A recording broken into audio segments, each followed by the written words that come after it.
I am proud. I am proud to represent a brand that believes in doing its part to protect the environment, support our communities, And is committed to using business as a force for good. Rip Curl is the ultimate surfing company. The one that is the best for the planet.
This one's for the sun worshippers.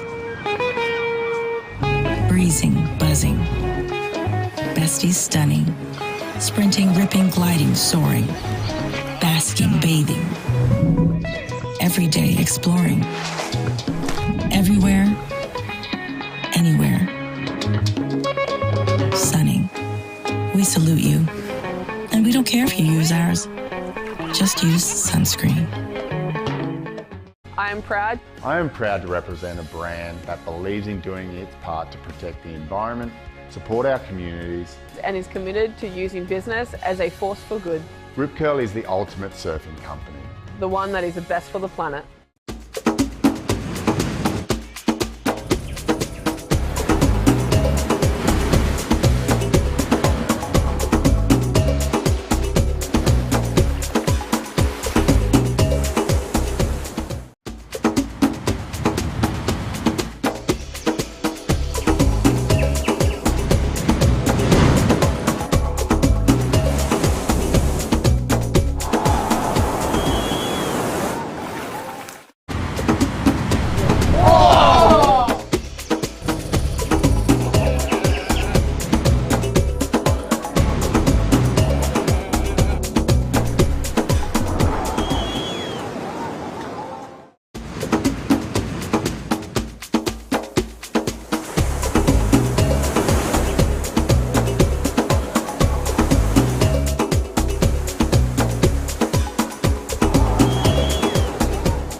This one's for the sun worshippers. Breezing, buzzing. Besties stunning.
Isa? Maunya tak pinili. First wave. Ziggy. Good paddle. Move.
Aku pegangnya.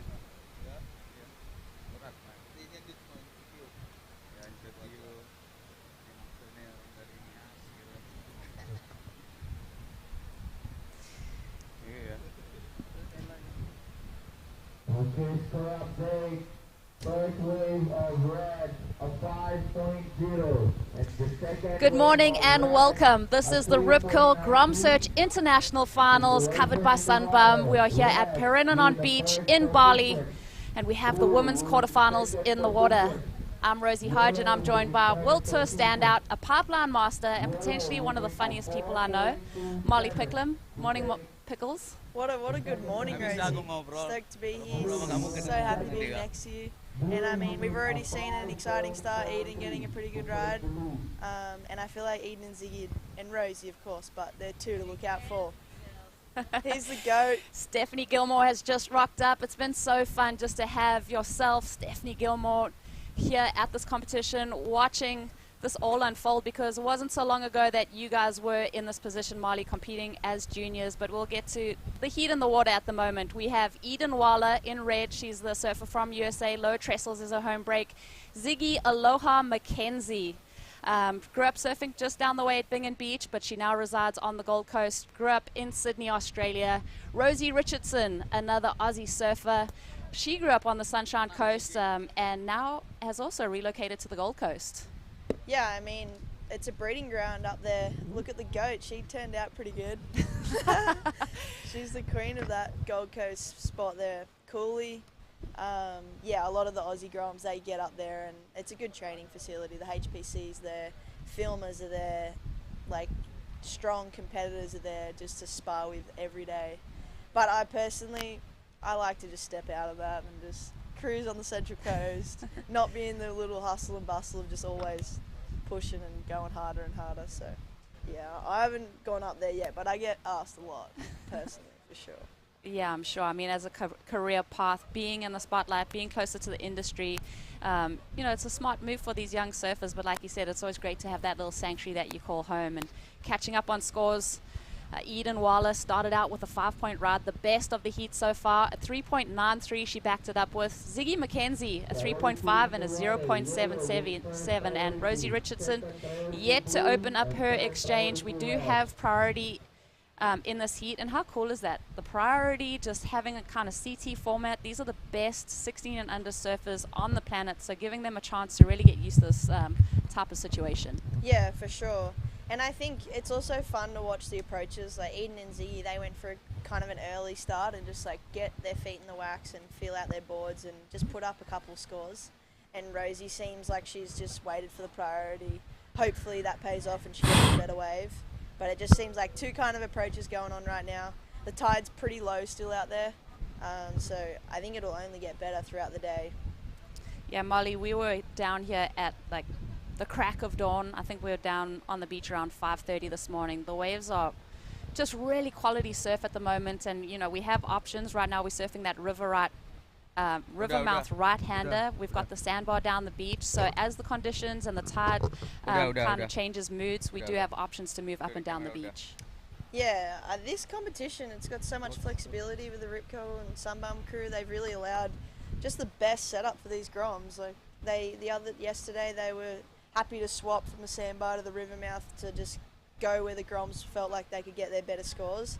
So they were jumping to and fro from each spot, and that was cool to watch because I mean, they're Groms and they're making decisions on jumping on what bank. It's a lot to take in for them, but they've really been rising to that occasion. I've just been so impressed with the preparation that we're seeing from such young surfers. I mean, we had Ziggy yesterday before a heat, writing down notes and really focusing in on the conditions, on her equipment, like going out there and having a game plan. Yeah, these Groms, I mean, they're the best in the world. They're really tuned in, and preparation's a huge key difference in people who succeed and don't. Here goes Rosie. She's waited a while for this wave. 8 minutes. First turn. Sometimes that first wave you can have the nerves, but she's timed this wave so well. Well done. Yeah, that was really impressive from Rosie. I think, you know, being that surfer that's kind of the pressure's on you, the other surfers have already caught waves, you're sitting out there, the first heat of the morning, to open up that exchange, get 3 clean maneuvers and finish on your feet. I think that's going to be a great score. We'll see how it compares to the 5 of Eden Waller. That is the best at the moment. Yeah, that was really smart though. It's one thing to sit and wait and then actually do the deed and get that good wave and then also complete it. So that wave, she chose it so well. It was 3 turns. There's a lot of fast right-handers out there this morning, so she got a nice, slow, tapered wave and really got to open up. So I'm interested to see where that score comes in at, sorry.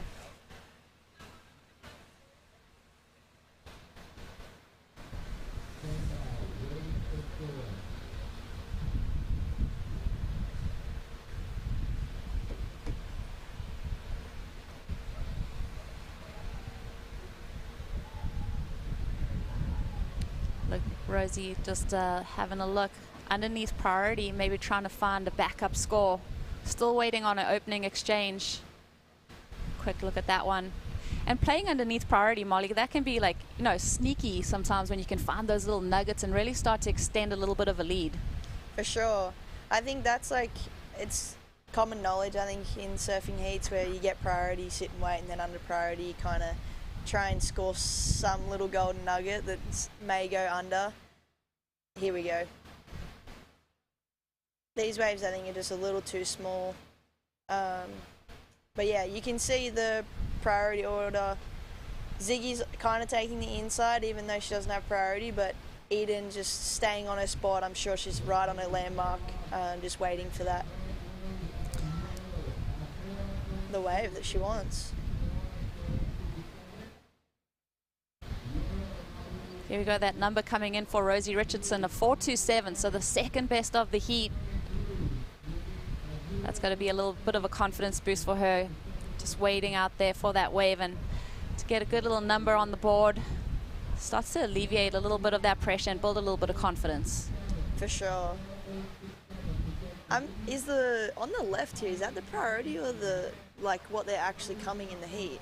Yeah, I think, you know what, I think you're actually right, because Rosie was sitting out there and because she's definitely she hadn't caught a wave. Priority. Yeah, that's right. I think we're going to have to kind of... So maybe we don't have priority on the screen right here.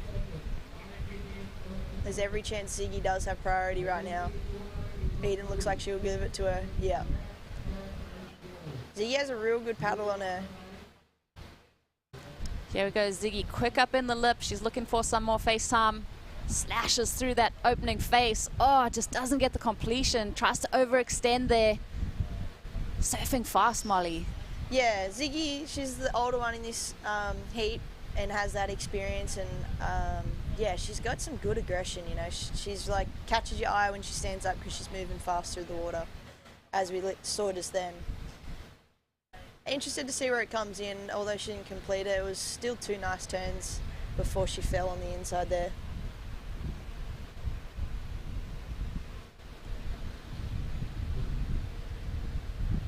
.583.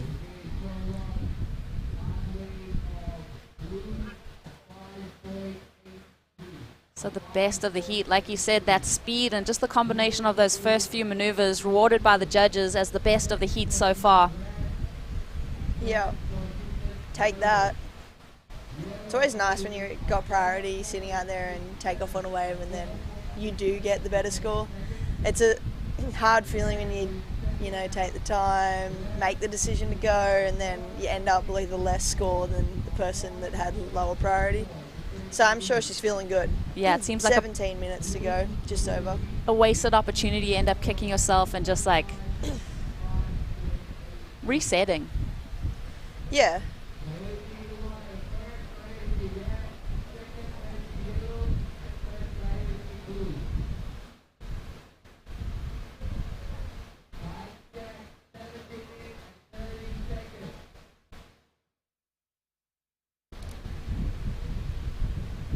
Eden, utilizing her priority, drops into a nice looking wall, drags that hand through the bottom turn, slash into the whitewater section. Can she find a steeper lip line? Beautiful, just drift of the tail.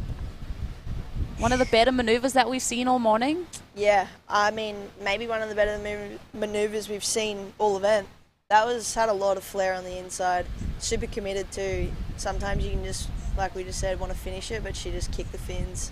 Super stylish. Her favourite surfer is Ethan Ewing, so she's really walking in his path just there.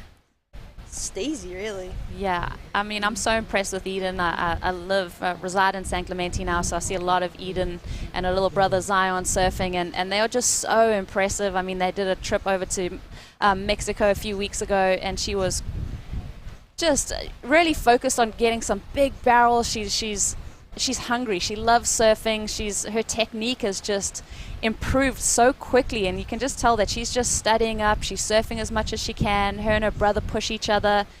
She's also an amazing free diver. The fish that her and her brother go down and catch, just such a cool family from the San Clemente region, and they're really making the most of traveling and surfing together and pushing each other. It's so cool. I feel like it's set up for success, a family that's just loving and caring and travels the world and shares a passion, you know. And then having your brother, like Zion for sure pushes Eden. And it's just that rivalry, that healthy rivalry, that they're going to push each other to the heights of themselves and most likely this sport of surfing. Or maybe spearfishing. Yeah, I know. Like to have those options sponsored by Rife International. So it's really cool to see. They're like water people essentially. They know the ocean inside and out, and they have such a great connection with it. Eden earlier this year won her first QS event at the Supergirl Pro, so she's had a taste of victory at that elite level. That last wave of 4.57 locking in for Eden, so she's in the lead at the moment. Rosie with priority. Looks a little small, but she opens up there. That one, I think, just a bit gutless. It's been fun to get to know all the competitors. Rosie's got her mom over here. She's got an identical twin sister. She's also here watching and supporting. And Rosie, like I mentioned, she grew up on the Sunshine Coast, making that pivotal move to go down to the Gold Coast, get more experience, and navigate those more crowded lineups. Yeah, I know. We were talking to Steph last night about what was your first experience at Snapper, and then how she was saying you got to just grow up in places like that to get used to it, just because it is so intense. Mm-hmm. And I think if you're not used to that intensity, it can be quite hard to transition through when you're older because... Oh, here we go. We might have someone taking this. Rosie under priority? No. Yeah, definitely. Yeah, it's an interesting one. I feel like growing up, when you don't have that intense environment and you just want to enjoy surfing for surfing and share waves and hoot each other on, but then when you get to different cultures or places and lineups, it's like so intense and just, I don't know, the kind of the reason for surfing can be a little bit different, and they're just all the morals and priorities of why we're all surfing can be clashing in a lineup. Yeah, surfing can be a selfish endeavor, but just touching on, you know, my first experience at Snapper Rocks, I definitely hit a couple speed bumps, unfortunately for them, and yeah, just you have to learn really quickly how to stay safe in that lineup. He's a better size wave. Here goes Ziggy. Ziggy up and riding. Nice looking wall. She stretches it out, finds some speed, burns a little bit. Oh, nice off the top there. Quick transition. 2 critical maneuvers in, you know, a short amount of space. So really great surfing and negotiation there. Let's see Edenweiler on the answer back. A little bit of backwash on the face. Big hit in the lip there. So powerful maneuver from these 2 women. Love that exchange from Ziggy with the 2-turn combo. And Eden answering back with the 1 quick hit. Are we going to see a paddle battle right now? They've both just got a wave. I wonder the positioning. It's kind of a crucial exchange, that one. I think Ziggy would have bettered her situation, and Eden maybe not. One turn, I think it was probably around that 4-5 anyway. But yeah, Ziggy, that 2 for 1. It's a hard kind of trick to master the 2 for 1. Oh, here we go. A nice size wave. Doesn't like the look of that one. Maybe a bit too quick, yeah. But yeah, the 2 for 1 turn, you're always like, can I make it big enough and make it worthy, or do I just go for 1 big maneuver? But she honestly, I think, did really well. She had that really spicy first turn and then just threw it up there for the second. I'm interested to see where that score comes in relevant to Eden's 4.57. Let's see if Rosie can get a little bit of something here. Eden, she's up and riding. Bottom turn, slashes there, looking down the line. Can she find another section? A little bit of white water to contend with. Beautiful maneuver up in the lip. She finishes on her feet. Just see her kind of going from strength to strength with every wave that she's surfing. That 4.57's long gone.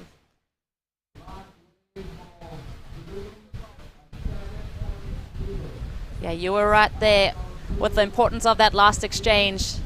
Ziggy locking in the best wave of the heat, a 7.0. She's going to be stoked to hear that, but I think Edenweiler is going to lock in something significant. There it is. Excellent, Molly. An 8-point ride for Edenweiler. Yeah. You can see it too, like I just said before, on paper, Eden and Ziggy, they're the ones to watch.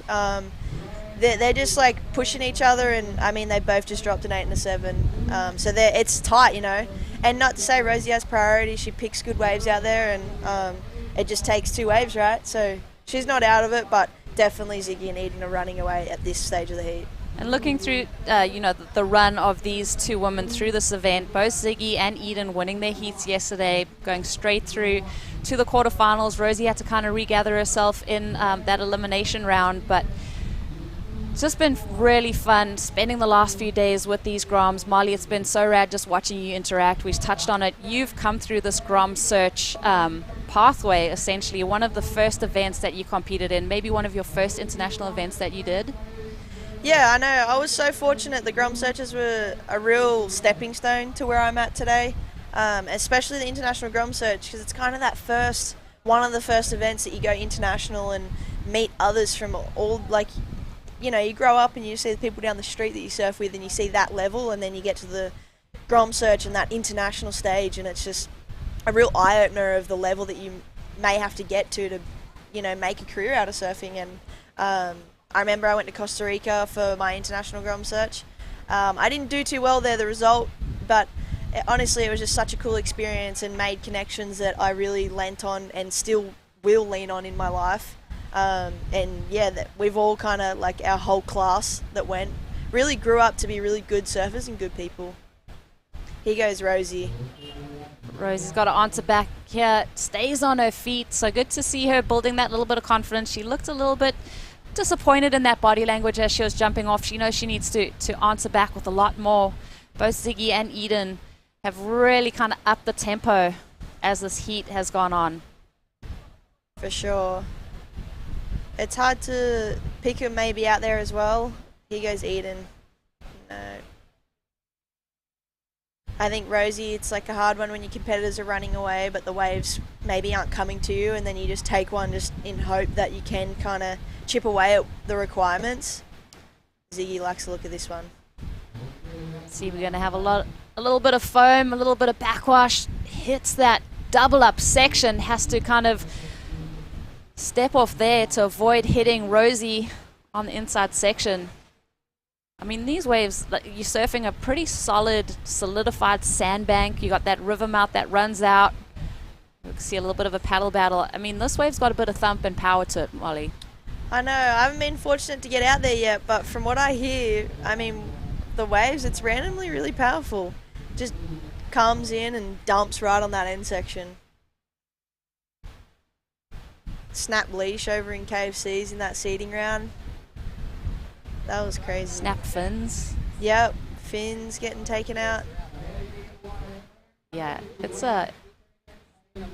been an awesome couple days. All of these women staying together in a villa, getting to know each other, forging friendships through this event, and having to compete the last 2 days. As we see Eden Waller trying to improve her lead. Wow, just good negotiation skills there for that first maneuver. A little bit of a check turn, really hammers it there. Just talking about that technique, I mean, he's emulating Ethan Ewing, one of her favorite surfers. You can tell that she's just watching a lot of footage of surfing and trying to incorporate that in her surf style. Yeah, and it looks like, too, she's not here to just kind of tick away and do a couple slashes and get through. She really does want to push her surfing, and, I mean, that last turn's really showing that. I'm interested to see where that comes through, because it was a slower start, but then a banging ending. And maybe like a medium-sized wave. Here we go, Rosie. Important wave for her. Love her style. There we go. Just getting a bit more critical there. She knows that she's got to push it, so she's just really trying to get, you know, bang for a buck one turn. You got to go big, and sometimes it doesn't pay off, right? And two, this wave's tricky. It's got a little bit of backwash in it. You got to have pretty good timing out here. Let's see Ziggy.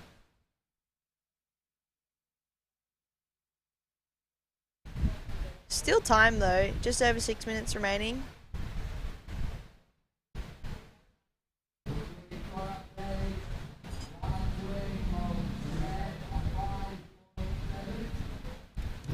Eden improving her scoreline with the 5.7, so pushing up that requirement for Ziggy McKenzie and Rosie Richardson in this opening round. The quarterfinals for the Rip Curl GromSearch International Finals. We're live from Perinan Beach in Bali. It's been really fun watching all of these Groms interact, make friendships, go surfing, free surfing, eating together, staying together.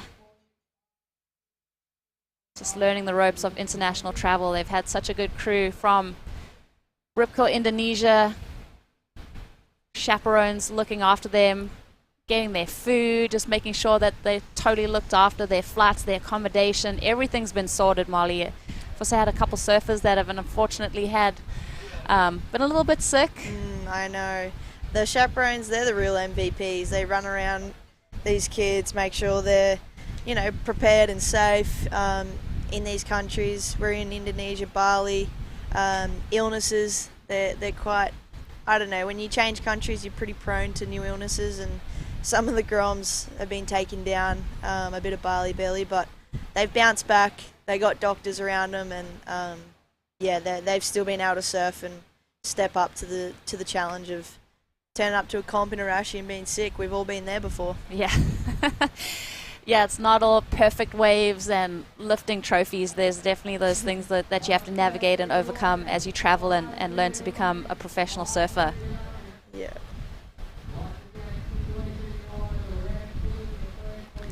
What's the mindset for Ziggy right now, sitting out in the lineup, knowing that she's going to need a big score coming into the final 5 minutes of this heat?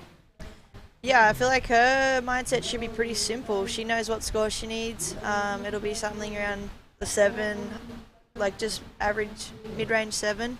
Sorry, a higher 6.7.1. So she's just like waiting for that wave. You're just reading what wave you think's going to have that score, and then you got to just take off and light it up.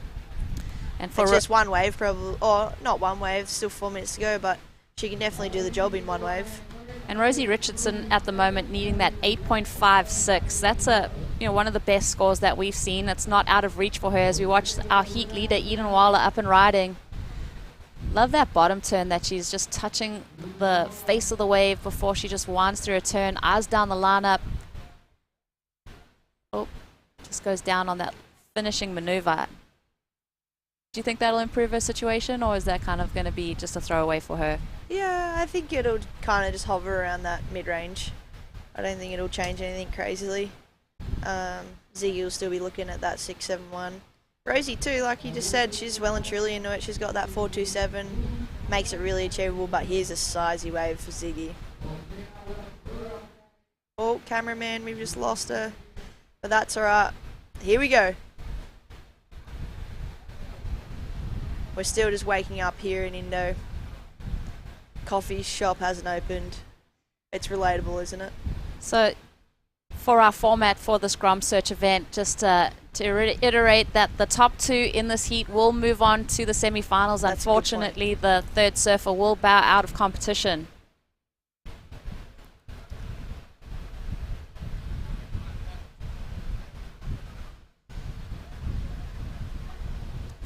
Two minutes 45 on the clock.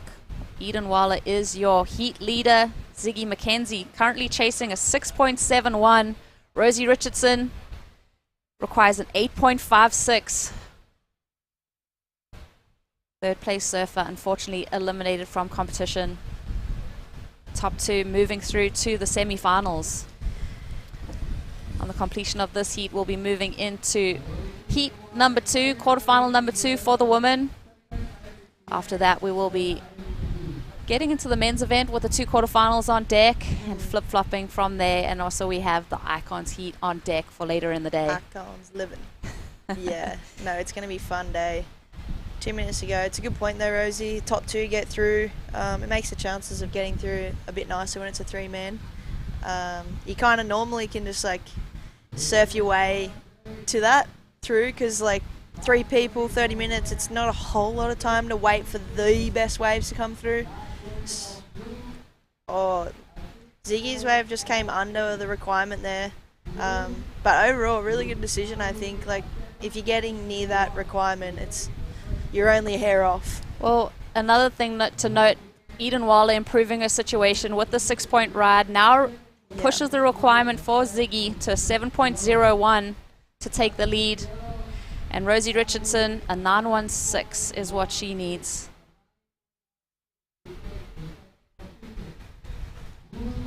Groms are ripping. Just like mind blown by the level. Like, these are the best 16 and under surfers in the world, but just to see the direction that it's headed is insane. Yeah, it's wild. Like you said earlier, the preparation and just how tuned in they are to the whole package of surfing. Not just what's in the water, what's happening around. Rosie maybe going for a last-ditch effort. Under a minute remaining, 40 seconds. It's always a gut-wrenching moment, listening to the commentator counting down and having priority but not getting the opportunity. But it's been epic to have Rosie here, and she's really put on some epic performances. It's been so cool to see, doing us Aussies proud. Oh, 100%. Rosie, 14 years of age, so she still has a few more years in this GromSearch. I'd love to see her come back. It must be so epic watching all the evolution of all the girls. I know we've kind of, some of these events we turn up to, it's the first sights on these girls, but I'm sure growing up together they watch each other. Here we go. The Queen's just walked around the corner. Steph Gilmore will be joining us, and a big congratulations to Eden Waller and Ziggy McKenzie. Will be moving through to the semi-finals. Unfortunately, we do lose Rosie Richardson, but amazing performance that she's shown us all week. It's been so great to have these women competing in the water. We are going to head straight into quarterfinal number 2 for the women. Hear the hooter sound. I am proud. I am proud to represent a brand that believes in doing its part to protect the environment, support our communities, And is committed to using business as a force for good. Rip Curl is the ultimate surfing company. The one that is the best for the planet.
This one's for the sun worshippers.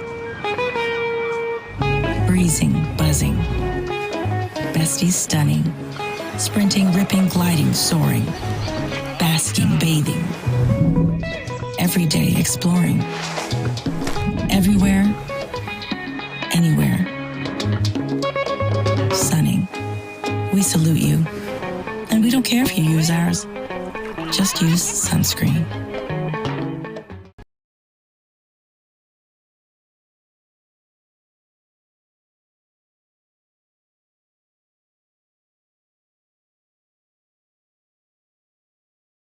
Number 2 for the women. We're at Perananan Beach, Canggu in Bali. well It's done. been epic. I've been surrounded just by some of the queens in our sport. These Groms have been so fortunate to be hanging out with some of the best. We've got World Tour stand-up Pipe Master Molly Picklum, and I'm also joined by 8-time world champ. What's up? Stephanie Gilmore. Yeah, morning, good's Steph. this? Morning, everyone. Yeah, this is great. Happy to be here. The goo is firing, and girls are shredding. So Are you tripping at the quality of waves these Groms are getting? I right know. now? We've This just is some I mean, we've definitely had less quality waves on the CT before, but yeah, this is really cool. It looks so fun. I'm jealous. Your that they girls get in to this surf a heat. Yep. Catalina. So she was the surfer that I chose from the video submissions, and she's from Peru. And she's got a tough heat. Carla and Louise are awesome surfers too. So She's got that epic curly hair. yeah, all of these young women are beautiful, and yeah, I'm definitely jealous of their Stunning. cool hair. Good surfers. These Groms have got it going for them. And they've got youth. I mean, we've got Carla Moreira right there. She's the youngest in the draw. She's 13 years old. She's representing all of Europe. She won that regional series there. We've got Louisa Jane Lapront, otherwise known as Lulu.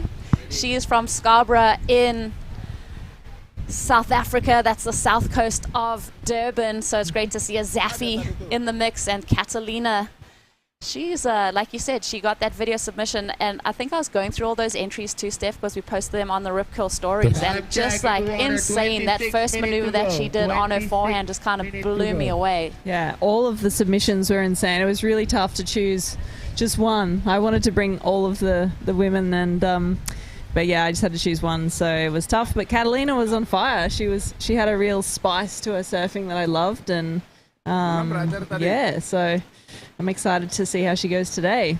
25 minutes to go. 25 minutes. 25 minutes. Can you And say her middle name or her last name? Zaraki. Zaraki Vegas. Well done. I think that's Yeah. it.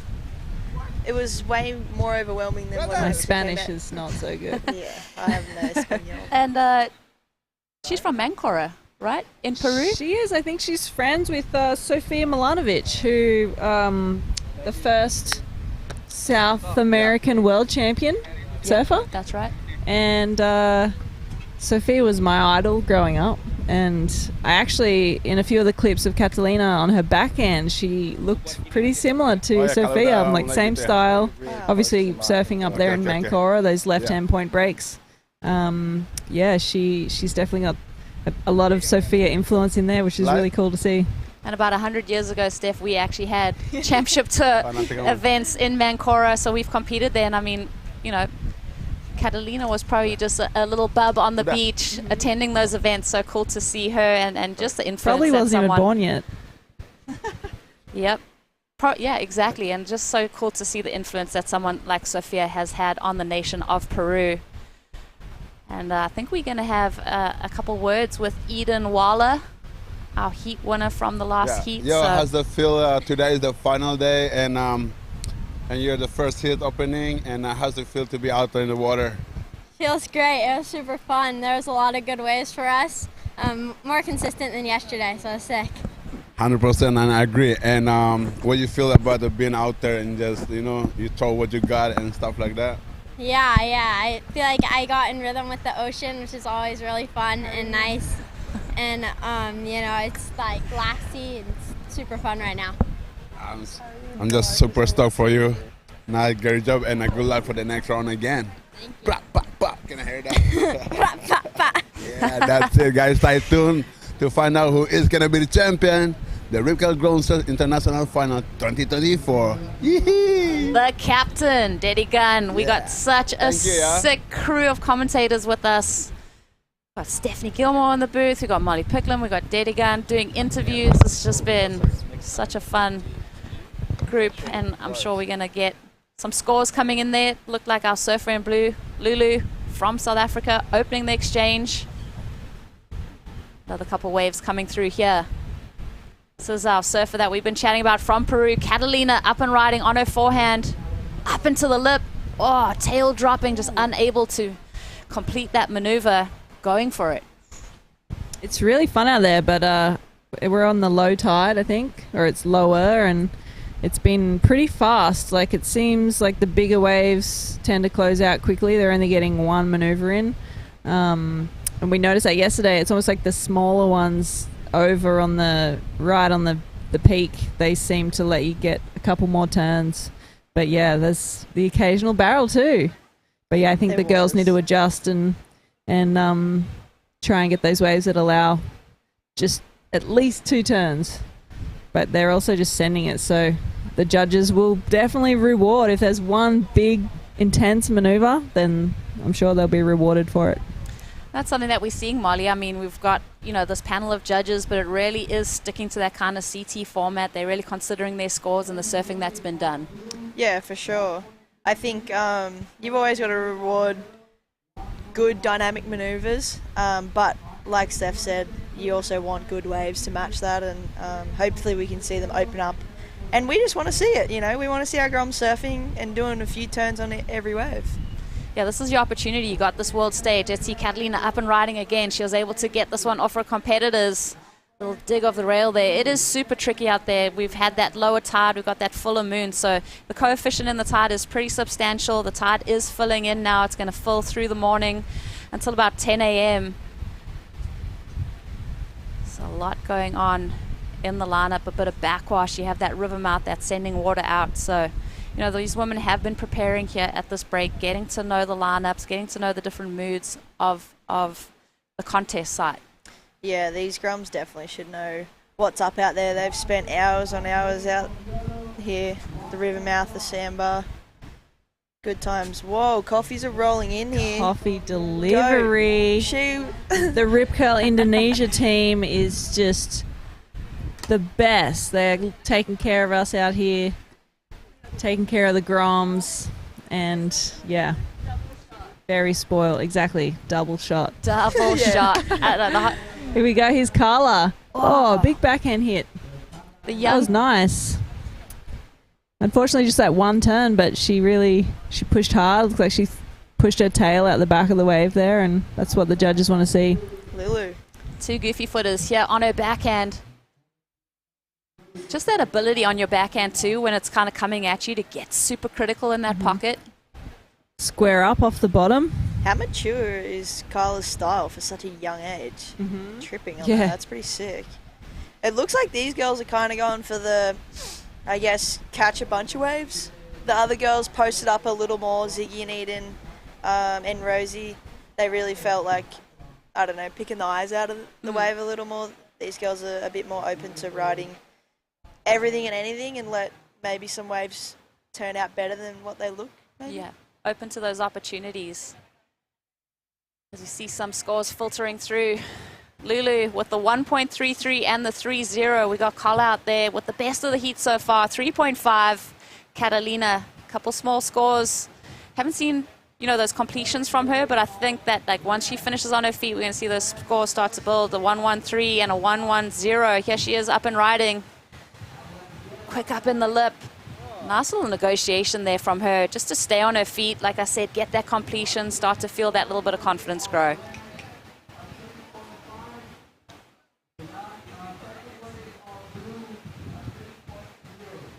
Judges are really being put to work this morning. They're getting a few scores. I feel like we're waiting for a few waves to come through here to do a little update. That last off Catalina, a 4.0. Hearing those numbers too, guys, as you sitting out in the lineup and you hear something a little bit more substantial come through. What does that do for your mindset as the heat wears on? She gets super substantial scores to ask Steph. She's had a career of them. What was the question?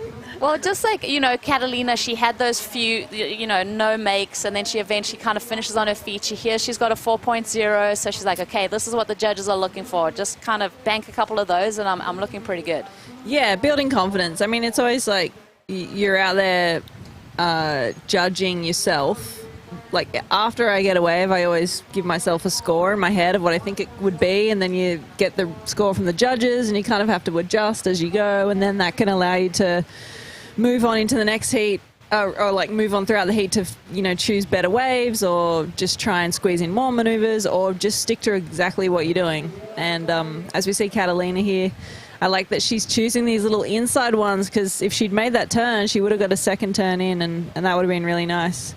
But yeah, I think that's it. You just have to adjust as you go throughout the heat, and that's something that I think a lot of surfers, you know, you can't just rely on just waiting for the best wave. You know, you can definitely win heats by figuring out, okay, if I got a 4 or a 5 on just that one maneuver, then maybe I can get another one there and be more comfortable and sit and wait for a really good wave, or just, yeah, it'll help you figure out whether to be way more active or more patient in the heat. So, but building confidence, I think that's the main thing with just catching a lot of waves.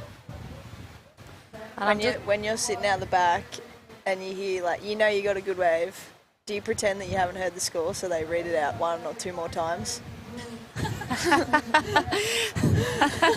Like, did you sit there just to fluff your ego up a little bit? Just read that out 1 more time. Molly's like, can you just tell me that? What did I get? A 9? Oh yeah, say it again. Wait, say it again. That doesn't happen often, so I just got to really sit in that moment. As if. You've been dropping excellent scores all year. See, that's the two mindsets. I get stuck in, oh yeah, read it out, and you're already getting another 9. You're like, I'll just get him to say it again. Oh my goodness, you're funny. Yeah, well, it depends. Depends where you are in the world, what the beach commentary is like. But yeah, it is nice. It's good when you get an excellent score. It's nice to hear them repeat it over and over again, because maybe it'll affect your opponent's frame of mind as well. Lulu on her backhand, racing around that first section. Eyes it up and tees it off a second time. Nice. Her best wave so far. Fellow South African. No, she's Australian. Sorry, Louise is South African. Yep. Lulu, we've been calling Louise is from the Gold Coast, D-Bar. There's not many lefts on the Gold Coast. No, wait, Louise is South African. I'm confused. Rosie. Yeah, oh, Louise. Okay, Rosie. Yeah, okay. Sorry, guys. I'm all over the shop. Carla, Louise. Louise is South African. Catalina's up. Boof. Bang. You said it, Steph. Get that 2-turn combo. 2 turns. There we go. That's what she's been looking for. I'm still half asleep, and so I'm reading the.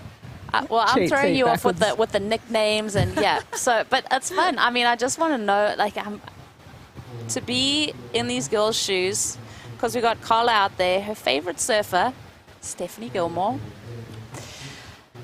Lulu, her favourite surfer, Molly Picklum. Yes. Just mind blown having you guys spending time with them, surfing with them, just like so starry-eyed. I'm starry-eyed. I'm still like, what? We've had some fun.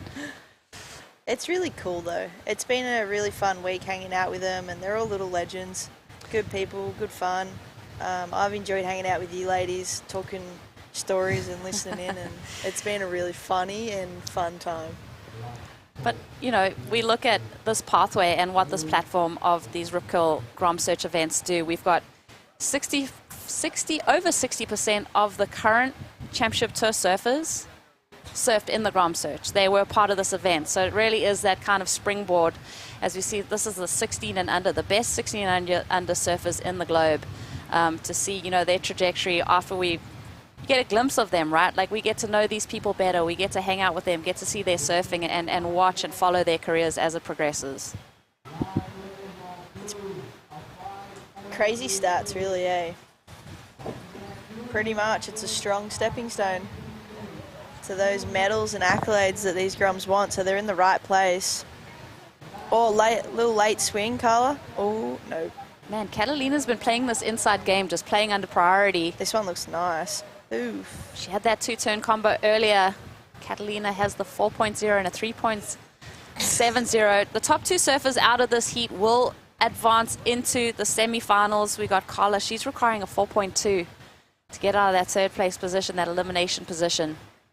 I'm just going to put a little disclaimer out there that sorry for any random giggling that goes on. I feel like I just look what's at up, Steph guys? or look at somewhere and just like giggle. We're going to send it down to Dede on the beach. Dede, what you got for us? Yeah, what's up, guys? Yes, today is the final day of the Rip Curl GromSearch International. And here we have a Dylan. He's coming out, hit boys division, quarterfinal, and what you prepare for yourself out there? Yeah, as you said, quarters are on now. The waves are firing. Blue up and riding. And leader. it's sick. The waves are super good. Vibes are high, and yeah, looking forward to go in and yeah, surf. So yeah, hopefully when I come out, I get another interview. Let's go. Yeah, that's it, brother. Get out there. Bah, bah. That's it. Guys, so stay tuned, guys. Who's going to be the champion? So as we see right now, we have a girls division out in the water, the last hit of the quarterfinal. And coming up is boys division, hit 1 quarterfinal. So stay tuned. It's going to be like sickest day. The final of the day. Sickest day. Carla. At the back. Paddling on this one on her backhand. Red chasing Beautiful first swoop in that lip line. Just winding through the motion of this wave. Hits it up in the lip, a little bit of white water to contend with. 3-turn combo from her.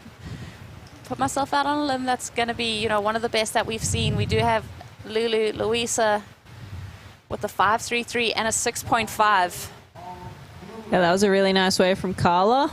I think they're going to like those 3 maneuvers. Ooh, 6.5 for Louise. That's the highest score of the heat so far. And we'll wait for that last score from Carla. That was a really nice wave. Who was your biggest rival when you were growing up, Steph? Was it just around home? My biggest rival as a Grom, I feel like, I don't know. Just any boy. Yeah, I definitely used to compete against the boys in the club rounds, like snapper board riders. What did you say to me before the other day? Like, if you beat them, then maybe they'll like you, or something like that. They'll think I'm cute, yeah. They'll think I'm cute. Sorry, he goes backside snap. One big backhand snap from Louise. Yeah, I feel like when I was young, it was Renee Hyman and Karina Petroni. As we see Catalina, going for the big tail drop floater. That was really cool. She just wasn't able to hang on to that one there. But I like her approach. She's kind of going for one large maneuver just to send it and really show the judges something dramatic. And she's trying to keep Carla at bay here. But yeah, I don't know. I think when I was in, 12, 13, 14, I was definitely starting to compete against like Jess Hickson, who was from Foster, Jessie Marley Dyer. We competed against each other a lot. Yeah, I mean, probably, I loved surfing, free surfing with all the boys. Nick Vasicek, Dale Richards, all the boys. That was the best fun. But yeah, Renee Hyman and Karina Petroni, they were the 2 girls that I idolized when I was a Grom, because they were winning all the Grom contests when we were kids. So, do you ever wish any siblings would like be your rivals? Like, when you see, say, Eden and Zion Waller, like, I wish I had that, or I wonder where I would have been if I had that. Well, yeah, I'd never had a brother, but I guess if you had a brother who would... Yeah, or say, if, I don't know, Whitney's paddling out there, hassling you. My sisters were not interested in paddling with me in the surf. They were too busy fighting each other for clothes and CDs, and they didn't want my clothes because I lived in board shorts.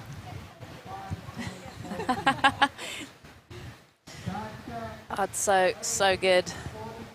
The ultimate tomboy. Grom took her priority and better to score. And here she goes again, just trying to chip away under prio. Oh, nice. Whoa, a little flash of the fins there.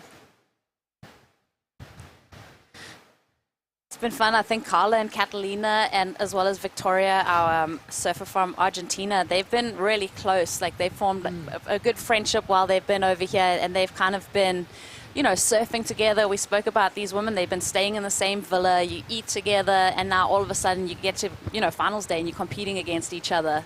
I think they were sleeping together too because they had a little rainfall in one of the rooms. So they've had to overcome. Yeah. Conquer and overcome. That storm the other evening was crazy. We basically had a torrential downpour, an electric storm. Full tropical downpour. One of the rooms ended up flooding. We had to kind of shuffle people around, and yeah, just beautiful vision. And this is a Pereranon beach. We've got to thank the board riders, the Pereranon board riders, for hosting us. The locals have been so gracious, giving up their beach for us to compete here.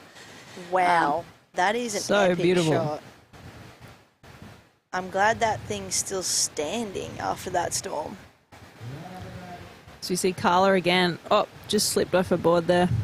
The sand too, I'll say, like, it gets that little slick feeling. You got that river mouth running into the ocean. You do, and it's really hot. So being on top of your wax application and the right wax is kind of a key component that maybe, you know, you've really got to be across it on all of your choices of equipment. Yeah, I feel like the place that I learned about that was at Lower Trestles in California. I used to just, you know, use a certain wax and just thought everyone had to deal with the slipperiness until I realized there's some better wax to use. But I like to use foo wax these days, and I feel like that seems to help me with that extra sliminess, and especially, river mouths, or seems like the places that have the cobblestone bottoms, they really have a bit of a slime in the water. But yeah, no, got to choose the right wax. I see the boys too, they wax all the way to the nose because they do the airs. Yeah. Molly too, she waxes to the nose. She waxes the bottom sometimes too, just to slow her down. Those Darren Hanleys, they just go too fast. Yeah, they're kind of wild. Just slow them down. Flip. Pretty much I can ride it both sides. Shout out to Darren. Yeah, Darren.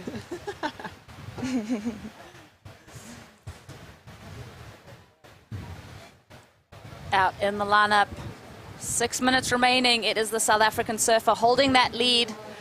Our youngest surfer from Europe, Carla, she's in that second place position. And Catalina, she's been kind of knocking on the door to kind of get that completion on a few of her rides. She's probably thinking to herself, how can I regather myself and turn this around?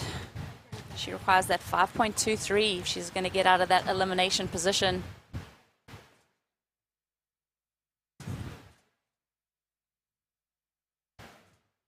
What would you guys be riding on a day like today? Stephanie, what would you be riding? Today it's sort of really steep, cuppy little right-handers, so I'd probably just get my go-to board, which is Darren Hanley 5'9" or 5'10", something maybe a little shorter to fit in that really cuppy face of the wave. But it kind of looks like Snapper on a nice hollow day, just a shorter version. But yeah, I'd probably ride just a 5'10", squash tail, DNA, or a number 8 model. Nice. Can we pick one of those up? I remember, Steph, we would go to World Tour locations, and somehow my boards would get lost, and you were so gracious, you'd let me ride your equipment, and I would be praying that my boards wouldn't show up because your boards were so good. Yes, in Peru year. They would never come, and I'd be like... I was always worried, like, oh no, I'm going to lend Rosie a board, then she's going to beat me in the heat. No, it's extra pressure on. Oh man, that was like really nice of you, by the way. Thank you. My pleasure. Yeah, that is funny. I walked up to Darren once because I really wanted to get a Darren board, and I was like, oh, do you think I could maybe order a board from you? Can I get your email? He's like, yeah, it's darren@gmail.com, and I was like, probably not, hey. No, I'm joking. Darren's been awesome. I've got a couple boards from Darren. I think, yeah, makes really great equipment. Darren at Hotmail back then, probably. Yeah, Hotmail, Yahoo. Yeah. Hotties. Yeah, Darren's a really nice guy. This heat's kind of flown by, you guys. Just over 3.5 minutes to go. I'm sure it's gone even faster for the young women in the water because as heats do, they seem to go really quick. Unless you're in the lead, then they seem to go by slowly. But what do we got? 3.5 minutes left, and Lulu. It's a pretty close heat. I mean, Louise is definitely sitting more comfortably, but Carla and Catalina are really close here. And easily, Catalina could get a score here in the final few minutes if she's able to land one of those big maneuvers. But yeah, Carla's been super active, done some great backhand maneuvers. You know what? I think we're going to get a word from some of our sponsors before we see the completion of this heat. Send it to an ad break. Oh, we could stay on live action with the last under 3 minutes remaining. Keep eyes on the lineup. It's still incredibly close.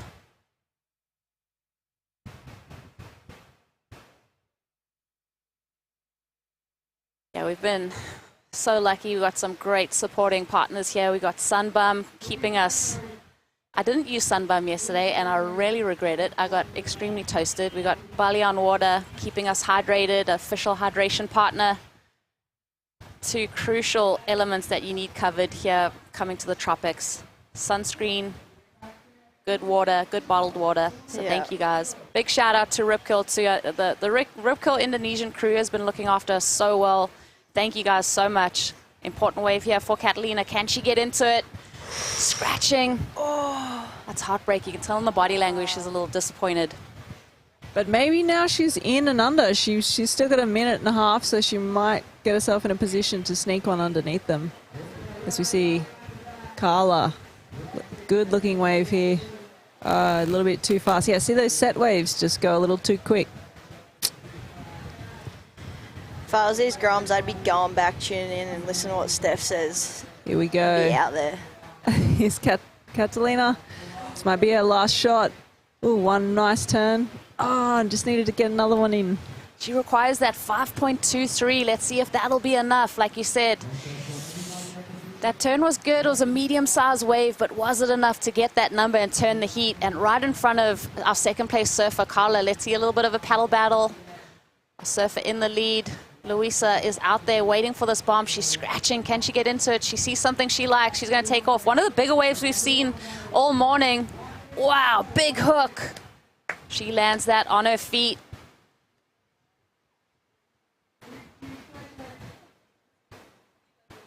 I like the fight in these girls. They're not giving up. All the way until the end. Catalina, I thought that was her last shot before, but she got another shot. That's really cool. That was a nice turn. We'll have to wait and see what the judges think. Yeah. Louisa has opportunity to increase her lead. Carla didn't get a wave in that exchange except for that one on the inside. So it's all about Catalina in the yellow. Will those one-turn options be enough to improve her situation? A 5.23 is required.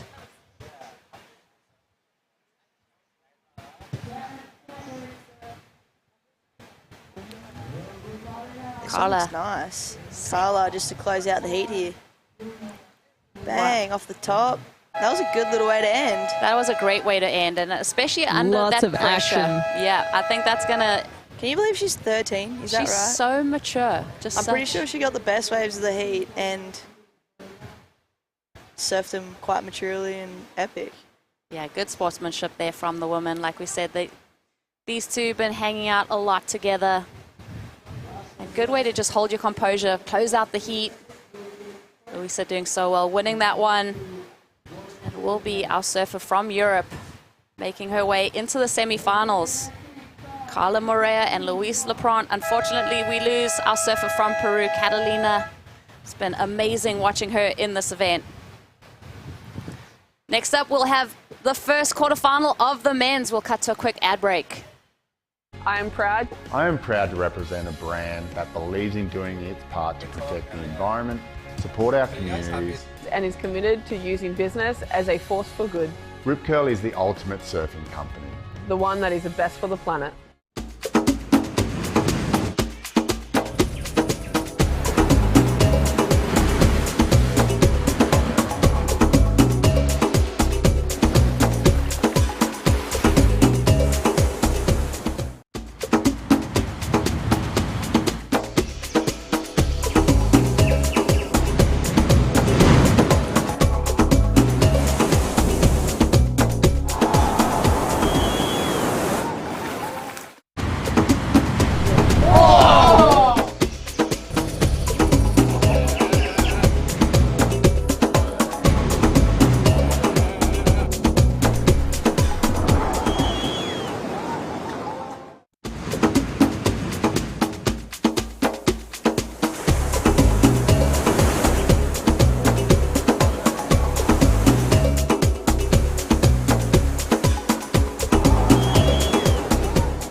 And we're back. The Rip Curl GromSearch International Finals is on. This is the first quarterfinal of the men's.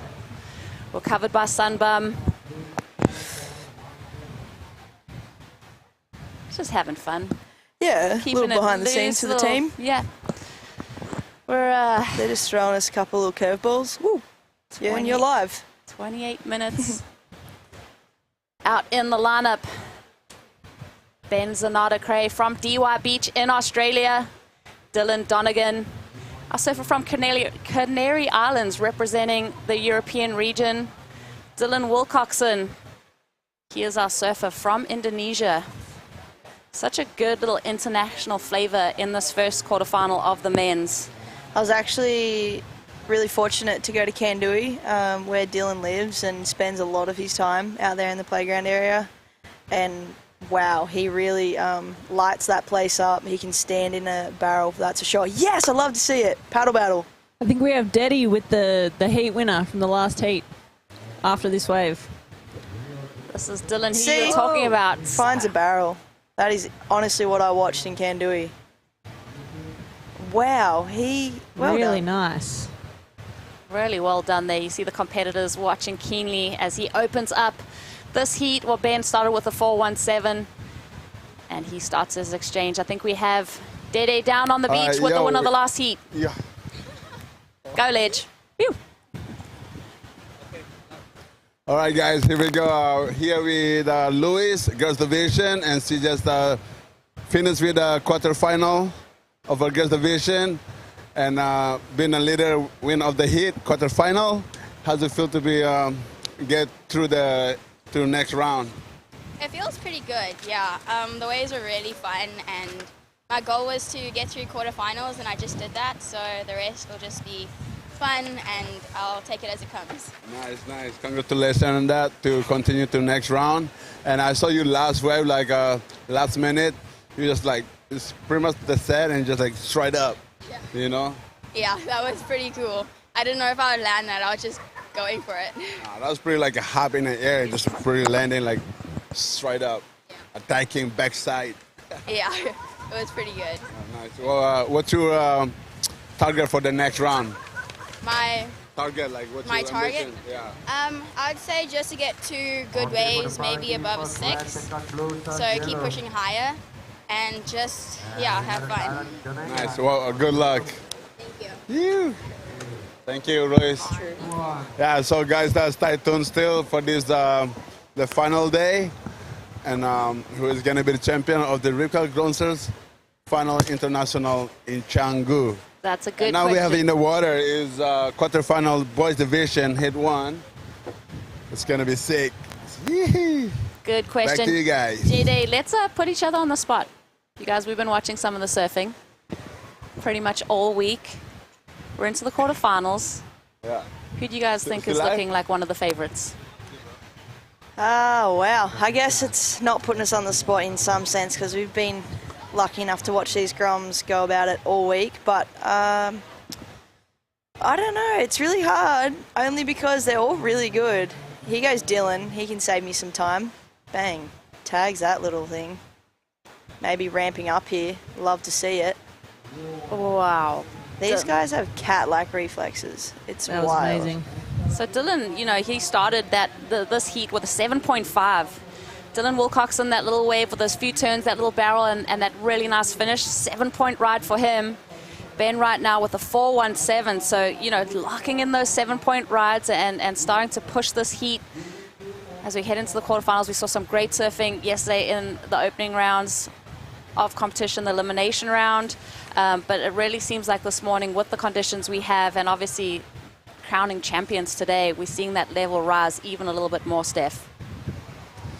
Yeah, it's finals day, so everyone likes to step it up just a little bit more. But, you know, I think the cool thing about the GromSearch, it's an entire week of hanging out with other kids who become like your friends, you know. These are like lifelong friends after this, and as we see, Dylan is just ready to launch on the inside.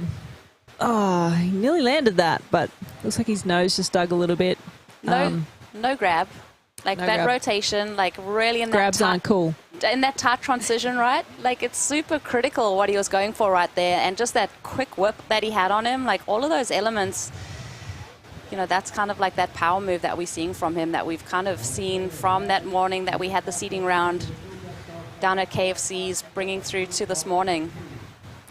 Yeah, Dylan was our power surfer in our tag team, and we just didn't give him enough time, unfortunately. But I was stoked he was the power surfer. I knew he was going to throw down a good double score. But yeah, I was saying, like, everyone has become such good friends on these trips, but then when it's competition day, you know, I'm sure they're all so competitive that you just switch into another mode and you really want to beat each other. But yeah, it's a big day, so I'm sure the Groms are really just knuckling down and figuring out how to try and win these heats against their new best friends. New besties. Well, Molly, we were chatting about that, like, because we've had some in-depth conversations while we've been here, really just getting into the good stuff, and you're chatting with the Groms and just being able to separate, you know, those friendships from that competitive aspect, even in the free surfs, going into the contest. Like, how do you manage all of that? I mean, you've known these people for so long now, and then especially on the championship tour, like separating those different energies. Yeah, it's really interesting. I don't know. I feel like I'm so new to figuring all that out. Steph can probably talk a bit more on this point, but here we see Ben, our Aussie guy. First turn. Wow, nice flare. Wow, this wave was an epic runner. He loves that. I can't wait to watch the replay of that one, maybe from the front on. Yeah, that was a great wave choice from the young Australian. Here we go, he's the front on angle. Oh, really nice first turn. Oh, camera guy was focused on the opponents. Ben was impressive in that opening round. He won his heat to make it straight through to the quarterfinals.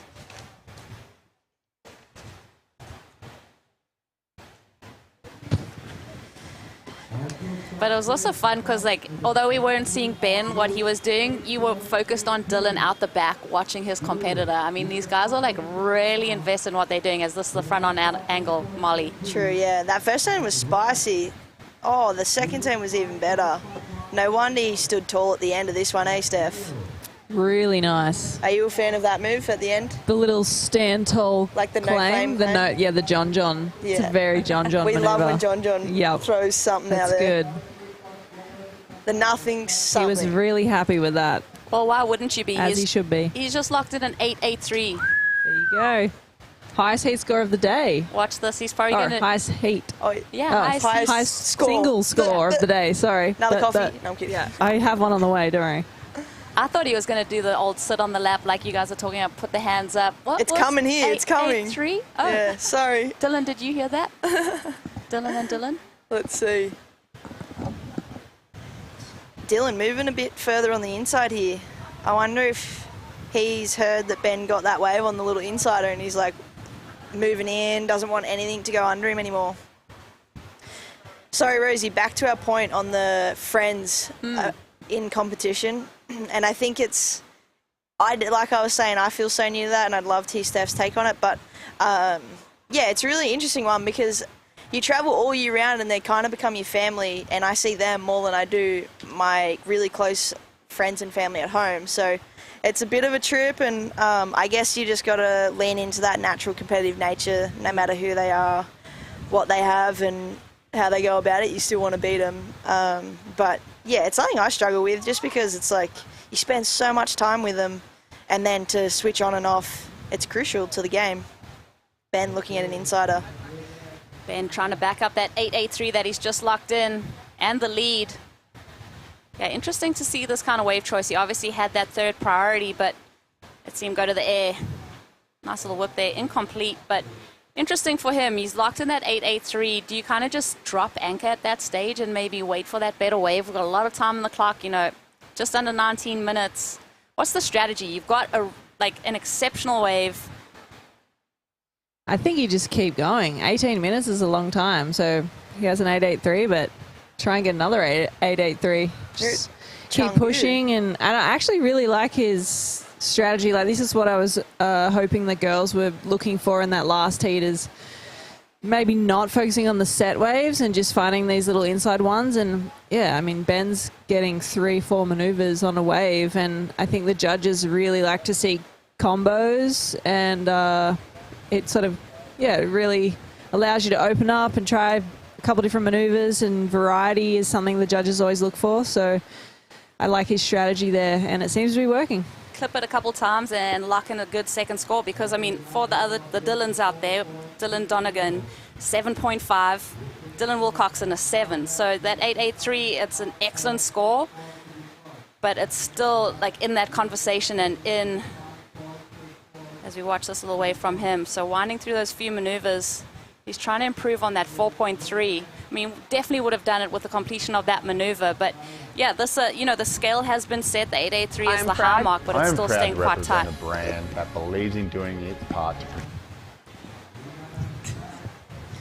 Quick little flare of the ad break. Love to see Tyler's face pop up. Dylan Donegan up and riding, your ISA under 16 champion. Wow, 2 power hacks. Amazing surfing. There was your combination of maneuvers right there, Steph.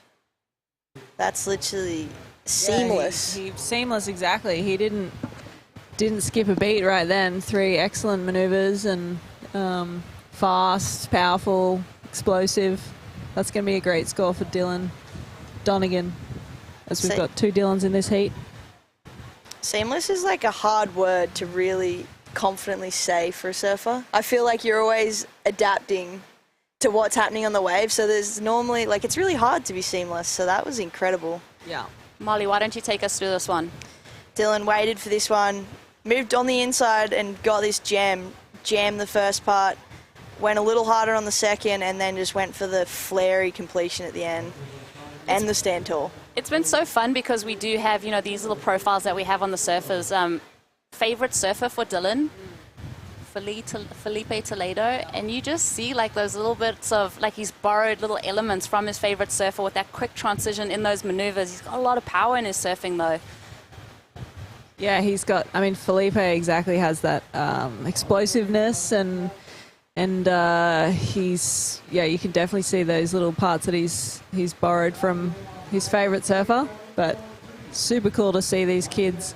I mean, I used to, when I was a Grom, I just watch Joel Parkinson and Mick Fanning and all the different, you know, Chelsea Hedges, Lisa Anderson, and I just used to be like, all right, I want to look like that. That's what you try and borrow it. What you emulate for sure. And just to give an update on the situation at the moment, it is Dylan Donegan who has taken the lead. He's got that 7.5 that he opened up with, and now dropping an 8.43. That pushes Ben Zanata-Cray into that second place position, an 8.83 and a 4.3 RS scores, and Dylan Wilcoxon with that 7-point ride waiting for his backup. So it's a really close heat out there. I love to see it. The boys are flaring, high numbers. It's a wave to really capitalise on high scores, you would say. It's really going to come down to that backup score, with all of these guys having such a healthy number in their scoreline. It's got to match what Dylan's doing. You know, that third place surfer, unfortunately eliminated out of the competition. Top 2 moving through into the semi-finals. Your heat leader up and riding. I think, you know, as he's kind of locked in those scores, that kind of gives you that ability to find your rhythm and just go searching for something else in the water and start to have fun with it. It's cool actually reading here, like Dylan Donegan dos Santos. He's Spanish, and his father's from Brazil, and his mum is from Ireland, which is a really wild mix. Like, that's a really awesome little, yeah, mix pot for him to kind of come out and show his cool personality. Yeah, I'm excited to watch him in the future too. This is going to be, you know, all of these kids have such bright careers ahead of them. But yeah, Dylan's on fire at the moment. He resides in the Canary Islands. As we see Dylan up and riding. Ben looking out the back. Not a double shot. He didn't get the double shot. Still waiting for my coffee. The camera guy's waiting for his coffee too. Oh, Ben sold Dylan there, I reckon. Subtle tactics coming into play. Dylan, he's been waiting a long time for this backup score. And definitely the sell tactics there from Ben for Dylan to turn on a little bit of a lemon, I'd have to say, as Ben. Yeah. Trying to get rid of that 4.3 in his scoreline. Couple quick hacks, quick transition. He goes down. You could tell that he was just a little bit off rhythm. Rushed, off rhythm.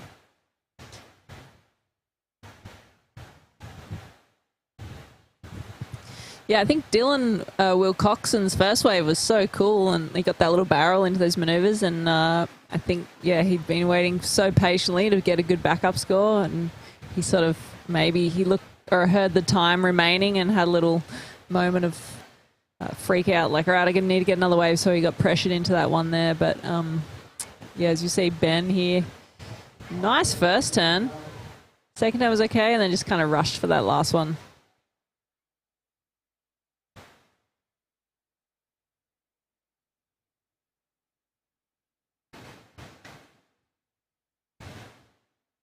Our legendary photogs in the foreground of our camera.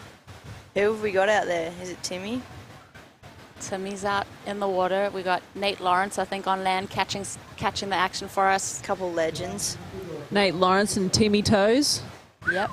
So good. Some of Indonesia's imports. Well, they're from California, I think, but both living here and taking some of the most iconic surf photos and footage from Indonesia that we've probably ever seen.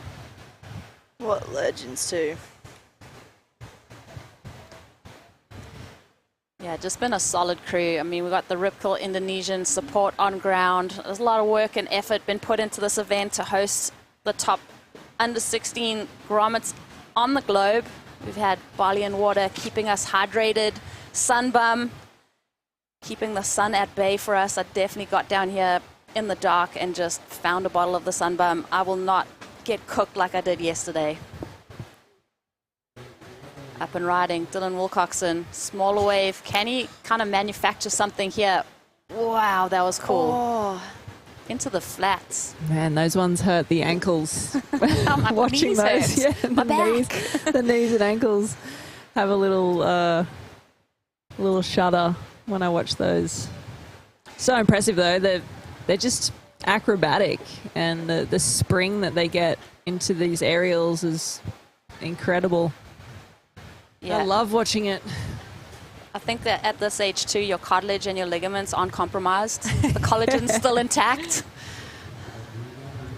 Dylan Donegan, our heat leader, up and riding, slash into the lip. A lot of spray off the back end of that surfboard. Little one through there. Tries to kind of manufacture that last maneuver. Yeah, it seems like that last move is just, you know, it's been really difficult for any of these guys to complete that last turn or air that they're going for. It seems like it comes up a lot quicker than they expect, so it's hard to kind of get the spring that they need to finish the maneuver. As we see Ben here, he's racing down the line. He's got to go for something big. Oh, same thing, didn't, I guess, miss the grab there. You might have to ask Molly. She's better with this aerial talk. What happened there? Yeah, I think, no, you nailed it. I think just missed the grab. Maybe a little early on the section. But I think we're throwing it down. Yeah, we're going to throw it down. We got Dede. You got Lucas with you. Take it away, my friend. The captain. He's been roving for us. He's been sniffing out some interviews. Dedigan, our roving commentator, has also been the chaperone for the men's villa, the boys' villa, so keeping all the Groms in line, making sure everyone's going to bed at 8:30, brushing their teeth. Brushing their teeth, making sure they're eating their vegetables, all the pizza. We've been told pizza's been a popular meal at night. I think it might be Pizza a bit with of a broccoli on top. bit of a nightmare to try and sort out so many people. Yeah, everyone's been eating good. The food here is insane. The coffee's amazing. We have the BGS coffee truck down here slinging caffeinated beverages. Thank you guys so much for all the support coming down and making these events happen. All right, Dede, what you got for us, legend? Yeah. Yeah, so guys, yeah, as we see here, we have in the water is a Heat 1 quarterfinal of a boys division. And we see a Ben with a score 8.8. And I was just so sick. And now we have a hit coming up. Lucas, come follow me, guys, to be sick. So coming up next is a Heat 2 quarterfinal. And we here have former champion of the Rip Curl GromSearch. Yo, Lucas, what's up, brother? How are you? Morning. Good, how are you? Yeah, good, thank you. Where's the firing? How you feeling? How you preparing yourself to be out there? Feeling good, just cruising with Finn. He's my friend here with me from England, and yeah, we're just having a good time, and yeah, the waves are pumping, so yeah. Oh, wow. Where's the wave pumping than yesterday, eh? Oh, way better. Loads of waves, and yeah, Dylan's ripping this heat, so it's good to see. And yeah, I'm well excited. You see that waves of also Ben? Oh, Ben's wave was so good. He got 8 point something with that? 8.83, I think he got. It's firing. So yeah, that fired me up, so I'm frothing. All right, that's it, guys. So keep it stay tuned. And we're about to find out who's going to be the champion. Today's the final day of the Rip Curl GromSearch International. And yes, hey, brother, good luck out there. Rip it up, attack. That's it. Thank you, Dede. Yeah. Yeah, Lucas Guys, Skinner, back to you guys. Phew. defending champion, coming watching. into the GromSearch International Final. Watching the He's been heat. looking so great in the opening rounds. Just a really cool kid too. I mean, just hanging out with all of these Groms. They're just super down to earth. Yeah, really nice group of kids. The future of professional surfing. Well, current and future. Under 16s, I mean, it's pretty nuts. I mean, for the last 25 years, the GromSearch has been an event that's really paved the pathway for these young Groms to get onto the world stage. I think 5 of the 6 medalists from the Olympics came out of the GromSearch pathway. They've competed in the GromSearches before. Over 40,000 surfers have competed in this event over the 25-year history.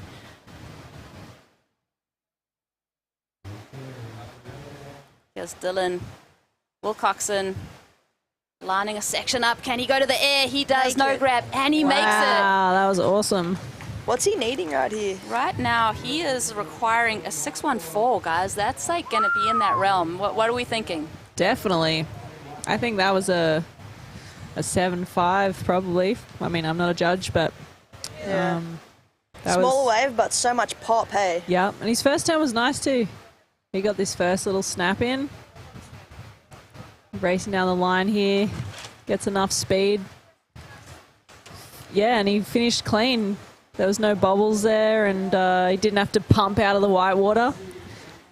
Just that tail high, like that transition through it. There was just complete control throughout that move.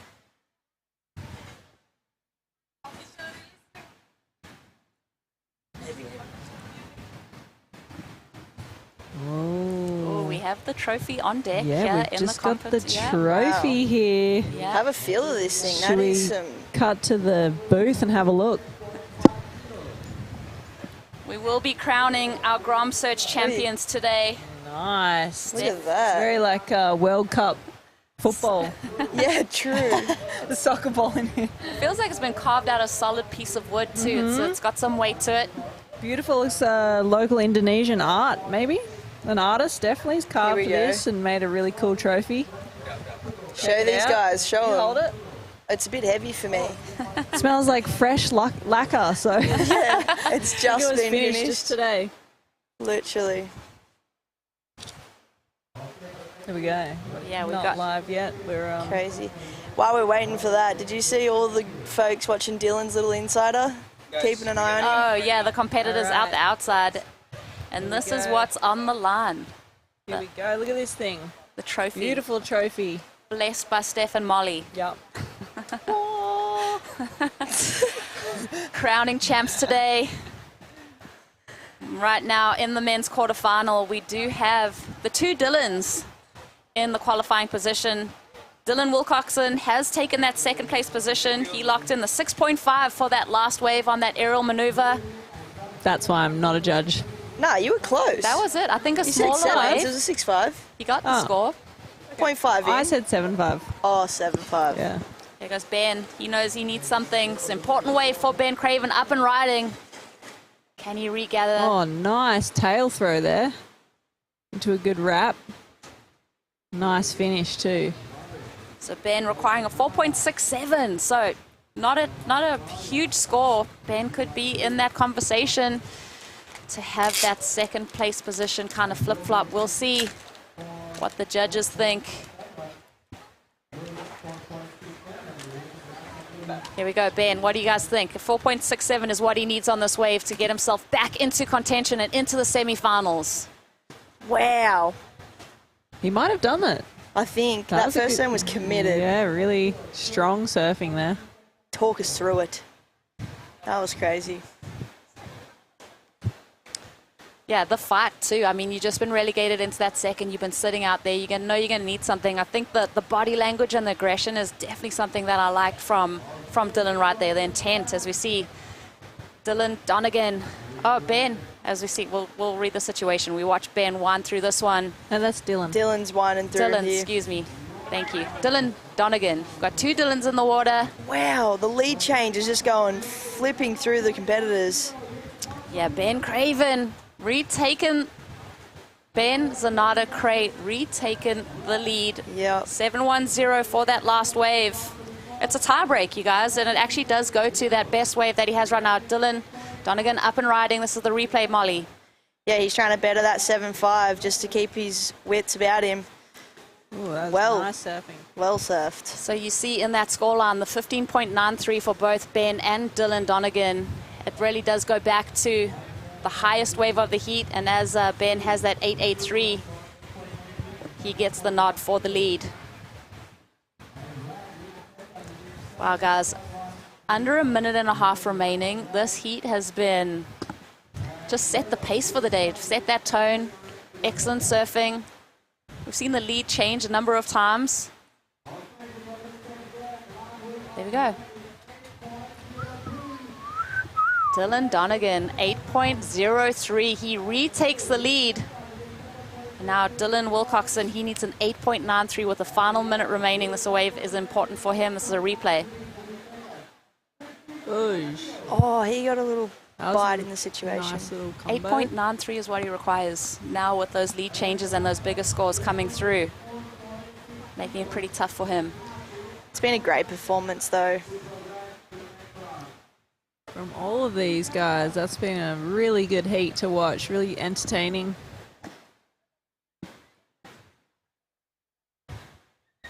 Yeah, just incredibly impressed with the level, watching these guys go from strength to strength throughout this heat. As we count it down for 20 seconds, has Dylan spotted something? Will we see a last-minute flurry?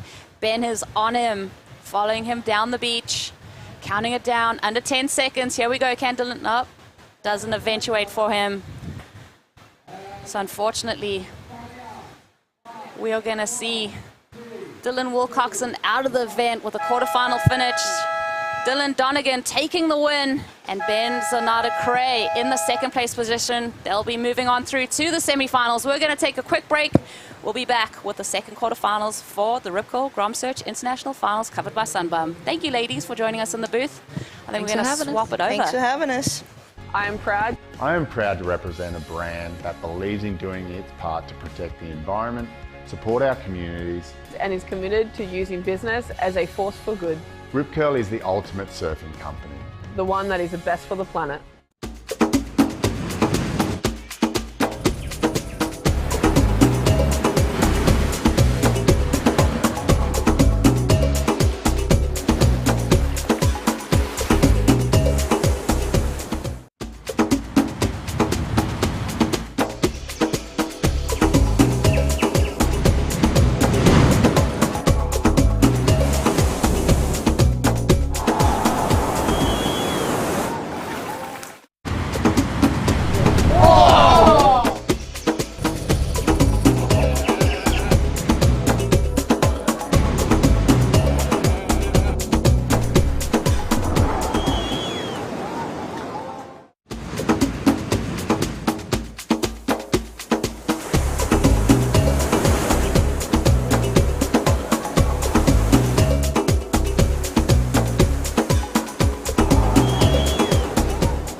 This one's for the sun worshippers. Breezing, buzzing. Besties stunning. Sprinting, ripping, gliding, soaring. Basking, bathing. Every day exploring. Everywhere, anywhere. Sunning. We salute you. And we don't care if you use ours. Just use sunscreen. I am proud. I am proud to represent a brand that believes in doing.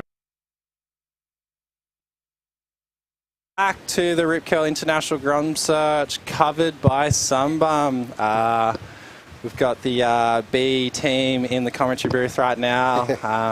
Myself, Harry Mann. We've got the president director of Rip Curl Indonesia, James Hendy, and we've got the Rip Curl National GromSearch winner from Indonesia in Western Hertz. So, wow, that last heat was pretty crazy, Weston. Like, did you check that out? Yeah, I saw a couple sevens going down. It was pretty sick between blue and red. They were having a good battle out there.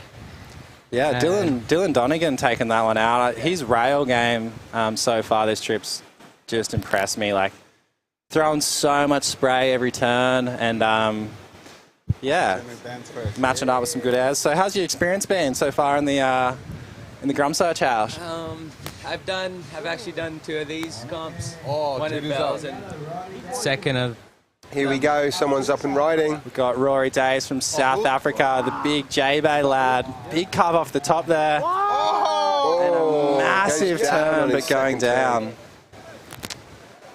Yeah, so what can you tell us about the boys in the water? We've got defending champ Lucas Skinner in the red, Lucas Cassidy from Mexico in the blue, and Rory Days from the big boy from South Africa. Yeah. So Lucas Skinner, he's defending champ. He won the last one at Bells, and pretty sure Lucas Cassidy got second. And Rory Days, this is my first time seeing it in this comp, and I've been to 2 of these. Last time I got third, I think, and yeah, it was a hard one. Yeah, was Rory in Bells as well? No, he wasn't in He wasn't Bells. there, yeah. No. But yeah, Lucas Skinner is definitely one to watch, and also Lucas Cassidy, right? Both of the Lucases have been surfing incredibly well the last couple of days. They're pretty spicy. Yeah, so Lucas Cassidy's actually been pretty unwell the whole trip. Like, he's been bed bound. He's had some pretty bad Bali, but he's done really well to get through all the heats. So we'll cut down. Looks like we might be cutting down to Daddy Gun, but we'll just wait for that. But yeah, first score of yellow, Rory Days, just for that one big carve, a 3-3-3. But yeah, I wanted to just focus on the defending champ, Lucas Skinner. James, he's a Nuki boy, I believe. Oh, it looks like we got Daddy. We'll come back to that, but looks like we got Daddy with Dylan Donegan. Yeah, what's up, guys? Back on the lift right here. I'm with surfer past the quarterfinal of boys division out there. How to feel to get through to this to the next round? Yeah, it feels super good. Waves are firing, to be honest. I think we were just enjoying ourselves in the heat, like just trying to surf good waves. Because it's pumping and we're all good friends. This so. is like, I can't, yeah, I'm really nothing. happy to make semis. This is like nothing. Yeah, man, we're just going to have to, you just have to listen. That's so sick also, like we have here Dylan and Ben out there. They're like, they're also staying together in one villa. And they're like been in the water like such a tight heat. Like such a hot hit, like, and you get a score like 8.83 or something to be on the lead, and now you're on the lead and go to semifinal. You both and Ben. Yeah, I mean it was sick. We were just changing positions all heat. Ben started really good with an 8.83, and Dylan had a 7. Then I had a 7. Then I had an 8. Then Ben got a 7. Then Dylan passed Ben. It was sick. It was really, really fun. And hope the guys that were watching enjoyed it as well. And yeah. Yeah, we enjoy watching, man. It was just, you guys like ripping and just pulling attack all the way to inside. What's the sound like the attack you do? Yeah, I was just going down the line and like That's it. Thank you, buddy. Good luck in the semi. Let's go, brother. Yeah. Amazing. Thank you, Daddy Gunn, and well done to Dylan Donegan and Ben Cregan advancing to the semi-final. We got Lucas Skinner. See what he's got. Oh, fast one. Yeah, he's definitely impressed me with his speed. Like, he's always flying down the line. Yeah, he's got an amazing rail game, Lucas, too. Here goes Lucas Cassidy. Boom. Oh, that was a nice end turn. Yeah, that's definitely wave of the heat. 2 big turns there from Lucas Cassidy. He's feeling better today, so he's peaking at the right time. I did feel pretty bad in the opening rounds. He was struggling, but he surfed so well. So good. A lot of power. Here we go again. Surfing. Rory Dace. Oh, hit it. Oh, that's a nice finish turn. That was solid. Yeah, he definitely... And I think Rory's not feeling great today, right? The kids have been going down with a little bit of a tummy bug going around, but hopefully he'll have enough energy to get through this heat.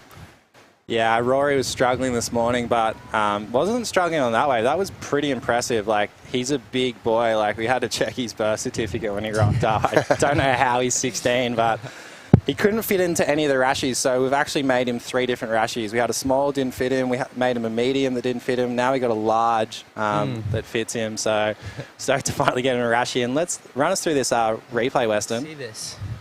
Nice big open carve. Straight into the second turn. Wow. Yeah, so a big 2-turner there, but, you know, packed a lot of punch and power into those turns. I dare say that could be the wave of the heat. So we'll wait and see. But, yeah, I'm interested to hear more about Lucas Skinner. As we say, a 7.5. 7.5, wow. Lock in for yellow and a 6.5 for blue. But defending champion Lucas Skinner, he won when he was 14. Now he's 16 back in the international final. Yeah, Lucas is actually I'm from Cornwall in the UK originally, and here he goes again. And he's just near my hometown, a little seaside town called Perranporth. Oh. Wow, that's a great opening turn. Wow. He's putting everything on the line. That's so Lucas for you. He'll put everything on the line in this heat to show what he's got. Lucas Cassidy. It's been pretty non-stop this heat, right, Harry? Like, we've had a little slow start for the morning. Some of the girls' heats were a bit slower, but now there seems to be waves. Yeah. The tap's fully open, and there's loads of waves. Yeah, you know, we're really lucky. Finals day has definitely been the peak of the swell, and the tide's really good today. We've got a later high tide, which means the Wright at the river mouth should be good all day. So we'll be crowning a champion around 12:30, 1 o'clock local time, and I think the Wright's going to be firing all day. Yesterday it was really low in the morning, so we started at the sandbar, then we went to the river mouth, then we kind of did a little bit of a dance. But here he goes again. Here he goes. Big, no. Bit of a smaller wave. Keeping really busy. Yeah. Just trying to get a score on the board. Yeah, so Lucas is from a little seaside town called Perranporth, which is just about 3 miles from where I grew up. And I actually grew up with his mum and dad. Yeah, they're really close friends of ours. And it's just amazing to see. He started out like skateboarding. I think he started skateboarding and dropping into a vert ramp when he was like 3 years old, just after he started walking. So wow. We all knew that he was something special. And yeah, he's just gone from strength to strength. His last big win was the WQS event in Newquay, the Boardmasters event over there in Newquay. He just got his first big win on the QS with that one. But everyone's kind of touting Lucas. Definitely the best hope out of England I think we've probably ever had, going all the way back to Russell Winter, which was the last person on the tour. Yeah. And I'd say the way he's been surfing is probably one of the biggest hopes that Europe's got for a next really good challenge for the CT. For sure. We just looks like we had a replay there, but yeah, he's a slightly on the back foot here. He's got a 3.27 and a 4.33. That last score locked in. Yeah, just 4.33 for that quick float into snap. But yeah, no easy heat. Lucas Cassidy, under 18 USA national champion, which is, you know, a really big win there. And then we've also got, you know, Rory Dace, the big boy from South Africa, who's the South African champion in the under 18s division in 2024. So yeah, Lucas is definitely a standout, but there's no easy heats in this event. And if you start slow or your wave selection's not great, or you make a few mistakes, Weston, like, you can, you know, bow out pretty quickly. Yeah. He's just like really smart in heats, you know. He has a lot of tactics and stuff. And if it doesn't work out, he has another tactic. Yeah. As it looks like we had one from blue there, Lucas Cassidy. Didn't really see it. And It's a then replay. yeah, that was a replay of Red's 4.33. So yeah, the waves have definitely turned on today, and it's epic to see that we kind of the idea of this event is to give the best under 16 Groms in the world a CT format and a CT experience. Like, it's kind of funny, you know, yesterday talking to Steph Gilmore and Molly Picklum, they're like, oh, I wish there was a CT event here at Chengdu. Yeah. The international Groms have a CT formatted event in the international GromSearch final covered by Sunbum, and it's epic to see the man-on-man heats, and then, you know, obviously the three-man heats here with two getting through. So how was the experience in the man-on-man heats, Weston, with priority? Well, for me, like, I don't really have a lot of man-on-man heats, so I don't have a lot of experience in them. And it was just a bit tricky for me at the start. Like, I was having really slow starts, but then I was getting kind of used to it. But yeah, didn't really go well for me. But yeah. Yeah, you surfed amazing, and I think the seeding round you definitely showed what you're capable of. But what an experience, though, to get that man-on-man experience, because, you know, I'm sure you have dreams of getting on the CT and surfing through the challenges.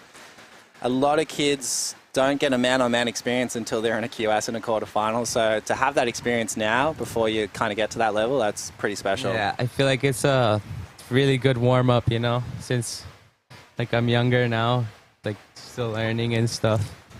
Yeah, epic. So it's gone a bit slow in this heat. Lucas Cassidy is in the lead with a 6.5 and a 4.83. We've got Rory Dace, the big boy from South Africa, in second. He's only chasing a 3.83 to jump into the lead. And then our defending champion, Lucas Skinner, yet to get a score on the board that he would really want to have any scoreline. Do you think he'd be rattled at all, James, or he's a cool, calm, collective kid? He's been here a lot. I think Lucas is probably one of the more calculated and calm Groms in the whole field. He's definitely got a really good competition head on him. So his dad is obviously, you know, top 5 longboarders in the world and has been there for the last 10 or so years. So he's got a lot of experience with his family. I know Ben and Michelle will be watching this. Big shout out to them and all the crew back at home.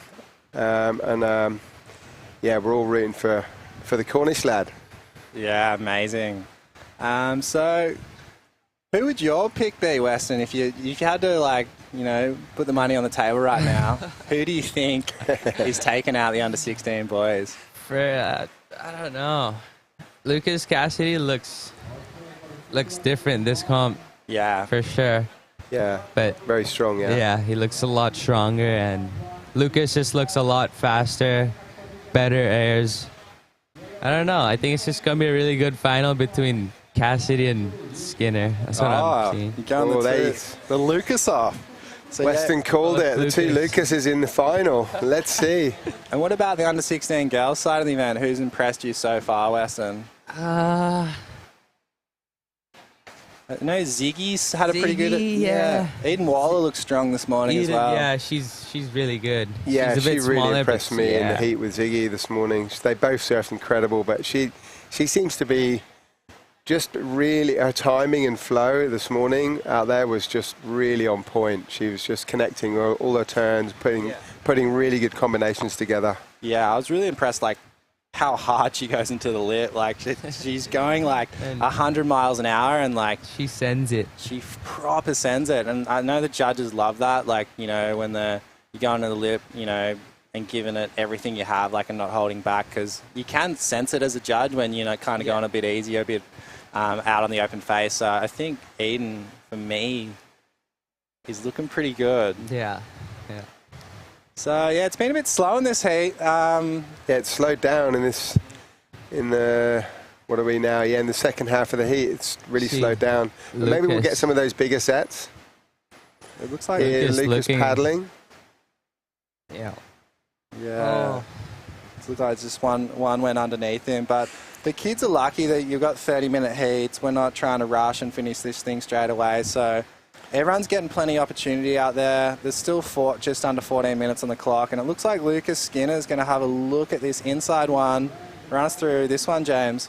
Yeah, he's getting a lot of speed off the takeoff, waiting for the open face. Oh, there it is. Yes. He's got them on lock, hasn't he? Yeah, he's really good at doing those. In the seeding round, he was super impressive. I don't think he fell off an air for the first 6 attempts this trip, so that was a big one as well. That was lofty. As we have a look at the BGS, keeping us fueled with the best coffee on the island. Are we cutting to Daddy Gunn? Yeah. He's in the BGS. It looks like we're cutting down, Daddy. He's just trying to sort it out there, but we'll cut down to Daddy as soon as he's ready.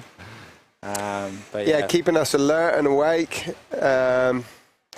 this early Saturday morning down here at Canggu BGS. Thanks, guys, for the big support. I don't think Daddy needs any more caffeine. He's fired up and ready to go. But yeah, thanks to BGS. It's been a few early mornings, Weston, and yeah, the coffee's definitely helped there. For sure. So what's been the best experience so far of you know, hanging out with all the kids around the globe? What have you enjoyed so far about the International GromSearch experience? I don't know. This comp, it's like not only just a contest, you know. It's more of like a family thing also, I feel like. And it's just with all your friends, have fun, surf all day.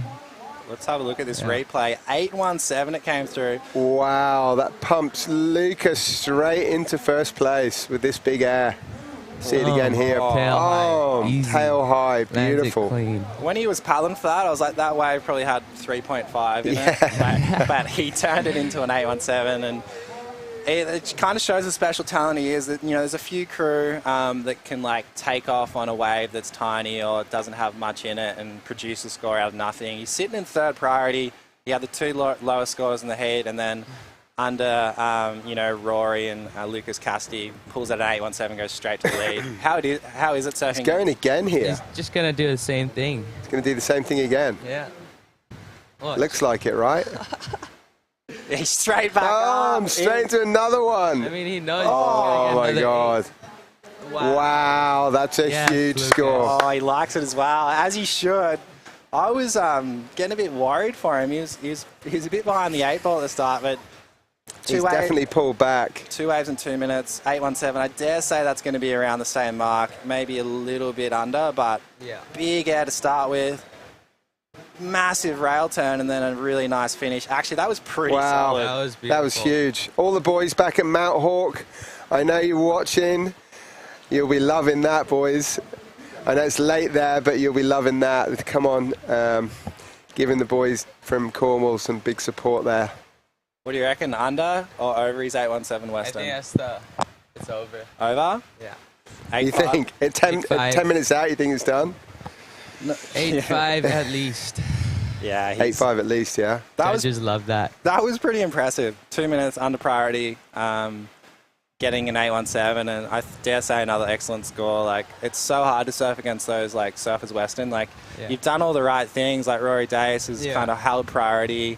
He's got the 7.5. He's waiting for a bomb. And then under priority, Lucas Skinner's just got an 8.17 and a 7.18, and he's going again. He's on another one. Oh. Wow, that's a nice rail turn. Full roll. Do it. Oh, my God. Wow. How's he pulling those things off? Locked. He's locked. It's those giant size 13 feet of his. I think they're glued to the board.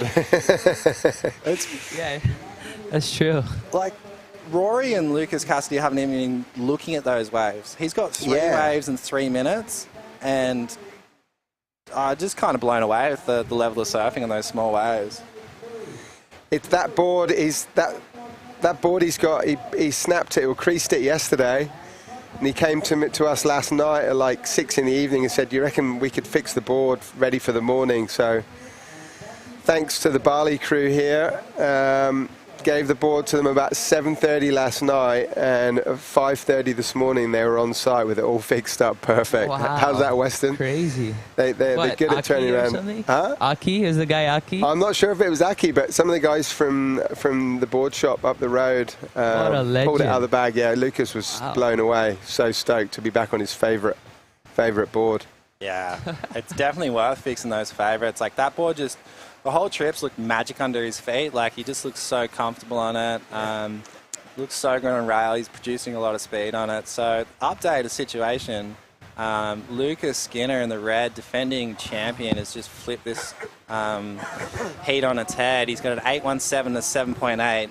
Blue is in second place, Lucas Cassidy. Cassidy has a 6.5. He needs a 9.47 to jump into the lead, but I'm sure he's thinking about backing up that 6.5 and, you know, giving himself a little bit more room over yellow Rory Dace from South Africa. He's got a 7.5. He only needs a 3.83. So with 8 minutes and 20 seconds on the clock, yeah, it's kind of, the boys are just probably trying to lock in that second spot because both first and second advance to the semi-finals, which goes back onto man-on-man. So if you were yellow right now, Rory Dace, what would be your tactic, Weston? Get busy or just keep waiting? I'd wait for a good one. Yeah. All he needs is 3. Yeah, and with 8 minutes, you dare say there'd be at least a couple more sets. Yeah. Yeah. Yeah, there's plenty Try more to sit on opportunities for blue. sure. We haven't seen one of those really solid sets either in this heat yet, right? Yeah, like I think Lucas Skinner in the red, like the 3 waves he caught were, I don't think in previous heats, like especially in the first men's quarter, any of the boys would have been looking at those. Like they were inside small ones, so I dare say we're going to get a nice kind of 3 to 4 foot set. Because yeah, it's kind of been pumping all morning. Like it was bigger than we kind of anticipated first thing. So I dare say there's a few more sets on offer this heat. So how's last night, Weston? It was pretty cool checking out the new Rip Curl GromSearch movie, Laser Breathing Dragons. Yeah. What do you think about that? It's so sick. Like, it was my first time watching it too. And they're just all like different surfing. Yeah, it was pretty cool. Like, crazy. and I think Steph, like, you know, being a hero of the Search movie, like, kind of the return of Steph, like, it was just kind of being renamed the Steph movie a little bit. Her surfing and then her rail game was amazing. Speaking of rail game, looks like we've got Lucas Skinner back up on a small insider, just out of frame, but I dare say, again. What? That's a 9. I didn't even Oh my God. Oh, he's done 2. Oh, that's a 10. Oh, my God. He's having a bit of a... Oh, he's having a field day now out there. Wait, that's a 10. So it looked like a massive alley-oop to start. I'm pretty excited to see the replay. I hope they've got that on the replay. Let's have a look. As we see, yellow, Rory Dace, South African boy, big rail turn to start off that one. Into another one. Oh, that's a nice wave. Gets the finish. That one reminded me of Geordie Smith. He's been watching his fellow South African. Cassidy. I reckon. Oh, that was sick too. Oh, straight back up into it, and then wow, good 3-turn combo there from Lucas Cassidy from Mexico. That he lives in. Is he? Yeah, from La Pastora in Mexico. Yeah, that was under 18 USA national champ. Yeah, I'm not sure exactly how that works because he's from Mexico. He won the USA champs. I guess they do it together. But that was a pretty sick exchange. So we had Lucas Skinner in the red to kick things off, basically doing an alley-oop into a massive carve and a big air. And then looks like Rory got the best actual wave of the exchange and had some pretty big, nice Geordie Smith-looking carves. But Lucas Cassidy as well getting one. So we're going to have to wait and see how that plays out. Little Elim Walla with her dad there. They're a great surfing family. Eden and his brother Zion, and the mum and dad are here. Fantastic surfing family.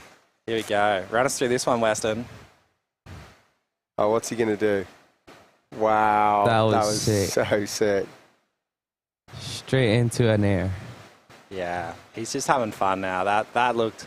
He's having a laugh. He's definitely having fun. What do you reckon to that, Weston? What do you think they'll give him that? Oh, that was a big carve there. So Rory Dace had the 7.5, so he's looking to back that one up. Wow, we can hear big screams from the beach. Something big's coming up.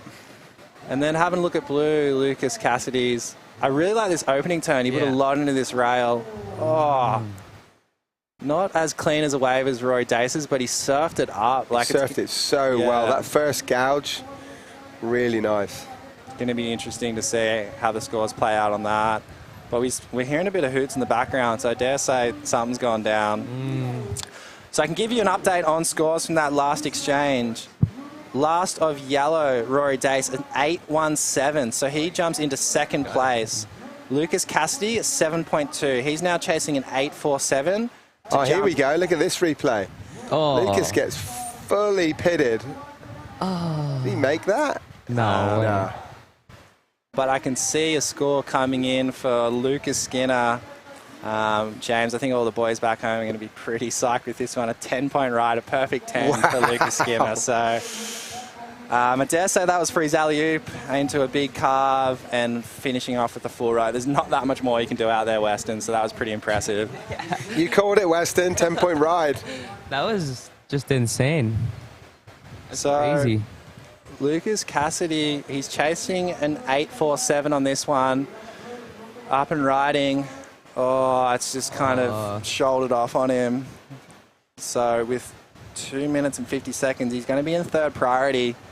And he's going to need to pull something out of the bag, Lucas Skinner style, maybe on an insider, but he's definitely got the surfing in him, Weston. Like, he's got some pretty big tricks in the bag. Like, in the seeding round, for sure, that massive straight air into that full rote. So he's got it in him. He just needs the ocean to kind of give him an opportunity. But, thanks for everyone for tuning in. We're down here for the Rip Curl International GromSearch final, covered by Sunbum. We've relocated the event to Bali this year. After a long stint at Bals, got out of the cold. So it's pretty cool that we got the opportunity to give all the boys and girls a 5-day waiting period, pick the eyes out of it. Contest director Nick Chung's made some pretty good calls, I think, so far, Weston. Yeah, for sure. Today's waves have been so, perfect, perfect conditions. Yeah, we started off the seeding round. We went on the search on the East Coast. Found a little peak to ourselves. Waves were pretty fun that day. Yeah. Kind of felt like a bit of a free surf. Like we just kind of did 4-person heats to figure out the seeding. And then kicked off yesterday at Perennian Beach at the Rivermouth Ride and the Sandbar for round 1 and round 2 action. And there was some pretty incredible surfing yesterday. Any highlights stand out for you, Weston?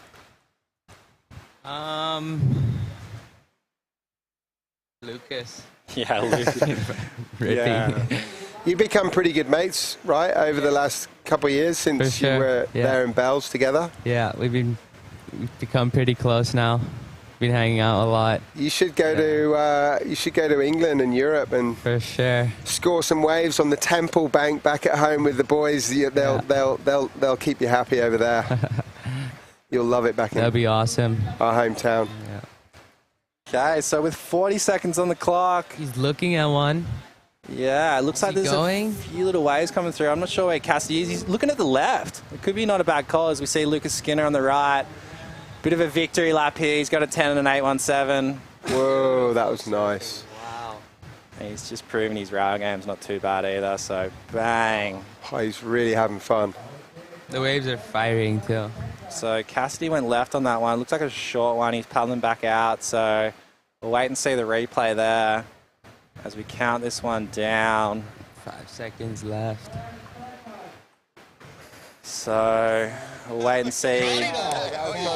4, 3, That's so sick. We waiting for a score for Lucas? Yeah, Lucas Cassidy went left on that last one, so we'll see if we can get a replay. But Rory Dace surfed a really good heat, really smart heat, like picked the eyes out of it. Definitely got the two best waves. So waiting to see if we get a replay for last of Lucas Cassidy, but it's looking like red Lucas Skinner taking that one out with an 8.17 and the first perfect 10-point ride of the International GromSearch covered by Sunbum this year.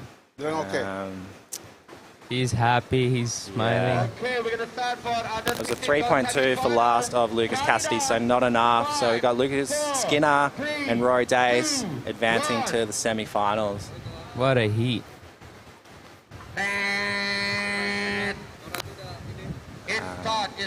So we're going into the girls. Yeah.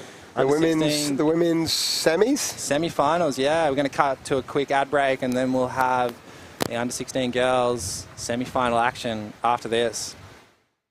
I am proud. I am proud to represent a brand that believes in doing its part to protect the environment, support our communities, And is committed to using business as a force for good. Rip Curl is the ultimate surfing company. The one that is the best for the planet.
This one's for the sun worshippers.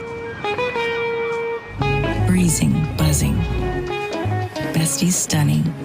Sprinting, ripping, gliding, soaring. Basking, bathing. Every day exploring. Everywhere, anywhere. Sunning. We salute you. And we don't care if you use ours. Just use sunscreen. Welcome back to the Rip Curl International GromSearch Finals covered by Sunbum. We're here at Perennial Beach. We've got the 16 and under girls semi-final action in the water. Got Ian Waller. What's up, Lucas? Man, that was sick. We've got Eden Waller from the USA in the red and Carla Maria in the blue.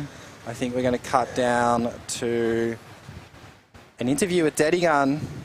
You got previous heat winner Lucas Skinner putting on an absolute clinic in that last heat with a 10-point ride and an 8.17. So we're just going to wait for Dedigun to get ready. But we have Carla Maria in the blue in this heat from Spain, the youngest surfer in the event, 13 years of age. So pretty crazy experience at 13, surfing against the best 16 and under girls in the world. What an experience there for Carla. As we wait for the opening exchange, and we're going to wait to see Dedigun do it. We were pretty keen to see that interview with Lucas Skinner down the beach, James. I heard all the boys are pretty fired up back home. They're so fired up. I've just got a million text messages coming in. They're so fired up. Everyone's up late night at home all watching. How good. As we see Eden Waller in the red. Oh, here we go. And we've got an interview with Lucas What's Skinner. up, Lucas? Man, that was so sick. Thank you. Perfect score, 10 with a alley-oop and continue all the way with every verse. How feel that? Oh, I felt so good. First 50 minutes, I didn't get any waves. I fell on my first one, and I was like, I just got to start again. Moved in the inside of it, and I got some nugs, and I just felt really free out there. And stoked. Nice, that's so sick. Especially today was so much better than yesterday, right? And changed a lot. And so you feel like so confident to be out there? Yeah, I feel real good. I actually creased my magic board in my heat yesterday, and I was stressing a bit. And James got it sorted at Chili Surfboards. They fixed it overnight, and I got it back, and it feels amazing. What size is this? 5'9". It's Skin Dog Surfboards. It's my ALK Swallow model, and it's flying. So yeah, all the boys at the Skin Dog Factory are watching, and they're stoked. So man, that's awesome. I'm so stoked for you, Mike, to the final. Yeah. And also beside of that, you're feeling like sending a motivation to generation like next to you. You know what I mean? Yeah, thanks so much. And look at the wave; it's absolutely firing. Oh my God! Look at that! Wow, it's fully firing. Yeah. So hey, let's go to Lucas' dad. What's Lucas' dad think about with that? What's going on? Hello, how are you? True English. True English, right? True English style. The best surfer in the world. He's going to take home the gold. You must be very proud, Dad and Mum. He's a legend. And all the family. Yeah, that's it. Red up and ready. That's it, got it. Yeah. Thank you. Thank you, Daddy Gun. Congratulations to Lucas Skinner. That was a crazy performance. Like to be behind at the start of that heat and then to chase some insiders and lock in a 10 and an 817 as we catch up with action from 16 and under girls semi-final number 1. We've got Eden Waller in the red and Carla Maria, the 13-year-old from Spain, in the blue. Looks like they've locked in a few scores. As we jump to a replay, Eden Waller, just impressive how hard she goes into that lip. Big carve there. I dare say that was a 4.83. How old is Eden? She's got such a smooth style. 16 years old. 16, yeah. As we see the 13-year-old Carla. Oh, wow, that was crazy. That was a crazy turn. That was an impressive turn. And Is she actually 13? 13. White. Pretty crazy. Carla Morera, she's 13? Yeah. And Eden's 16, yeah? Yeah, Eden's 16 years old, so looks like Eden Waller's locked in a 7.83. I don't think we've seen that one on the webcast yet, so we'll wait and see a replay for that one. So Eden Waller's actually 15 years old. From Lowers in San Clemente, she's already won a QS 6000 at the Supergirl QS there in California. So already a very, very impressive resume at 15 years old, and I'm sure she wants to get this International GromSearch final trophy that's sitting in front of us right now, which is a pretty mean-looking trophy. It's a mean-looking trophy, isn't it? You were just saying, Weston. Yeah, the wood carvers up in Ubud did an incredible job. You'd be stoked to take that home. For sure. And if they can get a shot of this from the on the stage, from the booth, but it's a pretty impressive trophy. It's pretty weighty too. For sure. I don't see red. Yeah, we see Eden finish that one. And it looks like we got Carla in blue out the back. This is an epic looking ride. Oh, just kind of closed out on her there. But yeah, situation in the water right now. It's Carla from Lanzarote, La Santa. So she'd be used to going left in powerful waves. That's an amazing wave. La Santa Point over there in Lanzarote, super heavy, powerful barreling wave where they have that invitational event there every year. Really, really hollow, fast breaking coral reef or like a lava ledgy barreling wave. Yeah, she's definitely not scared. I've seen that throughout this trip so far for a 13-year-old. Hitting the end sections, giving it everything she's got. She's got written down here a favourite surfer in the world, Steph Gilmore. So pretty cool that hang out your favourite surfer in the world for 5 days straight, Wes, and that's pretty cool. Yeah. Yeah, how cool was it last night in the, we had some questions and answers. There's a really kind of a tight-knit crew there at the shop, and they were able to just chat away with Steph and ask all the questions they wanted. It was pretty amazing. There's some really good questions, actually. Yeah, another amazing one the other night. I'm sure, Weston, you can talk about this, but we had a bit of a Q&A with Molly Picklam at the girls' villa with all the boys and all the girls, and I was kind of losing it, just the intel that Molly was giving us and a few secrets about what happens on the CT. So how cool was that, Weston? That was so funny. She was telling us a lot. She was telling us a lot about the CT. Yeah, it's a kind of an experience you can only get, at the Rip Curl International GromSearch. Like, not often you get the number 5 surfer in the world come to your villa, talk about contest preparation and free surfing and Olympic experiences and WSL Final Fives, and then leak a bit of intel on the world tour as well. So that was pretty cool, Weston. Yeah, for sure. So cool. It's amazing. Molly, it seems like only yesterday Molly was competing in the GromSearch international finals. Yeah, she did mention that, and I think that's why this event's so special and unique. Like, you get kind of a head start, not only through the contest, surfing man-on-man heats and surfing a CT format at a CT location like Bells Beach or Canggu here, which probably should be on tour. But you also meet the best surfers around the world, and you create that kind of friendship. So if you are going to Nuki or if you are going to Hossegor, you already know someone there, which is pretty cool, Weston. Yeah, it's good to have connections, for sure. Yeah, how many of the boys have hit you up for a spare bed or a couch coming to Bali? A lot, for sure, yeah.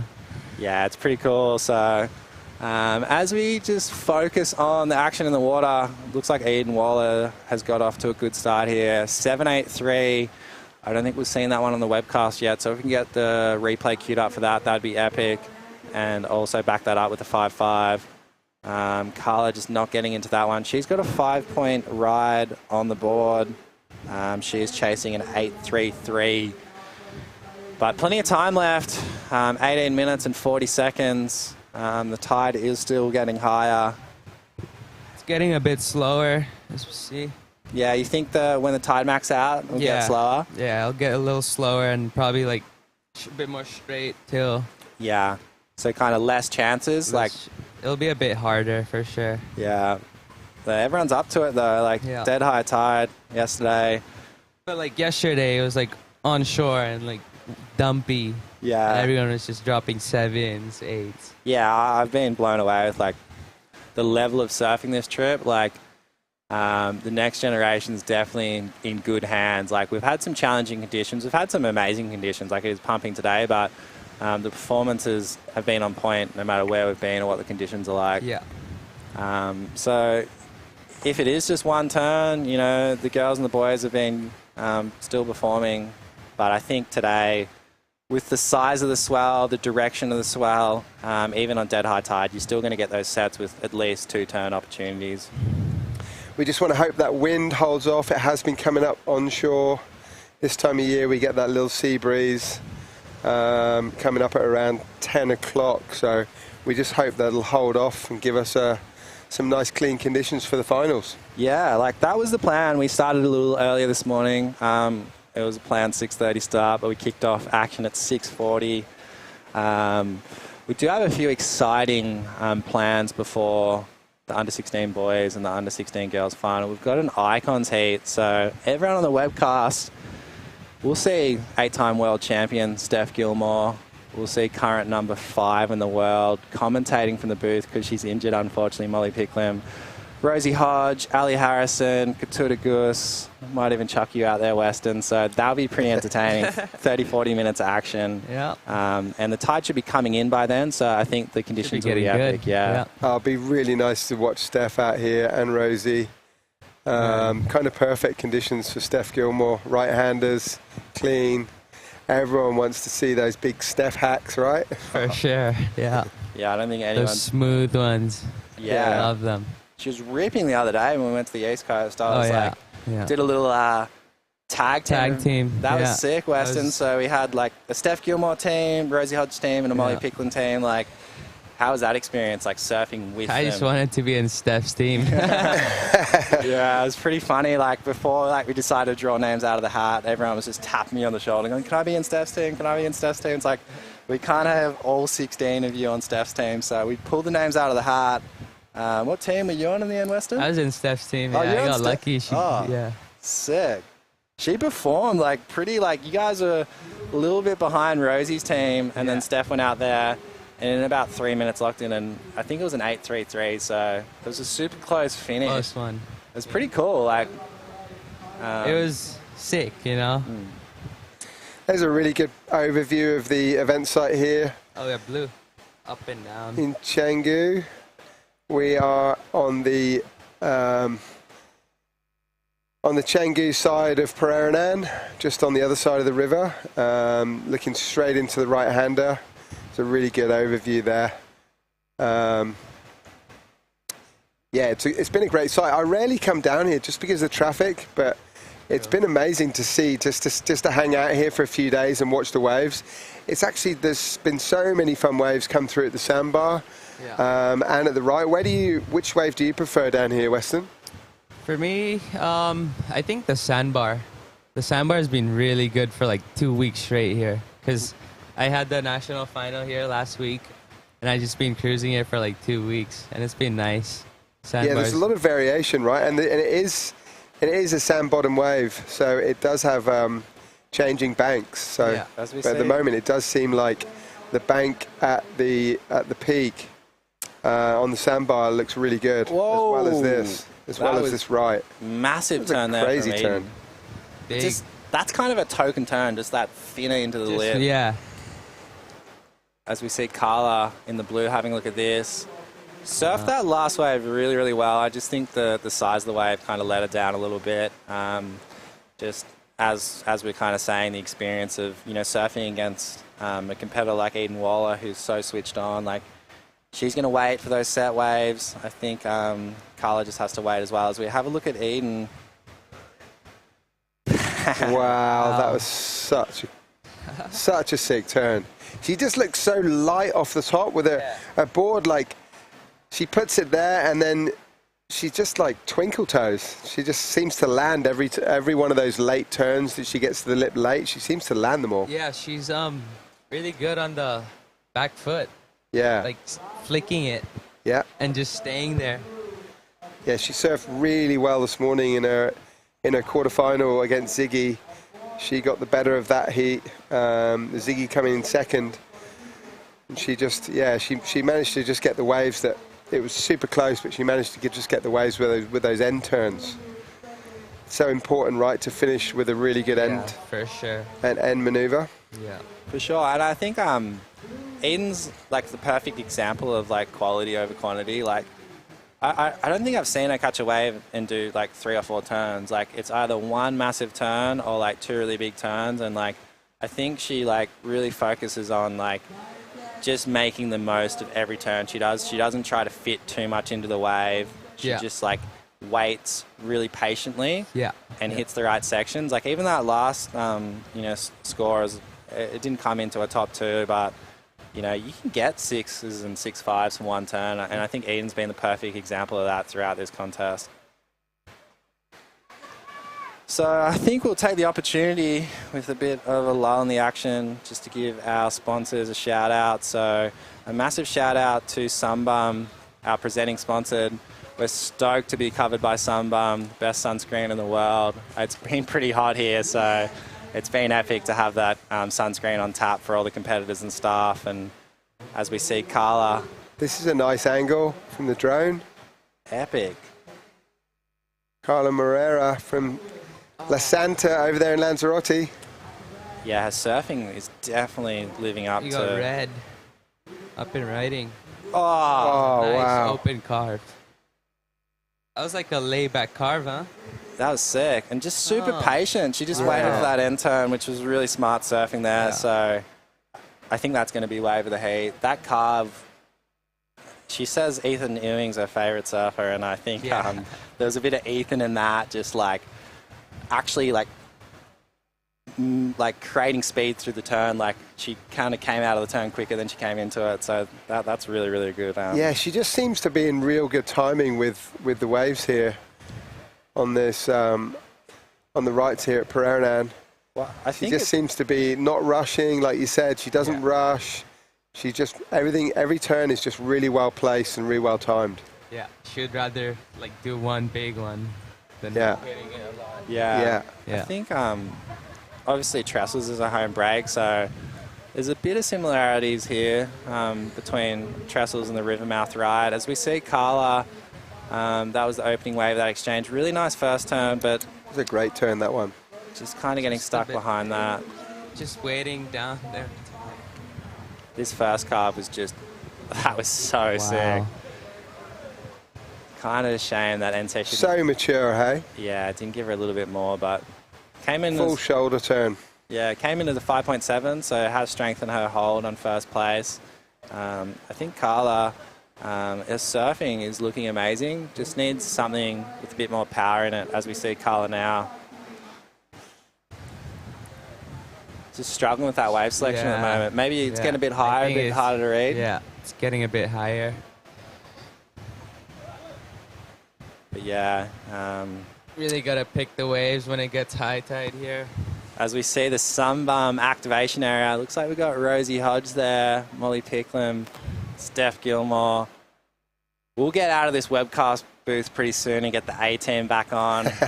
We just wanted to give them a rest so they're fully charged for the semi-final and final action. But it's been a pleasure to jump in the booth and just watch some surfing. Like the surfing, and I said it before, it's just the standards, incredible. Yeah. And it's really cool. Like it was great to be at Bali during the CT, but we get the best surf for the kids in the event, you know, giving them a 5-day waiting period. We don't have to dance around a CT schedule. So, yeah, it's been epic. Who have we got next? Yeah, that time at Bell's, it was a bit hard to get this, like, surfing going now. Yeah, like it's the just, heat. Yeah, you know, you're trying to... we've got the trials for the event. You know, there's obviously a CT, men's and women's there. So, yeah, you kind of don't always get the best conditions, but still an amazing experience to surf a CT location and free surf and get ready for, you know, the crazy stat is 60% of CT surfers currently on tour are GromSearch winners. So, you know, it's not a maybe. Definitely some of these juniors in this event will be on the CT at some stage. So to have that experience surfing barrels is incredible. As we see Carla, big backhand turn there. Oh, that's a nice hit. Yeah, surfing's amazing. I think she's just, her wave selection's kind of let it down a little bit. Wow, this is a great looking wave for Eden. Wow. She's not She's scared. really throwing everything at it, isn't she? But yeah, I think Carla will really, even if she doesn't end up getting through this, will learn from the experience of surfing against a competitor like Eden Waller in a man-on-man heat for 30 minutes with priority. Her surfing for a 13-year-old has kind of amazed me this whole trip, and to get to the quarterfinals or to the semi-finals is just an amazing achievement, and I think knowing she's got 3 more years of this, right? She's got 3 more years to come back for sure to make the International GromSearch finals again. So yeah, she's got a really bright future ahead of her. Yeah, I think like she'll learn so much from this experience. Like, just about man-on-man heats, priority, surfing in a CT format, and you know, preparing for a contest with a 5-day waiting period and everything like that. I dare say she's going to take out one of these international GromSearchers at some stage. She's already in a semi-final at 13 years age. She's got 3 years left in it. Yeah. So, yeah, it's pretty cool. Like, it's been amazing to see all the talent this trip, all across the globe. Like, we've got obviously the national finals in every region, but also got the GromSearch Online opportunity as well, which we saw Dylan Will-Coxon take out on the boys' side of the event, and Catalina take out on the girls' side. coming all the way from Peru, which was a big trip.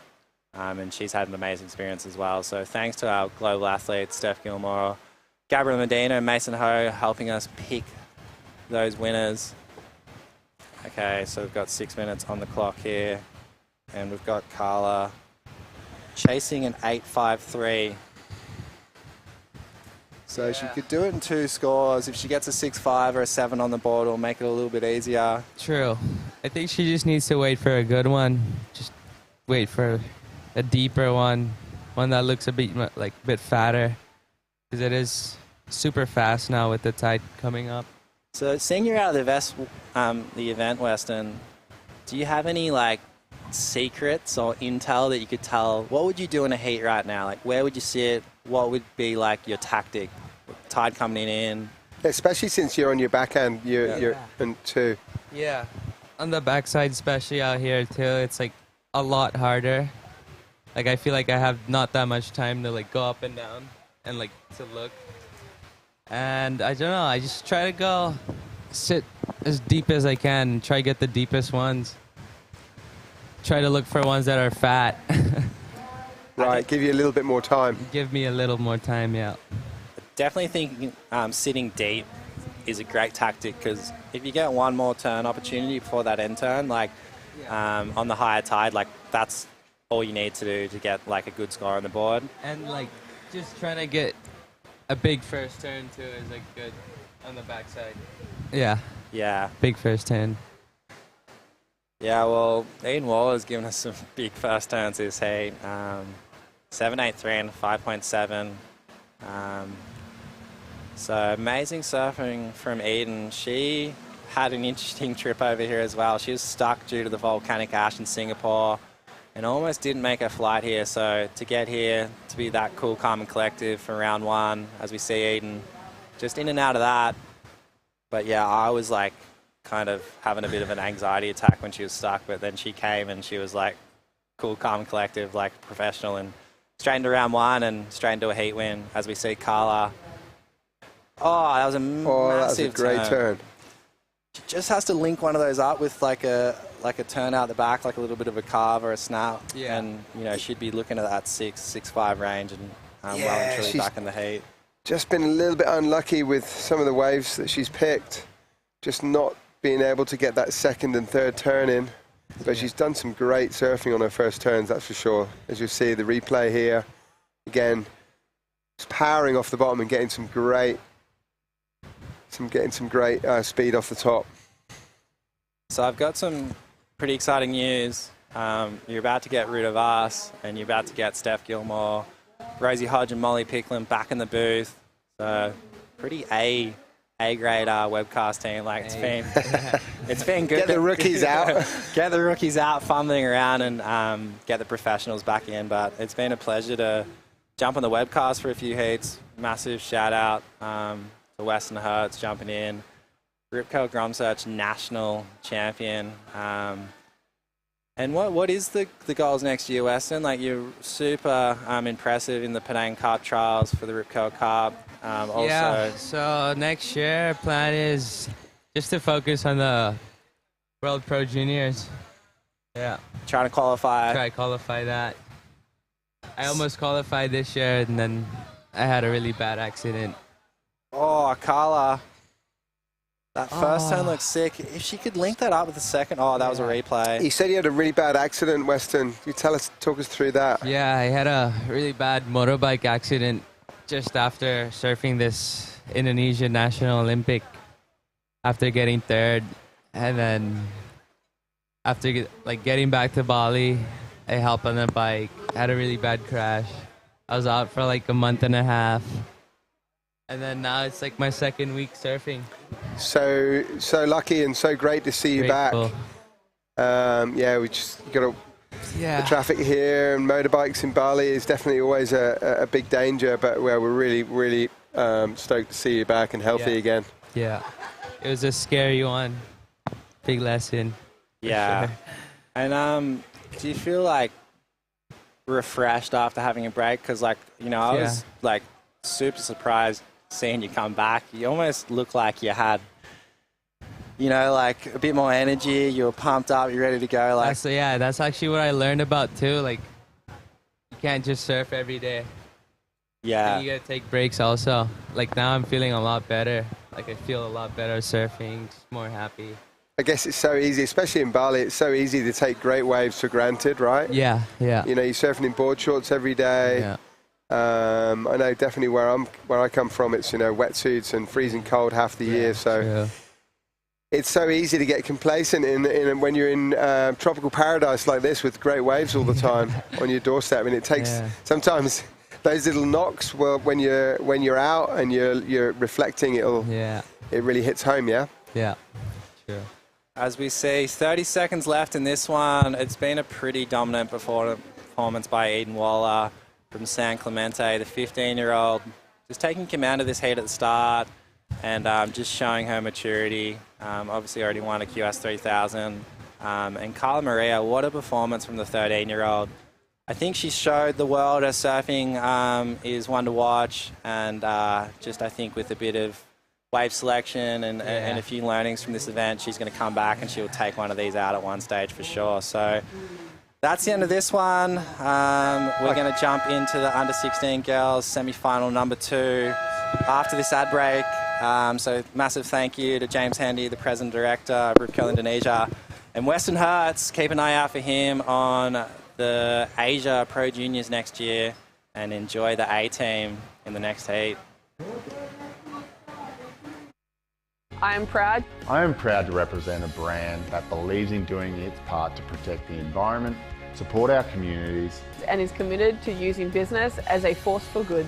Rip Curl is the ultimate surfing company. The one that is the best for the planet.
This one's for the sun worshippers.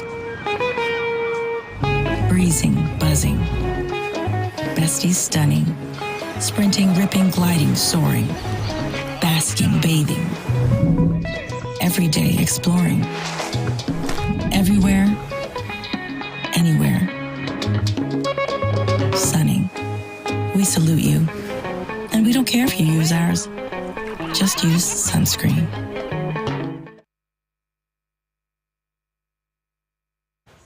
Miley's just... Welcome back to the Rip Curl International GromSearch final. We have women's semi-final number 2 out in the lineup. Our 2 surfers in the red, Louise Jane Laprant from South Africa, winning her heat this morning in the quarterfinals. Let's see what she's capable of here in the semi. And it's Ziggy McKenzie, who learned to surf just at the beach at Bingen, now resides on the Gold Coast of Australia. I'm Rosie Hodge, and I'm joined by 2 of the best in our sport. Molly Picklum, Championship Tour standout, potentially some of the most iconic moments that we've seen in women's surfing. The final at Pipeline with yourself and Katie Simmers, the final at Sunset where you took out the victory in the WSL Final 5 this year. And we also have the GOAT, Steph Gilmore, 8-time world champ, in the booth to call the action. Morning, you guys. And we're back. The professionals are back in the booth. The bad news bears. We are back. How many blondes does it take to run a commentary webcast? No kidding. Proper. This is an exciting heat. these two girls have been on fire, so excited to watch this go down. The wind is just puffing up a little bit, so the conditions are getting ruffled just a little bit, but still looks so rippable out there. How many waves? Really, really fun waves. The man surfing, Molly, I know you've had, you've been out of the water a little bit. How's the man surfing going? The itch. Wow. I mean, these waves are incredible to mind surf. We've been mind surfing. I feel like I've had 40 10-point rides since I haven't been surfing, but yeah, no, it's pretty cool to be here and watch these girls rip, and yeah, I'm keen on getting back in the water for sure. You've been a little bit of a surf mom, though. You've been like getting some of our clips on the iPhone, carrying around our towel, making sure we're hydrating. Yeah, I've really been on the other side of that. And we really appreciate those surf mums, you know, because that's a lot of effort. It's tiring. Done with so much love. I just love watching you guys surf. Like if I can't be out there, I want to still be a part of it. Yeah, well, we appreciate what you do. That's why we keep egging on Queen Steph to get out in the water. She's doing yawns and all sorts over here. This heat is really getting to me. The heat is in I'm the waiting. temperature. We might potentially have a Icons heat later. True. And Molly's going to take out the bodyboard and throw down a couple of air rollers. Full like. I heard she's been working on the drop knee stees. Yep. Yeah, I Any dropped a truth? little knee back. I was at Raglan the other week. People were looking at me real funny. It was pretty cracker. Training for the Pipeline Bodyboarders event. They're like, that kneeboarder looks exactly like Molly Pickett. Oh, and while we're at it, I think we should throw down to an interview with the winner of that last heat. Dede, you've got Eden Waller with you. Yo, what's up, guys? Back to live right here with Aiden, the one Mike through to the final of girls division. Yo, tell me about how to be out there and get through the final. I'm super stoked to be in the final because, it's fiery and I'm stoked to just go surf good waves. Sick. I know I saw you like with those waves attack all the way to inside. And I heard also you almost didn't make to Bali because of the flight condition or something. Yeah, our flight got canceled, but we got another one. We made it. That's it. And now not just make to the Bali, but you also make to the final all the way, and congratulations for that. Thank you. Thank you, Dede. Back to you guys. Eden. We have our first finalist for the women, Eden Waller. And yeah, so true. We've had that volcanic ash that grounded most of the flights. Eden and her family had to spend 24 hours in Singapore waiting to see if they were going to make it over to Bali in time for the start of the competition. So great to see Eden hitting the ground running into the final of the Rip Curl GromSearch International Final. Yeah, she's been on fire, and her little brother too, Zion, he's out there in the free surfs, just, probably surfing for 8 to 12 hours at a minimum. It's really, really impressive to see them charging. That's something about hanging out with Groms too. It almost like gives you that energy. It rubs off on you. Get the froth Definitely. going. I feel like Steph has the inner Grom froth, the internal. It's just like, does it ever Pretty stop? sure that's you, Molly. No, but mine like crashes and burns here and there. Yours is just like a slow burn for life. The forever Groms. I mean, you know what? We get to live the dream because we get to surf, and so you got to It's crazy, yeah. got to milk it as long as we can. We're milking it. We've Yep. been sitting at the Warong, smoothies, avocado toast, living the dream. Yeah. We're yet to see the first wave yet. 22 minutes remaining. Girls are being extra selective in this semi-final. And I'm wondering what they've seen from the previous heats. I mean, we were even watching some of the waves potentially going a little bit deeper, so hopefully they can kind of gather their positioning. You can tell, though, like pretty tight quarters with these women as they start to look at this first set rolling through. Oh, Louisa, she's going to go on her backhand.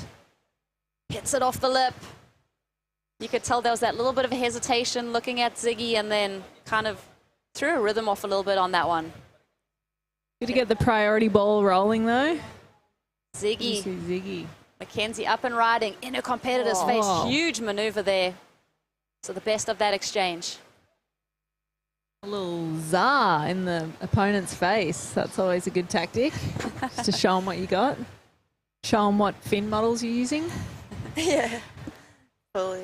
But that, I mean, sometimes when you have your competitor there and you're almost going through your Rolodex of turns and you want to make it as big as possible as we go through this replay, I mean, when you're picking off your maneuver choice, so much of surfing is intuitive, but when your competitor's there, is there a moment where you almost overthink it? Definitely. There's always that little, like, in your peripheral vision, there's someone there, and maybe they'll, even sometimes the photographers, if they're just, you know, they can be nowhere near you, but sometimes they're just in that line of view that can make you hesitate a little bit and put you off. So, yeah, that's always a tough one. But I grew up surfing snapper rocks. There's a lot of things in your in your peripheral vision, and it also just straight in front of you at all times. So you got to learn how to just go around them and change your maneuvers as you go. Pretty much most lineups are very crowded these days, so we're all learning how to surf in and around people. Yeah. Just go over them. Straight over, Bunny hop over the top. It's hard though, especially the photography thing, because some are experienced and will actually duck under and you can just go for it, and then others you'll actually collide with because they don't understand the flow maybe. Yeah, or they're just trying to get the shot and they trust you. They trust us, but then we trust them to move as well. True. Because I find when I'm working with the real goats, they move, like I don't even have to think about them, they'll worry about themselves. Exactly. But then the other ones, they're really thinking, well, they're not going to hit me. Right. Because I'm meant to know how to do a turn. Yep. I've definitely hit a few water housings here and there. It also depends what lens they're using. They like get close on the fisheye if there's got like, you know, 100 to 25, whatever the lens they're using. So sometimes they're like, shave my head off. Like I want you on the fisheye to get as close as possible. And let's just catch up with some scores. Ziggy McKenzie dropping in that 5-point ride. Lulu, just a sub 1, a 7.077 on her opening ride. They loved that zap off the top, those judges, hey? 5 points, 1 turn. It's so critical too on that inside section with all that impact. I mean, I think the judges like lap up that little bit of drama too. Like if you can add that little bit of emphasis, if you're pushing that tail a little harder, if you're hitting that critical section right in that crisp part of the wave. Louisa with that priority elects to flex on this wave on her backhand, winds it through the top. Regathers herself, turns around those shoulders. Can she get the third maneuver choice in? Unfortunately, a little bit behind on that section. Looking good through the first 2 options. Just cleaning up that finish. Yeah, the first 2 turns were really nice. She just was a little bit late on that last maneuver, but that's a nice little, just building the house, as they say, building the platform. True that. Building the confidence. All of these surfers have such nice styles too. Really fluid and, yeah, really nice to watch. Molly, what did you make of this one? Just a little late to the party on that finishing maneuver, hey? So Lulu, oh, here we go, Ziggy. Whoa! Oh, the drama. Oh no, was that a make or not? What are you calling, Molly? I'm calling not a make, personally. That was like a 1-foot finish. Yeah, that was wild. 2 feet on the tail pad. Tin soldier. Did you think she got another move before that, or do you reckon that was one and done? Oh, it'll be so interesting to watch because that was one of those, you know, we've seen them this morning, like where they catch that bigger closeout looking wave. Let's have a look. Here we go from the takeoff. So Ziggy eyeing off this one. Bigger wave, set wave, eyeing down the line. It seems like she got this one maneuver choice right there. Just the shuffle of the legs, the feet, placement. They're so critical, the judges, I find nowadays, of whether something's a make. Yeah, and that was just always controversial point of judging too. That always gets our fans pretty fired up on the internet, make or not make.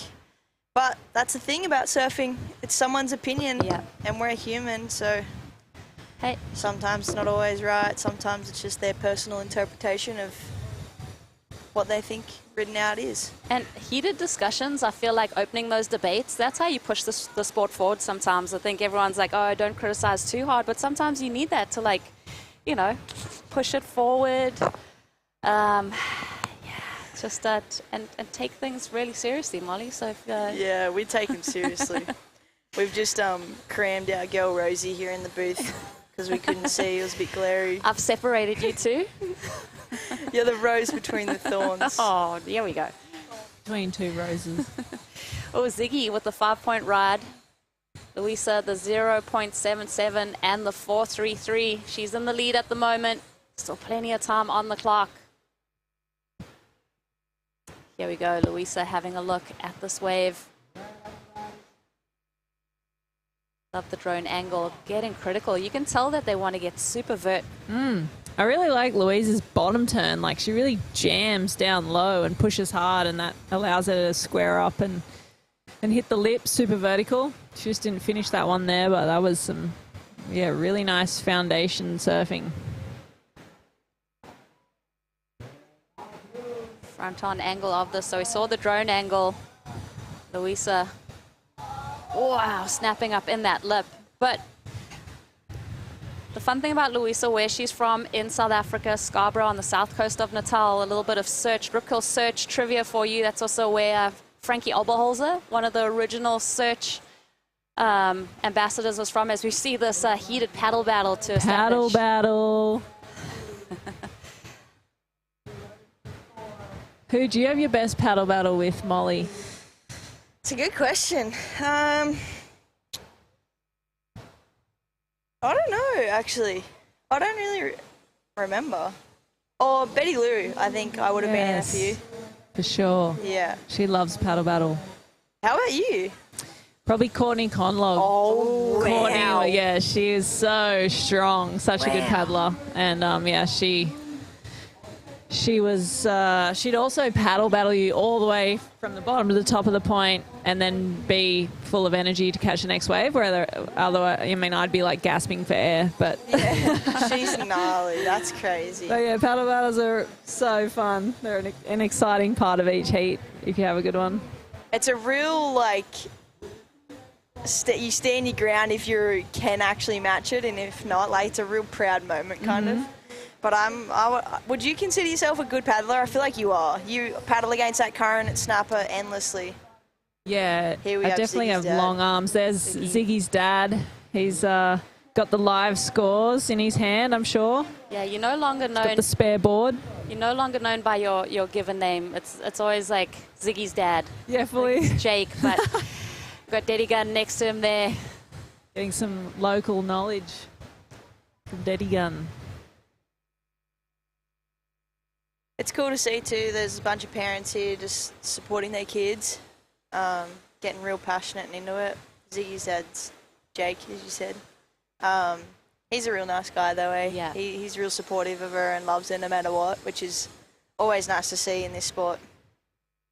You know, looking at Ziggy's profile growing, I mean, learning to surf in Bingen, spent a lot of time out at Uluwatu, honing her skills, now making that move back to Australia, living in your hood, Steph, the Gold Coast.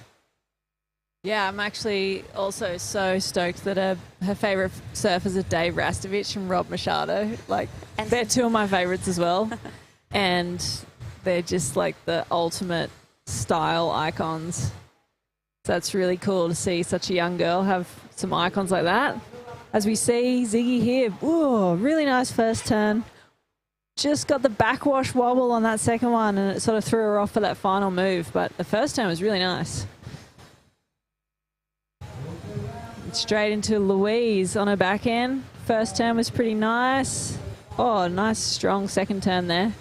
That should be a pretty good score for her. We'll see what comes through for Ziggy, but I'm not sure it'll better the two scores she's sitting on at the moment. I love a heat when you have a, goofy versus regular and you go back to back on waves. So the judges really get to kind of see everyone's points of difference. Ziggy, nice first turn, Steph. What happened there? Yeah, that first one was great. It was really, she was on rail but she cut it short so she could get moving into her next maneuver, and then unfortunately the backwash just threw her off. But as we see Louise here, yeah, she squares up. That first one was a little soft, but this second one, she hits the end section pretty hard. So yeah, that should be an okay score for her.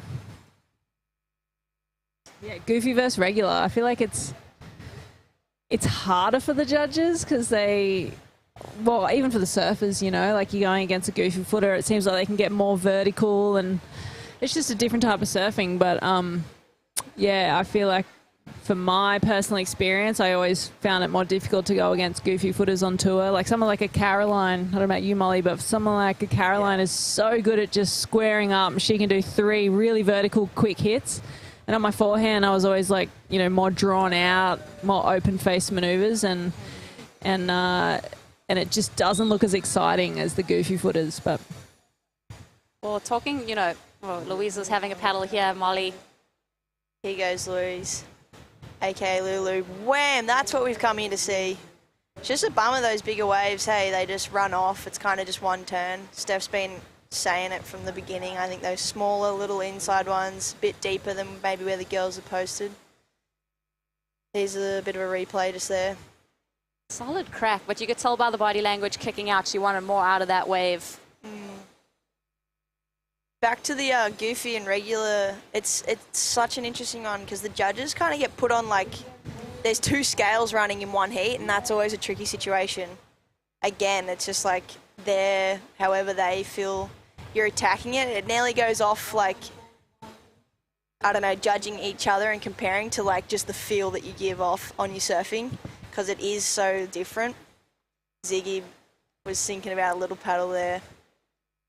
Here goes Lulu again, just trying to get that score to get up in first position. Well, that's right.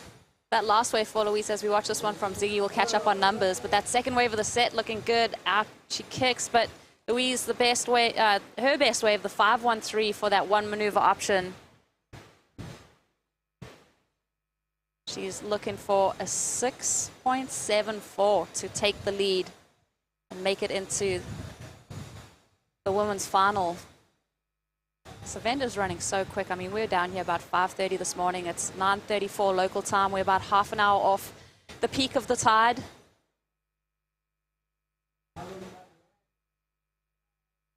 Louise up and riding.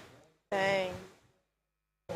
Tell that body language too. You can tell she wants more. Like there's like that. How does she flick that switch? Like what does she need to do to kind of resettle in the heat and maybe find a better wave? yeah, that's what it's all about. You know, the mind games, mind control, just trying to like stay positive, and you don't want to discourage the judges with your body language. But yeah, I think it's just, you know, it just means she cares, though. She cares a lot. She wants a good score, and she's just going to keep chipping away at it. And I think that's it. You just got to keep trying and keep finding opportunities and backing yourself.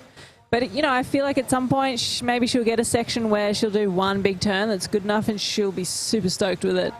And maybe it is the score she'll need, just one big turn. But, yeah, just stay on the hunt and just stay positive. I think that's the key in most competitions. Well, it has been for me, just to kind of say, you know, this is fun. We're out here surfing. Just got to catch a couple good waves and try and do my best. That was Dylan Donegan getting ready for his semi-final. He was outstanding this morning, and I think anytime a goal is always to surf to your ability and to leave the water no matter the result, knowing that you did your best, you showcased your best surfing.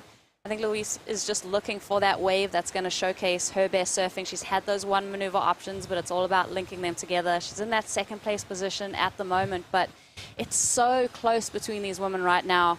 Louise only needing that 6.74 wave, top waves, a 6.83 and a 5.03.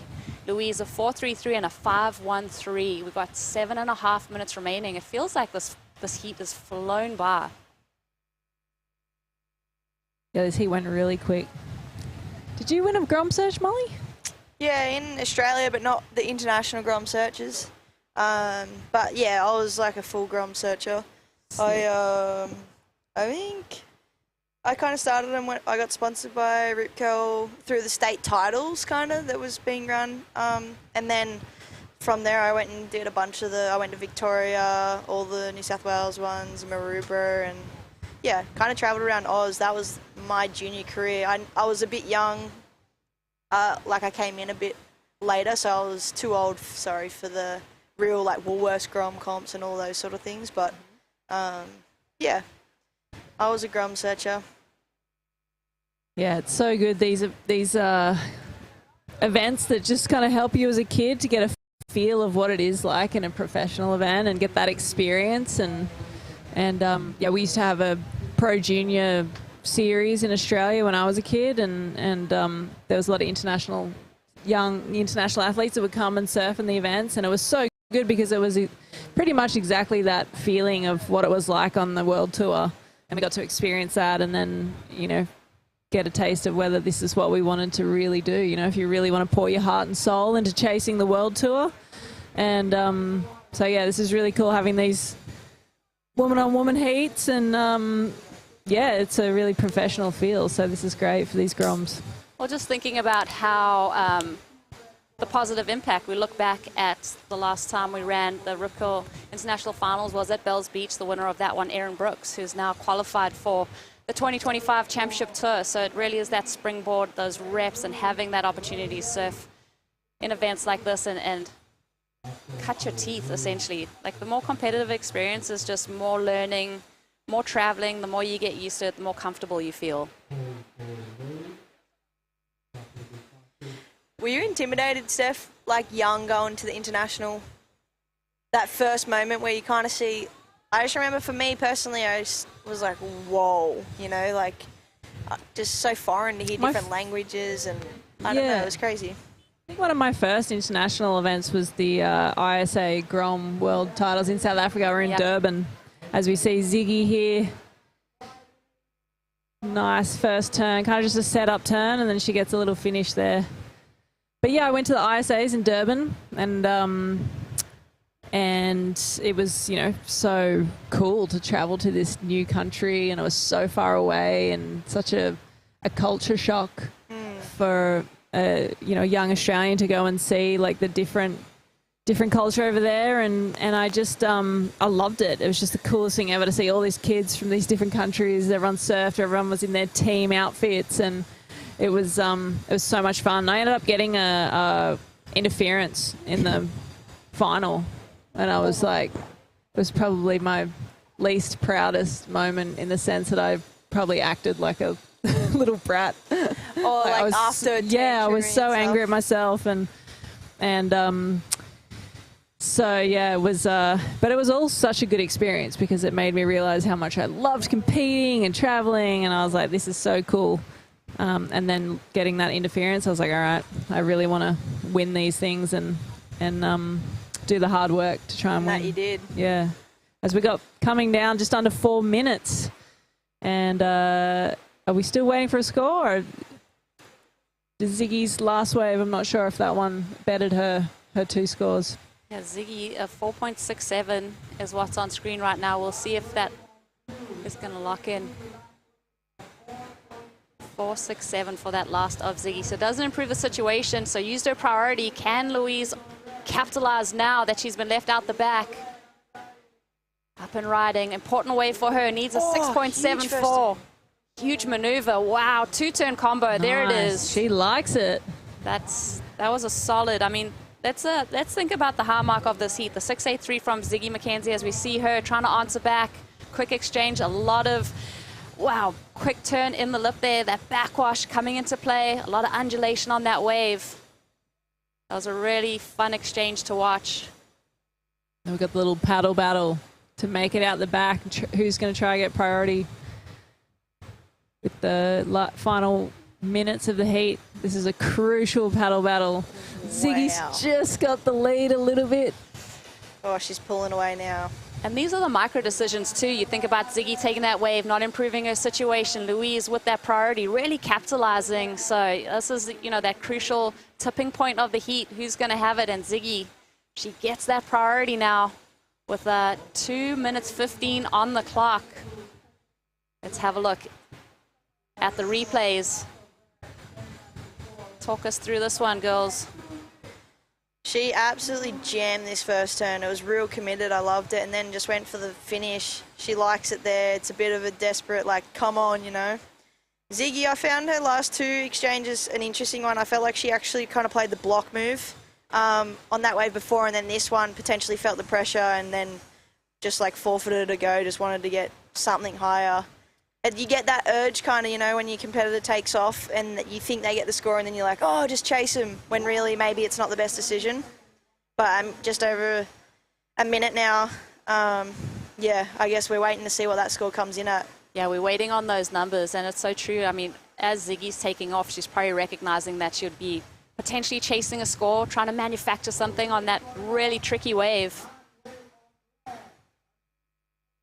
Wow, so just under the requirement there for Louise, a 6.43. Still a minute remaining. Really close heat here. Ziggy McKenzie in the lead. She's going to become Louise's shadow as she has that priority. How is she going to close this one out? Here comes a little bump. She's going to make a decision. She's up and riding with her priority. Is she going to improve her situation?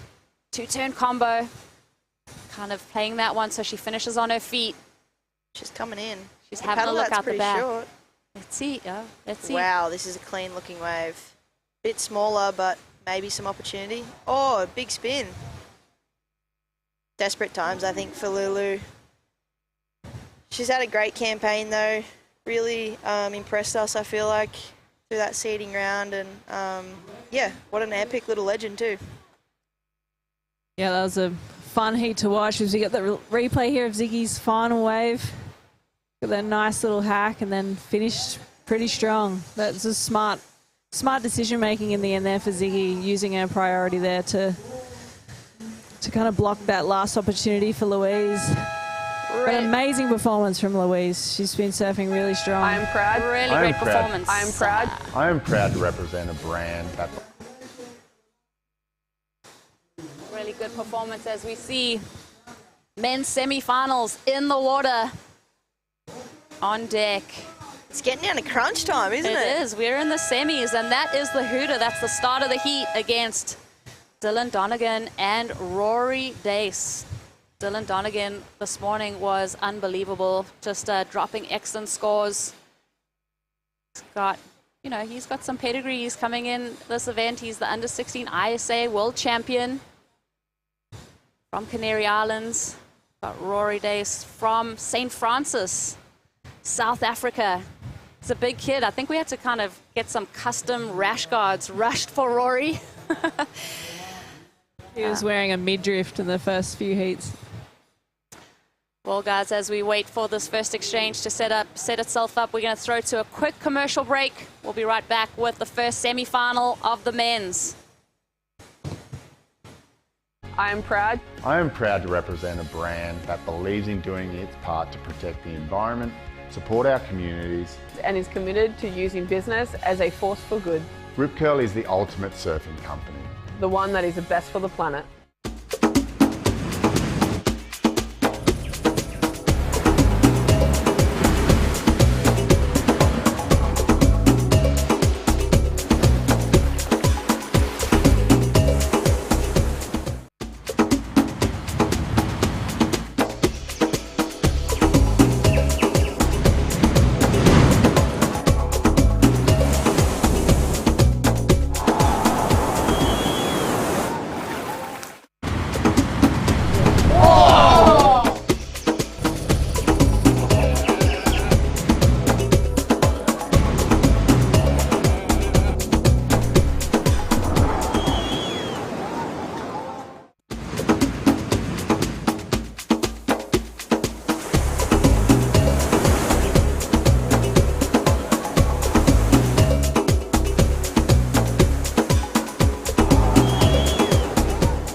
This one's for the sun worshippers.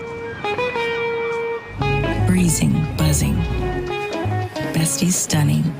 Sprinting, ripping, gliding, soaring. Basking, bathing. Every day exploring. Everywhere, anywhere. Sunning. We salute you. And we don't care if you use ours. Just use sunscreen. Joining us, you're watching the Rip Curl GromSearch International Finals. On deck, we have the boys semi-final heat number 1. Dylan Donegan up against Rory Dace. And we got some scores locking in. It was Dylan Donegan who opened up with an 8.5. Subsequently backs it up with a 1.3. Rory Dace from South Africa has got a score on the board, a 5-point ride for him. It is the surfer in red that is out in the lead at the moment with that excellent number. Yeah, that was a great first wave. Hopefully we get a replay for the viewers online to see Dylan's excellent score he got there. And of course, Rory's first wave too. It's always tough time in those ad breaks. It's unfortunate, but these events wouldn't be put on without them, so it's important to acknowledge all that support that we are getting to run these events. But yeah, let's hope we get one of these replays up for Dylan's 8.5. We heard some cheers behind us. The crowd loved it. Let's see if we love it. And I think we've got a bit of this onshore wind that's creating some texture on the waves, and I think onshore is the new offshore, right? For the air game. So we'll probably see the boys really go to the air, maybe even some of the girls too for the final. So here we go, girls. Who wants to talk? Molly, talk us through this one. I mean, he opened up with that nice jam, completely committed, a bit of a 2-for-1, but wow. That's amazing. He's got flow, this guy, Dylan. Rory, just getting himself on the board here. A little wobbly this wave, trickier to surf, but he finishes nicely. Smashed those waves. Dylan already gone for his backing up that 8.5. On shore is the new what? Oh, bummer. Fly away. The 1.3, that was just the throwaway there for Dylan.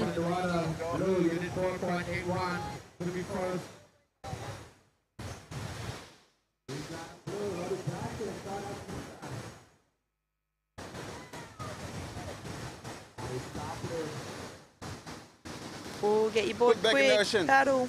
Yeah, Rory.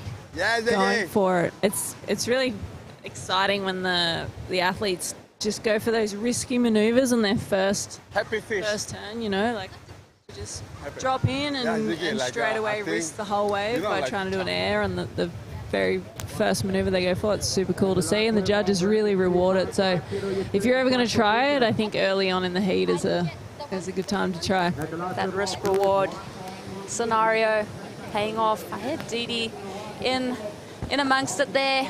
Didi, you got the winner of the last heat for us. All right, Ziggy. Man, that was so sick. What a tight heat with you against. And I'm so stoked for you to get through the final. And how you feel about that on that hit?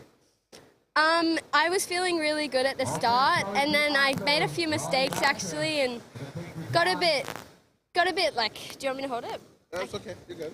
Got a bit flustered, but I calmed down and I got a wave and kind of just hoped that Lulu didn't get the score, but I mean, it's Canggu with nobody out, so it's always fun, and I'm just stoked to be in the final. Congratulations again. I'm so stoked for you to make that through the final. And yeah, that was pretty close.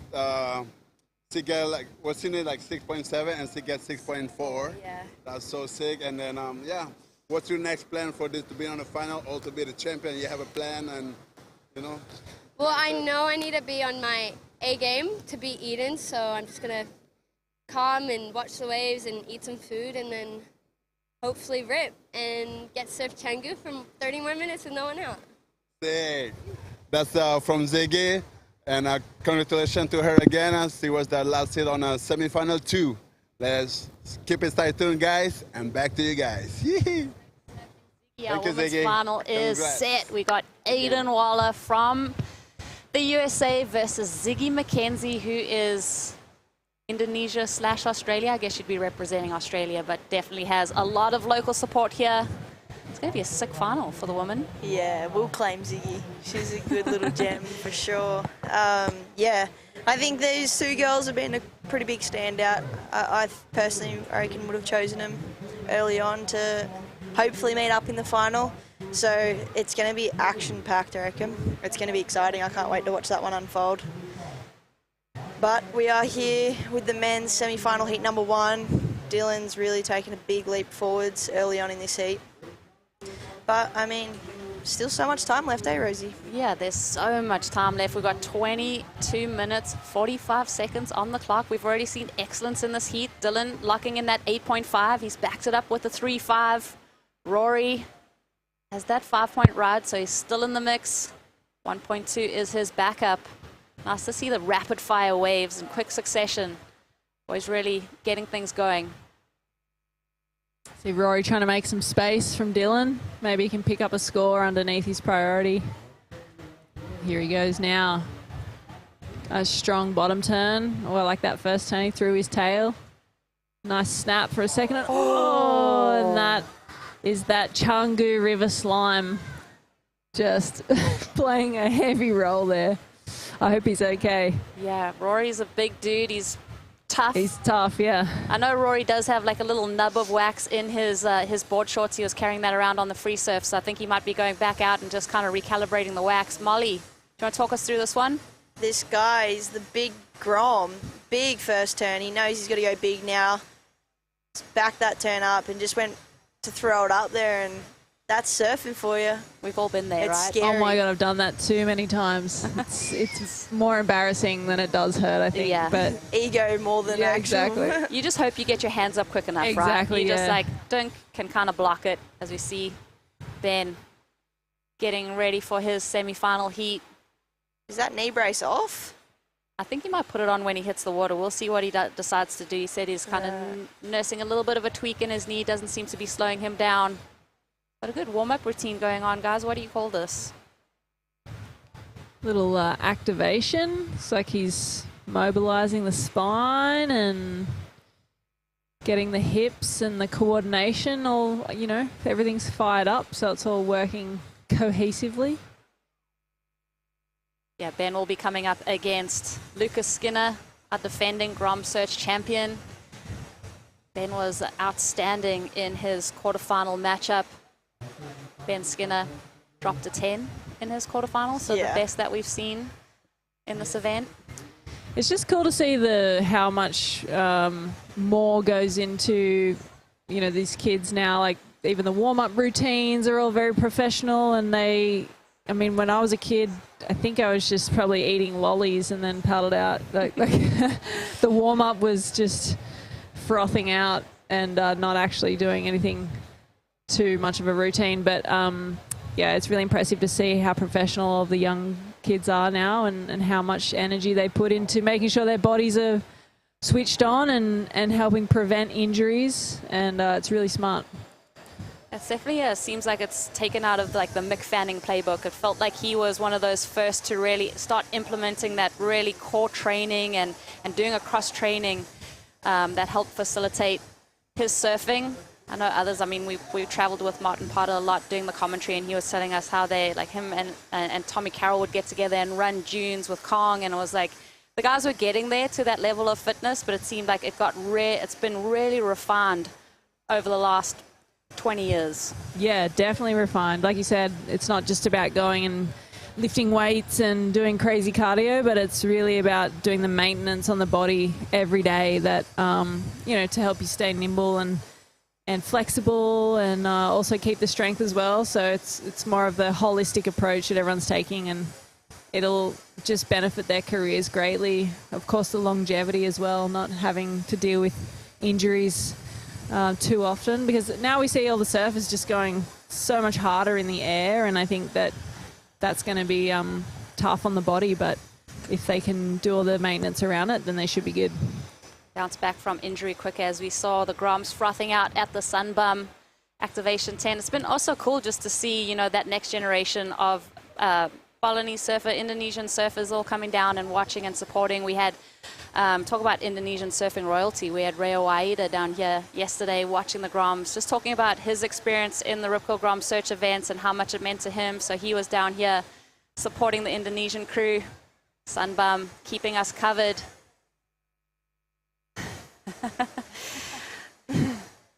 Yeah, if you're down here and you need some sunblock, hit up the Sunbum. That's what it's here for. They're offering that sunblock out there, so You forgot your sunblock. I was down there at 5:30 lathering up. I got roasted yesterday without it, so. Sunblock's good. Sun safe is good. Timmy toes? Nice. Slip, slap, slap. He's behind the camera and in front of the camera. That's true.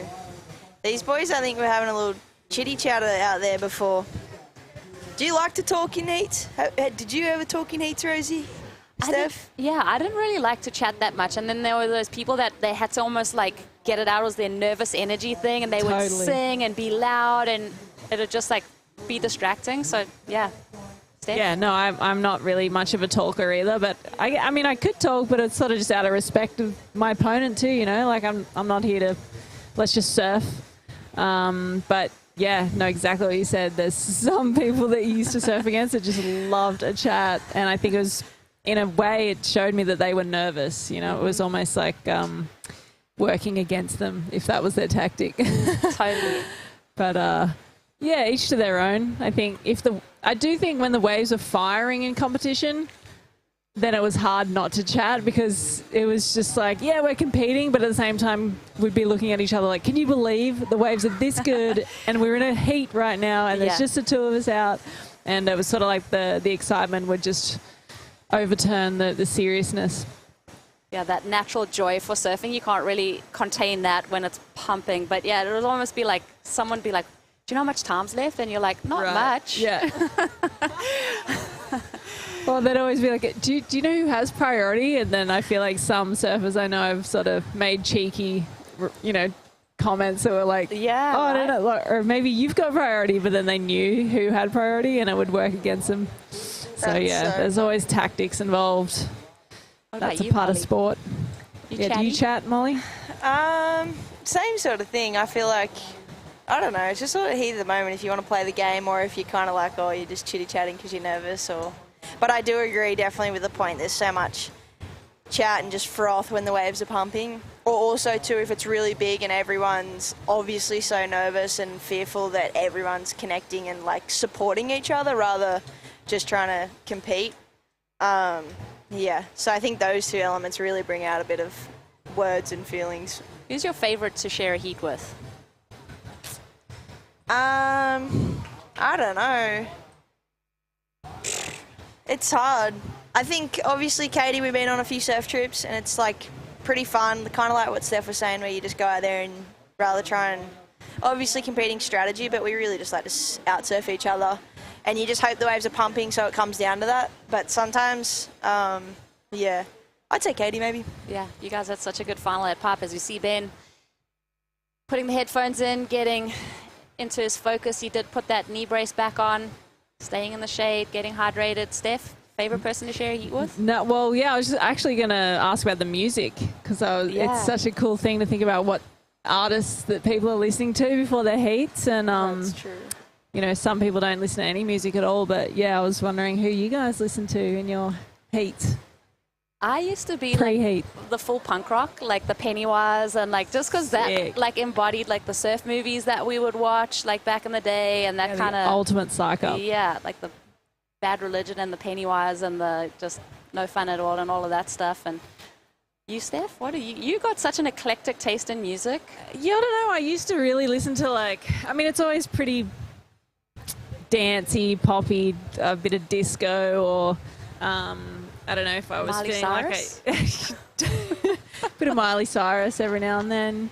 And a muffin just to... yeah. And then, yeah, a little bit of rock and roll here and there.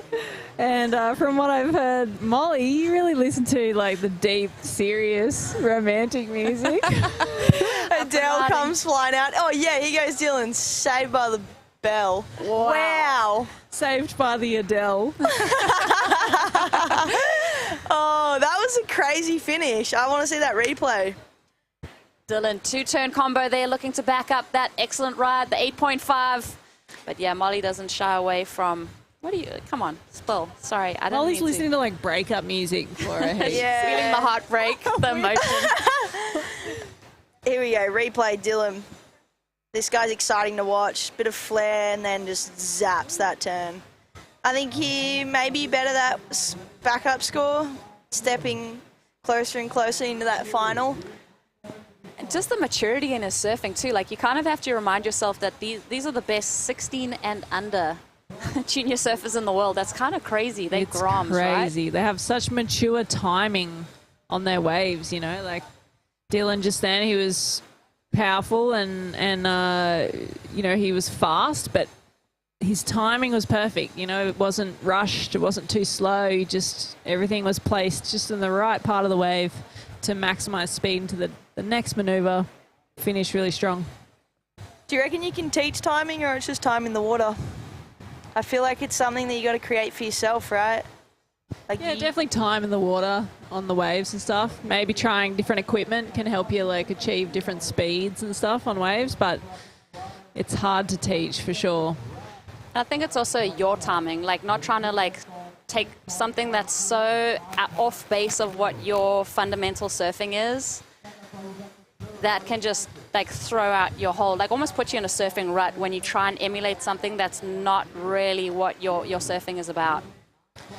Totally. It was like thinking about like a Geordie Smith as opposed to an Italo Ferreira. Yeah. Just the different like speeds that they approach a wave and how it really is such a character trait of their surfing and how they read the wave, as we see Dylan again here. He's just being active. I think he's just having a good time out there. Yeah, he's having so much fun. He's so on. Even watching him on that first maneuver, you almost see him and you think he's going to like dig that rail, but he's got that power just to swing it around, keep it on rail, hold that line. Molly? Dylan, yeah, like you said, that power's really there in every turn. That was just more of a 2-for-1, kind of like had to shorten that first turn just to make the second count. But still, he's keeping loose under priority, just warming up.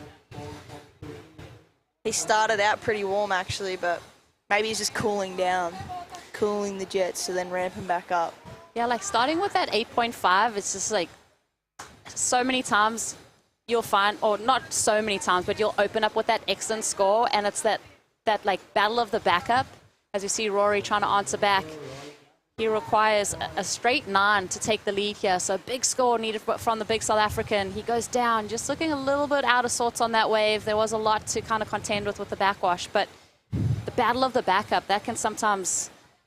Can work for you and it can work against you. You know, you get that first excellent score and then you sort of cool the jets too much and you start getting too patient and waiting for another backup. But I like that...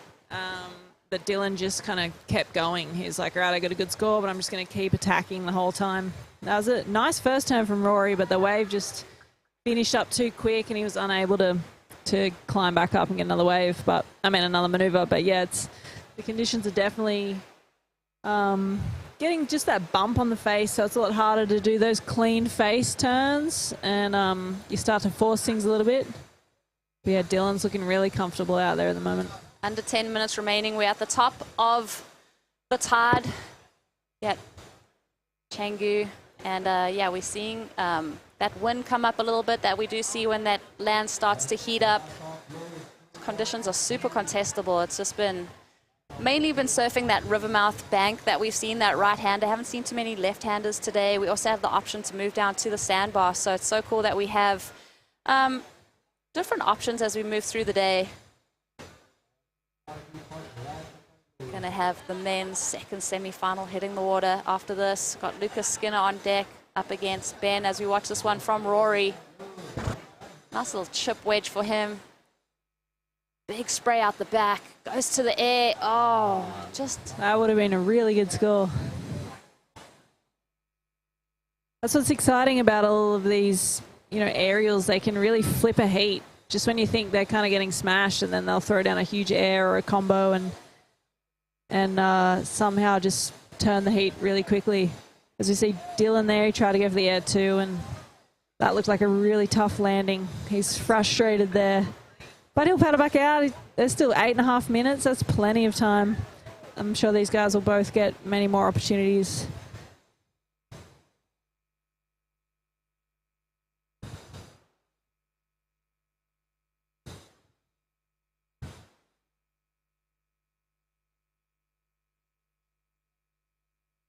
As the boys paddle out and reset for the next set. 8 minutes remaining in semi-final number 1 at the Rip Curl GromSearch International Finals, covered by Sunbum.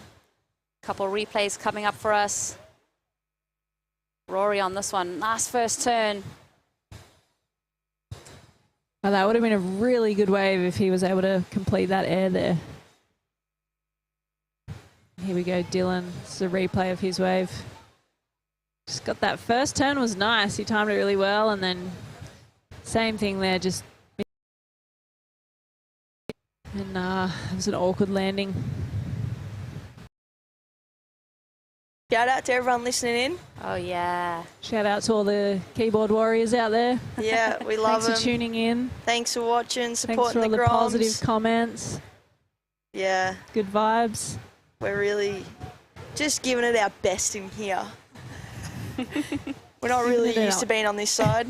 Well, you think Rosie's holding us down. It's actually way harder to commentate than it is to surf. Just FYI, guys. Well, you think Rory, the time back home in South Africa right now, it's 4:07 a.m. in the Whoa. morning. Let's find out what Canary So Islands Rory's is looking family like. might be tuning in early morning.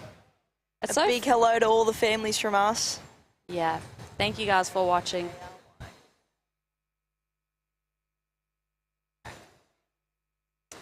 Canary Islands in Spain, 2:08. So if you are a Dylan Donegan fan, you are up at 2:08 watching these semi-finals You unfold. might not have gone to bed yet. Yeah, and you might have to stay up a little longer because he's looking good for a final berth as we see more of the preheat warm-up here from Ben.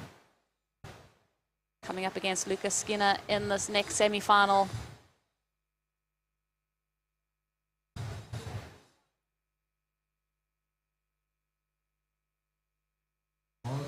The nervous wiggles. I used to do those a lot. Yeah. Shake it. Just trying to shake the nervous energy out of you. That's something I think I never really got a handle on, is just that anxious, nervous energy that can almost overtake you and handbrake you so hard. I think. Yeah, it's amazing. You can do all the warm-ups in the world and feel so fired up, and as soon as you get out there, you're like, why do my legs feel like dead weights? What is going on? But yeah, it's funny how the mind and the body are connected like that, and yep. It's just crucial to get those first couple waves under your feet. Just get the body moving and catch a few waves and realize that, yep, we're just going surfing. Right, and it's innate, right? Like once you catch those few waves, you feel it out and it's flowing, you feel all good. We've got some Dylan fans tuning into the YouTube, supporting mums, dads, aunties, sisters, uncles, you name it. Cats and dogs. Cats and dogs. It's fun too because you would see like some of the pros and they say they will watch anything and everything. I remember Aki saying that he'll wake up and watch like a 1-star if there's a webcast, like, and I'm the same way. I just love watching. Like this is what we're seeing right here in front of us is, you know, the next evolution in pro surfing. It's not going to be long before these guys are on the championship tour. You know, this GromSearch event's been running for over 25 years. Rip Curl's been putting on these junior events, and over 60% of the current championship tour surfers have competed in GromSearch events. I think 5 of the 6 medalists in the Olympics came from former GromSearch competitors. Yeah, it's just cool. You know, we're all surf fans at the end of the day, and even the top level competitors. I mean, I can't speak for everyone, but I just love watching surfing, and when the World Tour events aren't on, I'm watching the Challenger events, and if they're not on, I'm watching the qualifying events. It's just cool to see everyone surfing and what the waves are like in these different places around the world, and yeah, it's just surfing is the coolest. So it's nice to be a fan as well as having it as a career. As we only have 3.5 minutes remaining. That went by so quick. I'm sure for Rory it's going by in the blink of an eye, and Dylan's wanting to shut this one down. He started with that 8.5 as his opening ride, had to work a few waves over before he locked in the 5.5. Rory, same thing. His best wave was his opener. He built his way to a 4.7. He's currently in that second place position. What's going to be the strategy, girls? The Icons Heat's coming up soon. Don't forget, Steph looked at me like she's Icons surprised. heat. Wow. Rosie and I are going to go out and do a few manoeuvres. Wiggles, Couple maybe, wiggles. Can you catch a wave for me? Bit of the goo dance. I do. I think, yeah. A little. I think we I'm got to gonna be catch a couple here for to Molly. Who else is in it? We got Daddy in it. Daddy, yeah. And Daddy. It's been like so fun hanging with you guys, though. Thank you. No, it's been chilling, epic. surfing, eating food, funny stories. It's been really fun. Yeah. Hopefully one time we can be the ones surfing all together. All together, I know. We're just going to throw icons heats everywhere we go. Yeah. Just on the beach. Little interlude heats. Just like set up our own flags. Yeah. Well, I mean, you guys get to surf because you guys are on the championship tour, so that's not a problem. Maybe I'll get a couple commentator like Capella. I'm going to be that annoying free surfer during the championship tour events that's just going to be bobbing. Love it. We love to see it, Rosie. 2 minutes to go. 2 minutes, the 2-minute countdown. Who is going to make this GromSearch final? It's look, Dylan's putting his hands up. It seems like the conditions have kind of changed. They're probably having a word with the new competitors paddling out in the lineup. That's always fun too, like when the other heat's changing over and they're like, where's the spot? Where are we looking? This next heat's gonna be a banger. They're having a chat. Rory's putting his hands up. Where are the waves? I think they're having a chat to Ben and Lucas as they paddle out for their next heat. Are you guys getting ready the next heat? I think you might be. Yeah. After the semi-final too. Yep. Yep. So we're going to have a little interlude, maybe a 30-minute heat in between the semis, men's semis and the women's final. So we'll see. We have to recheck with the bosses if that's actually happening. I think that the icons heat is definitely something that they obviously the... Are they going to do it before the finals or after the finals? Optimal conditions go to our surfers, our athletes that have been waiting for this, and then I think the icons heat is just that exhibition heat that gets to catch a couple waves. Good sportsmanship there from Dylan and Rory. Congratulations to Dylan Dugan, who's into the final. And Rory Day, it's been so fun to watch him compete and surf here at the Rip Curl GromSearch. Wow. Let's throw it to a quick break, you guys, as we wait for the second semi-final to kick off. Let's get a word from our sponsors. Thank you, Steph. Thank you, Molly. Thank you, Rosie.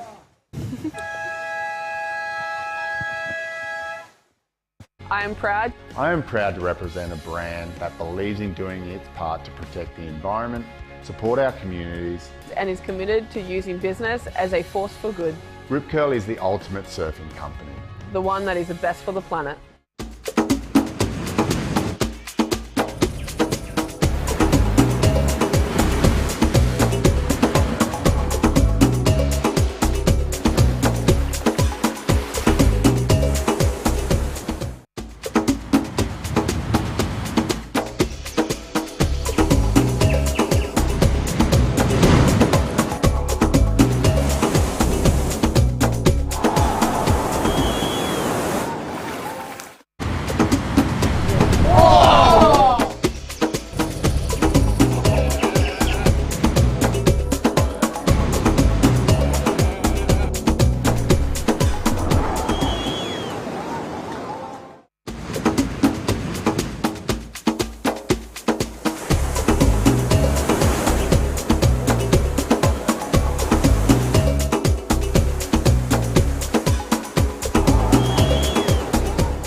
This one's for the sun worshippers.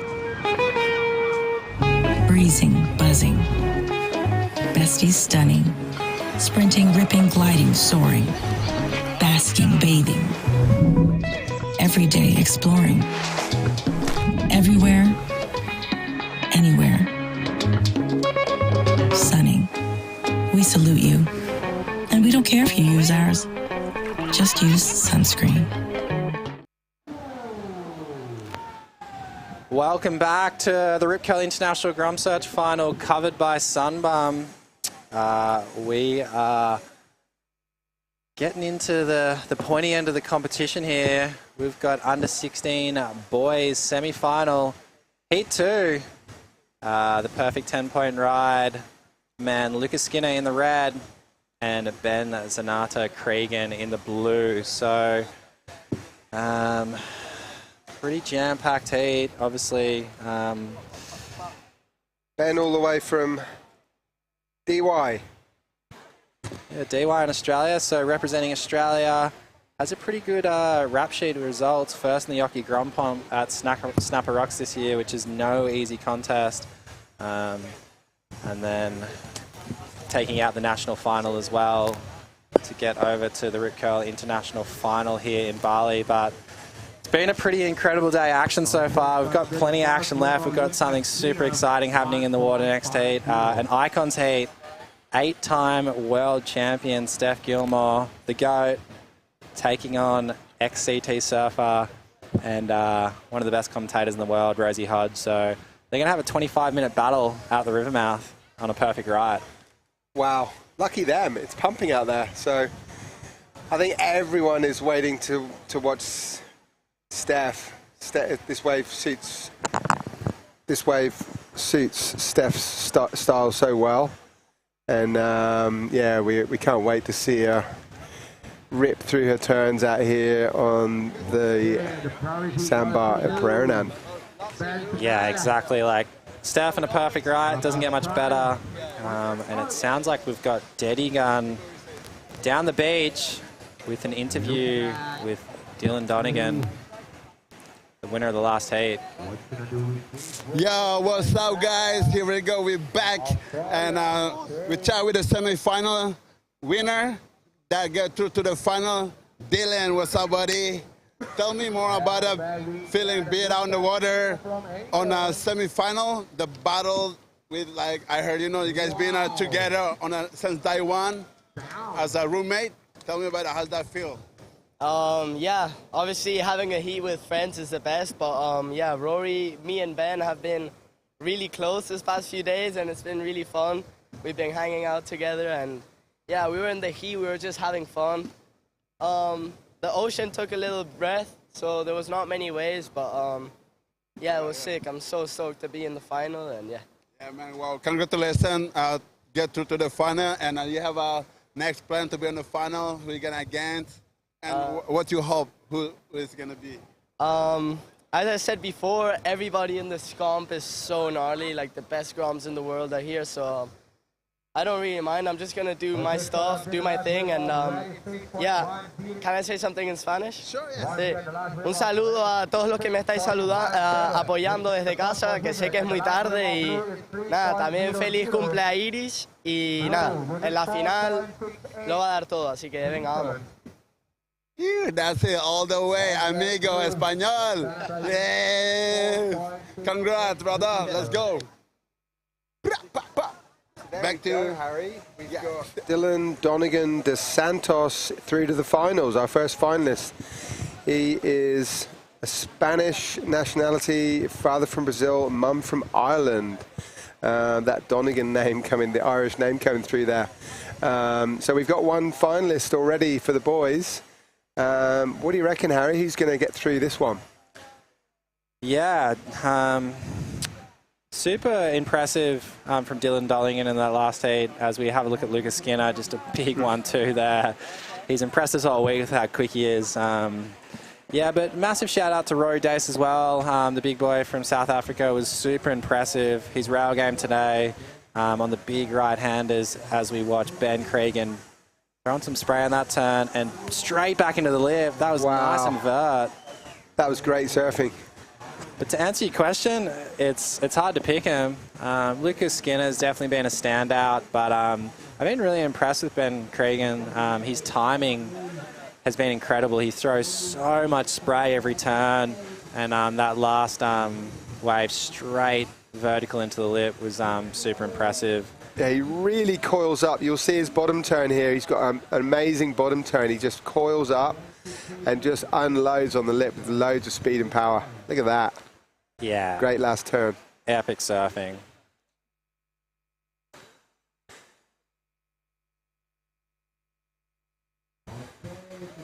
So the wind is playing into our favour at the moment. It's just holding off We've seen the last couple of days around this time the wind come up a bit onshore, but today the wind was predicted to be a bit lighter, and it's just holding off for us. Hopefully it'll stay like that through the next Icons heat, where we'll see Steph and Rosie out there, and then straight into the finals after that. It's going to be great.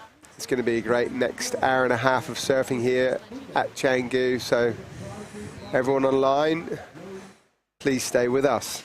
Oh, amazing. And it's really good to have the Icons heat to break it up a little bit. Like, it is super hot right now in the Canggu sun. So to give the under-16 boys and the under-16 girls just a little bit more of a break, as we see Lucas Skinner. Can you hear me? Big, goes to the big air there. And it sounds like maybe Molly has found the Icons. Oh, yeah, they're going. And she's going to have a quick interview Here we with go. them now. Ben up and riding. Whoa. Great first turn. Sets up for the last one. Oh, wow. Amazing two-wave so combo. Hot. Two-turn combo, sorry. Lucas is definitely got his work cut out here in this heat. Yeah, great start from Ben Cregan. He's locked in 2 really good scores, waiting for them both to be locked in. But that last wave, that fin throw was epic. Like, yeah, I'm really impressed with his timing. I'm attached. And I think he's definitely started off a bit stronger here than Lucas Skinner. So 667 for his previous, and we're waiting for that last score. It's locked in as an 8-point ride. So an excellent score on the board for Blue Ben Cregan from DY. The 15-year-old is putting it up to the defending champ right now, Lucas Skinner. And Lucas in the red needing an 8.5. He's got a 617 on the board. We do know he's capable of scores like that. The last heat in the quarterfinal is a pretty impressive performance, James. He's looking at that board again. He creased that. I said in the last time he surfed, he creased that, and we fixed it for him over the night. Hopefully it'll hang in there. It's his magic board shaped by his dad back in Cornwall in the UK. He'll be looking for that to hang in there this heat and hopefully through into the finals. We'll see Always waiting. both two great surfers. So speaking of the finals, we've got Molly Picklam with the Icons, and they're about to run us through the Icons final. So throwing down to Molly. Yep, can you hear me? Oh yes, we're live. All right. Well, I mean, we just watched the best exchange. It's interesting to see Lucas like up against the ropes a little bit, Ben, that big score. But, ladies, I'm excited. The heat's coming down. Rosie, she hasn't stopped pacing around, walking around. I don't know why we're nervous, but it looks pretty fun. The real heat's about to come on, everyone. So I'm so glad you said that. We've all been waiting for this. We actually told Rosie it's just going to be a friendly, exciting time to just go out there and surf. Neck minute, we have her in a man-on-man, woman-on-woman heat with Steph, our GOAT of this sport. Rosie. What an experience for these Groms. Not only do they get to surf in a CT formatted event at one of the best waves in the world, they've got a 5-day waiting period, and we pick the eyes out of it. They surf man-on-man heats. They get 3 chances to showcase their performance to the globe. And now they're going to see the 8-time world champion, Steph Gilmore, going up against one of her old rivals, Rosie Hodge. What an experience. Yeah, it's insane. What a day. What a morning here in Canggu. Got a packed-out beach. All the Groms are frothing. And, yeah, everyone is on the edge of their seat waiting to watch the 8-time world champ, Steph, unload in some of these epic rides. I'm really excited. Yeah, I think everyone's super excited. Yeah, Rosie was trying to get out of it, but not a chance. They're super competitive. They'll get out there and they'll give it everything they've got. So eyes on the action in the water right now. 16 and under boys, semi-final number 2. Ben Cregan from DY has come out and stamped his authority on this heat with an 8-point ride for an amazing fin throw to finish. and he's backed that up with a 6.67. So he's currently got the defending champion, Lucas Skinner, on the ropes, needing an 8.5 with just under 17 minutes to go. But you've got to keep an eye on Lucas, because in the quarterfinals, third priority, in about 3 minutes, he got 3 inside waves and locked in a 10, an 8.17, a 7.8. So I dare say Ben's not too comfortable right now. No, Ben, we know you're watching. He'll definitely be on the edge of his seat, but we know the boy can do it. We know that he can come back. But Ben Zanata Cree is really put on a great performance here leading up to these semis. He got a couple of great waves already under his belt, so definitely putting the pressure on the Cornish lad. Boys look like they're just having a little chat out there. They look pretty relaxed, but I do know how much it means to every one of our competitors in this event. To win a Rip Curl international final, it is just a massive honour. Like the previous winners of the GromSearch international finals, like it's crazy. You know, you see Owen Wright, you see Gabriel Medina, Sally Fitzgibbons, you know, Steph Gilmore's been a part of it. Like the list goes on and on. So if you win one of these events, the future is extremely bright. Yeah, Molly was just talking us through that before. She was just saying what an epic platform it is to step onto, you know, really serious competitions, WQS, WCT, Future. If you've been in one of these finals, you know that you're on the right path, because the list is really illustrious. We've seen all the best surfers. Like you said, I think it's half the world tour, right? Half the current WCT, Harry, have been in the GromSearch international finals. Yeah, more than half, 60%. So it's a pretty crazy stat. 60% of the current WSL World Championship Tour are made up of GromSearch winners. Not to mention, at the Tokyo Olympics, 5 out of the 6 medalists.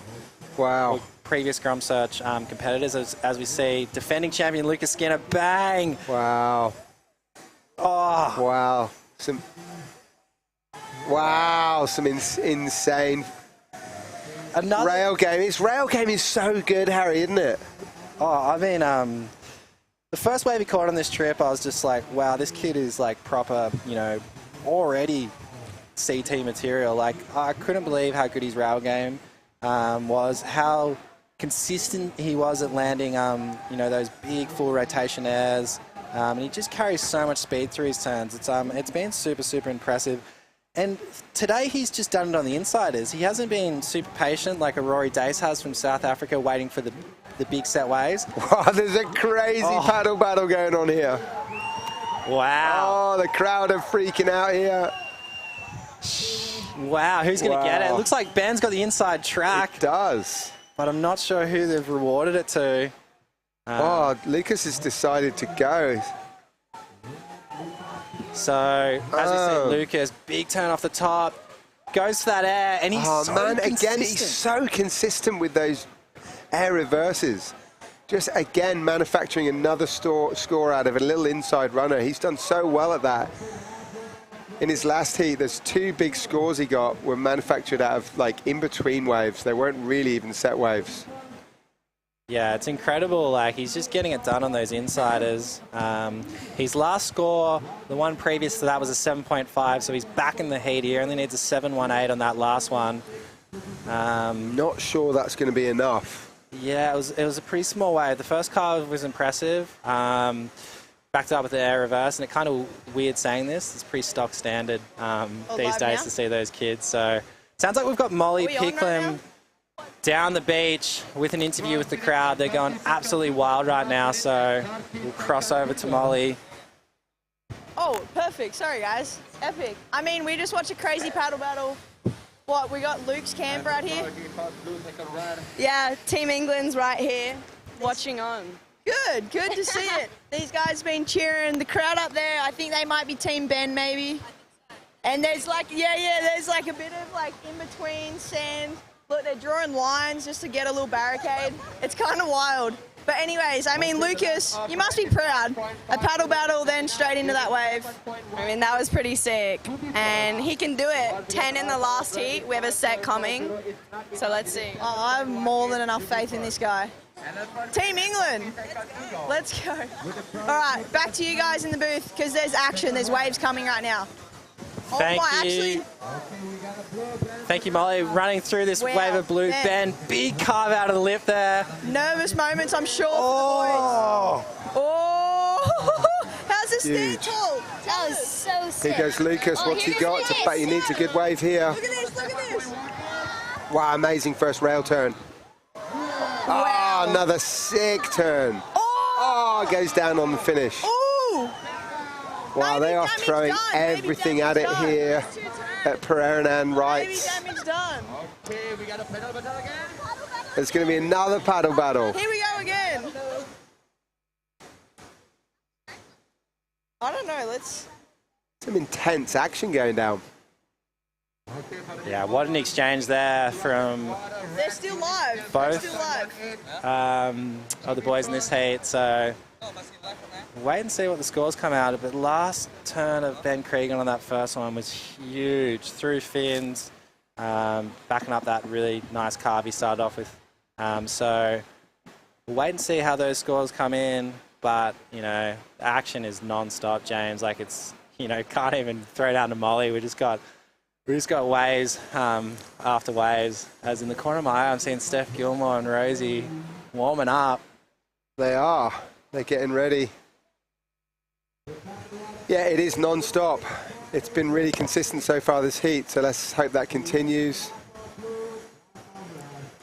Still waiting for those scores. Last of blue, last of red. Lucas Skinner needing a 7.18 to take over the lead. Ben already with two great scores, a 6.67 and an 8. Let's see if he'll better his 6.67 with that last exchange. Yeah, I'd love to get a replay of that last exchange. There was a lot going on. Molly was kind of down the beach screaming in my ear, and then, you know, I look up and Ben was cracking one out of the top, and then, yeah, Lucas got a really good wave as well. So if we could queue up a replay, that would be epic. Yeah, I think Ben got the better of that maybe because he finished his last maneuver. But yeah, we didn't see that, so if we can get a replay, guys, that'd be unreal. So 9 minutes left in this one. We're still waiting for that last exchange to be locked in. But super impressive surfing. Ben Cregan is definitely come out of the gates flying in this heat, which I think is a really good tactic. Got to put Lucas on the back foot. You can't just let him unleash straight away, as we see Lucas paddling into this one. Wow. Wow, what a combo. He's clutch. That was a crazy combo from Lucas Skinner. His transitions and just next level. Like, he comes out of that air with zero recovery time into a bottom turn, which is super hard. And so hard to do. So hard to do and so technical. Like, it's kind of like Felipe almost, like how he comes out with zero recovery from those airs straight into a bottom turn. And he fit a lot into that quick wave, 3 turns. It's full Felipe Toledo stuff, yeah. Harry. That first air, like, I just can't believe he's going straight into that second turn straight away, as we see Ben Cregan just out of the corner of the screen here. But it looks like a nice wave. And it looks like he just fell off on that. So we're waiting for a few scores to be locked in. But yeah, that last wave of Lucas Skinner, I dare say that's his best wave. Are we still waiting for the scores from the previous exchange? I think we are, right? Yeah, I think Ben Cregan's no, score, unless maybe locked in at 5.6 there. Yeah, maybe he didn't land that last turn because it was a bit out of the corner of our screen. Right. And the same with Lucas. So they just locked in at 2 mid-5s, but I think Lucas's last score, we still owe that one. That's definitely going to be nudging into the range he needs. He needs a 7.18 and a really big air into straight back into the lip into a big finish turn. So I reckon he's got it, Harry, with that combo. He's going to get it, I think. But Ben Cregan has an 8-point ride on the board, so it's going to come down to the dying minutes in this one because Ben's got an excellent score. Last of Lucas is probably going to be big-time world champion Steph Gilmore take on XCT competitor and all-round media icon Rosie Hodge. Yeah, it'd be interesting to see what she rides, Steph. We've seen her with a brand new model, unreleased model DHD with the new logos on it, looking pretty spicy. We've seen her ride that over on the East Coast earlier this week. Looks like a perfect board for this Rivermouth right-hander here at Canggu. Looks like the ideal weapon for today. So it's going to be so cool to watch her rip a couple turns. Yeah, for sure. Okay. Yeah. Still So waiting is for this that on, score, like, the last score from Lucas. They must be studying it hard up there, looking at the replays. But is it on your end? Because if they flick to me live and this isn't on, then my audio doesn't work, right? Okay, sounds like we've got Molly Picklum down the beach. She's immersing herself in all the action, so we'll cut down to Molly and see what she has.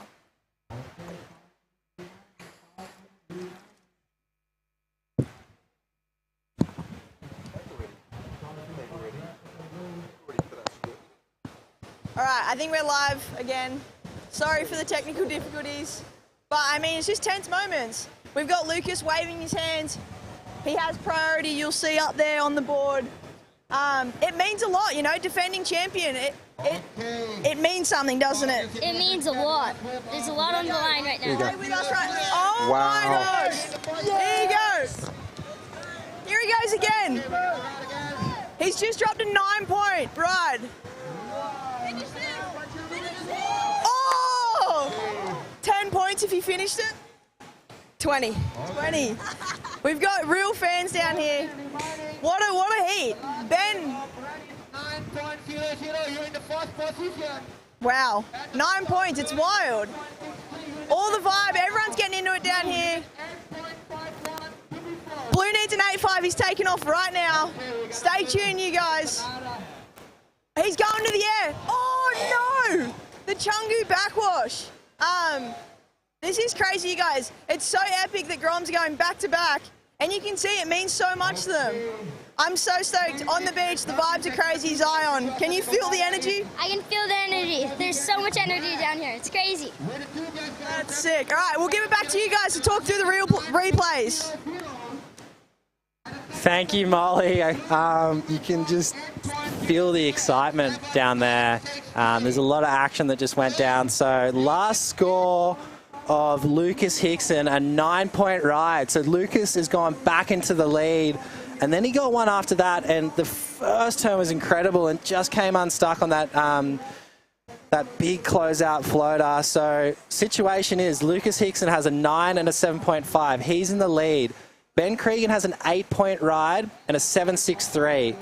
Ben Cregan needs an 8.51. He's got first priority with 2 minutes and 40 seconds on the clock. And I can hear the whistles in the background. I think there's a few sets maybe rolling in, James. Lucas Skinner, I reckon he's hidden some Cornish pasties, you know. I reckon he's got a couple of pasties in his backpack that he's brought out and he's using them and he's... Must have. How's the English crowd on the beach? I haven't seen many around Canggu, but they've come out of the woodwork for Lucas Skinner. Oh, no, we're missing our girls. Yeah, insane, absolutely insane. I can imagine all the crew at home, all sat there. Oh my gosh, 3 in we've the got the morning or icon something team there, paddling but out they're right all now. rooting for the boy. And then right here we have the most... Here we go.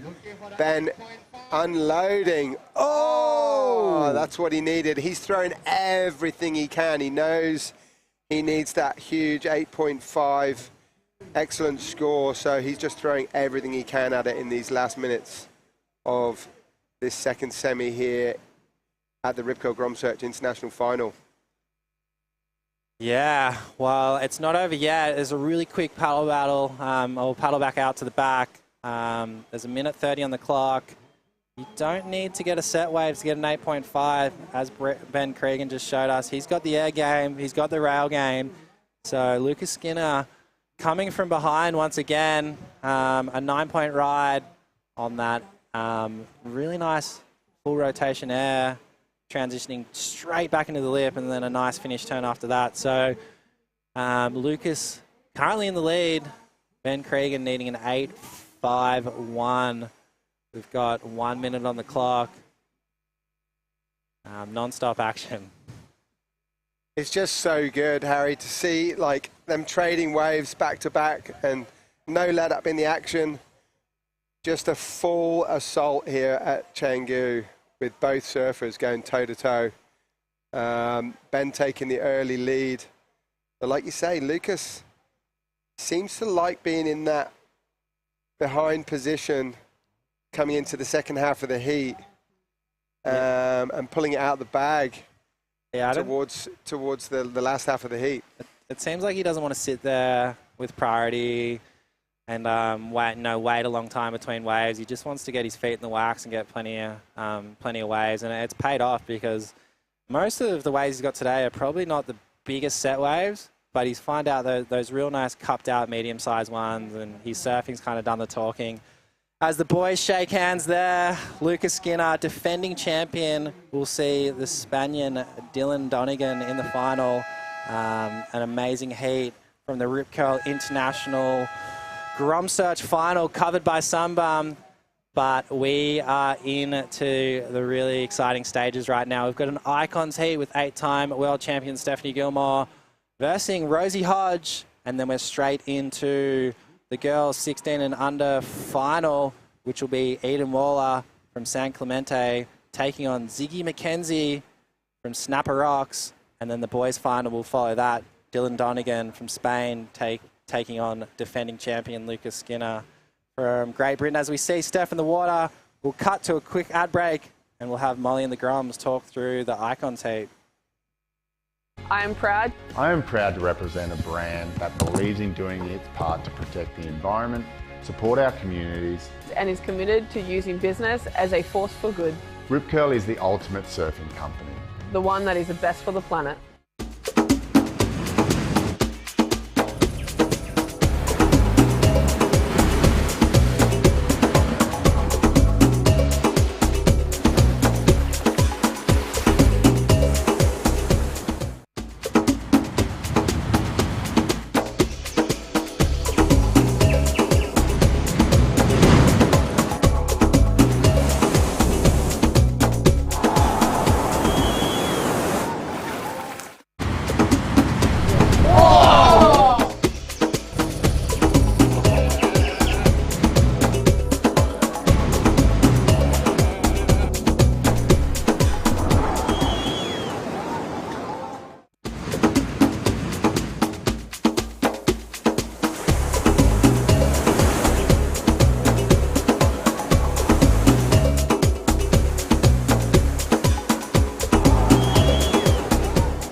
This one's for the sun worshippers.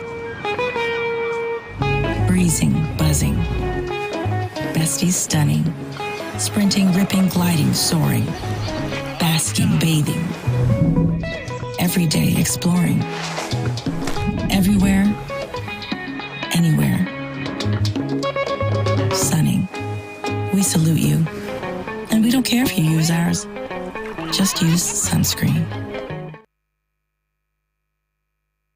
We are back from the ad break. Wow, look at that. We've got the women in the water, Rosie and Steph. Girls, it's pretty cool to be in here. I'm joined by Jazz and the girls. Say hello. Yeah, hello, I'm Louise. I'm going to be joining Molly on commentating this heat. One at a time. We'll talk one at a time. We've been fortunate enough to watch these girls. GromSearch, Jazz, you've had a good start. It was a nice performance. I know it's not the result you wanted, but we're proud of you.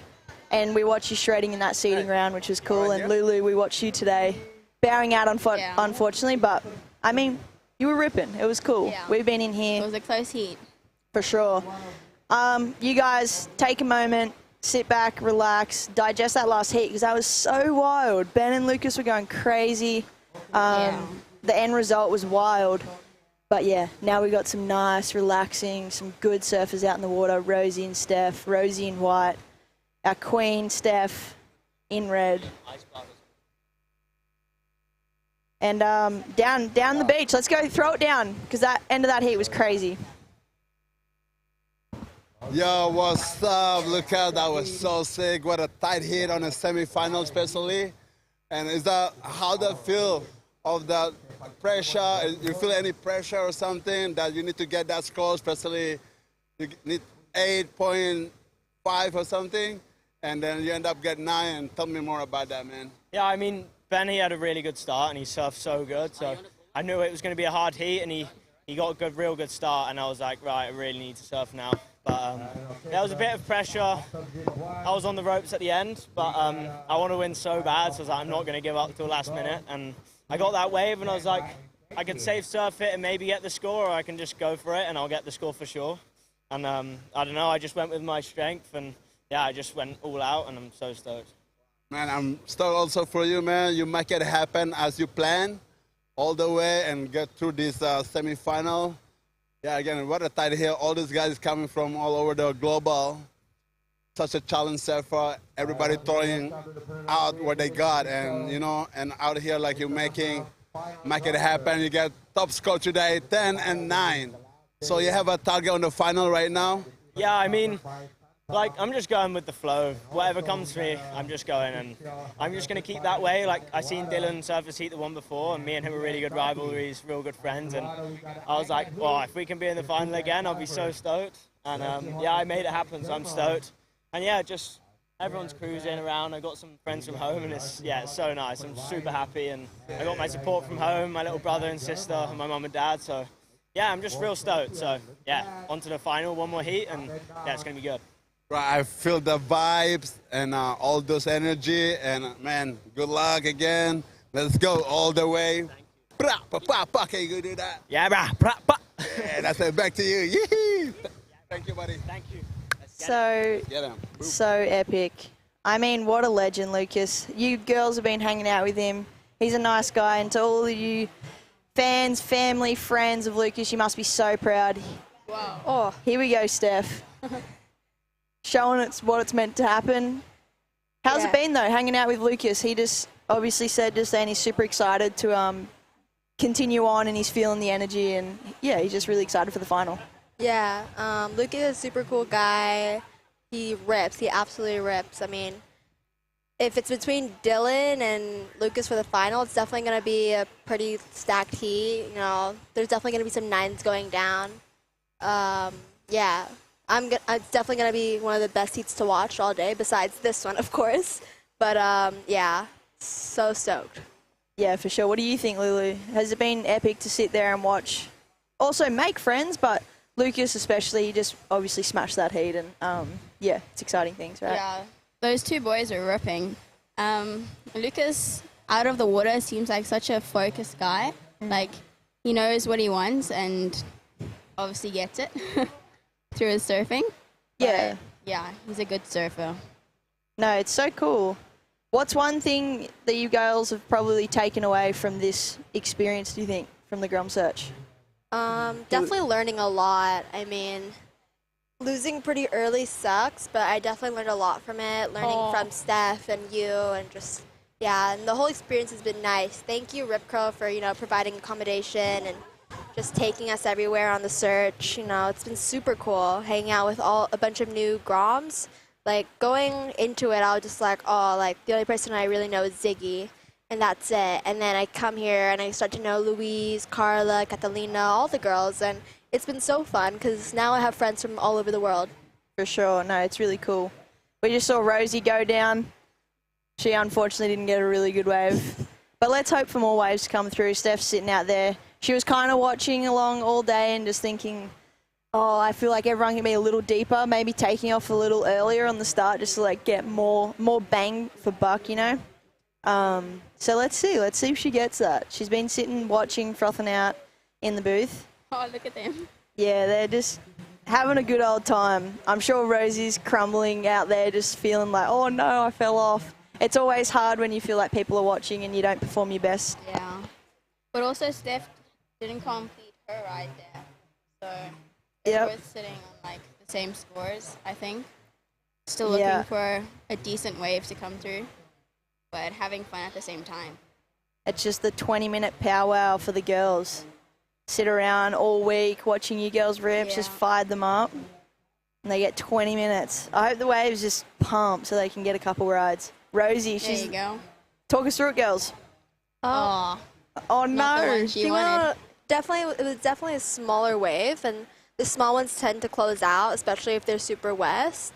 You kind of want the ones that are like super picky and peaky and have no wall whatsoever. Like those are definitely the best ones. Yeah, and also the wind's coming up, so it's getting really tricky. It's like feathering and closing out more. For sure. I think Rosie too, she just like wants to do the froth surf sesh, you know, catch a few waves. She kind of, you know, mum life. You get your one moment to surf and you just go out there and you want to catch everything and anything and just enjoy the glide of surfing rather than actually trying to wait for the best wave. She doesn't have that time. Yeah, definitely.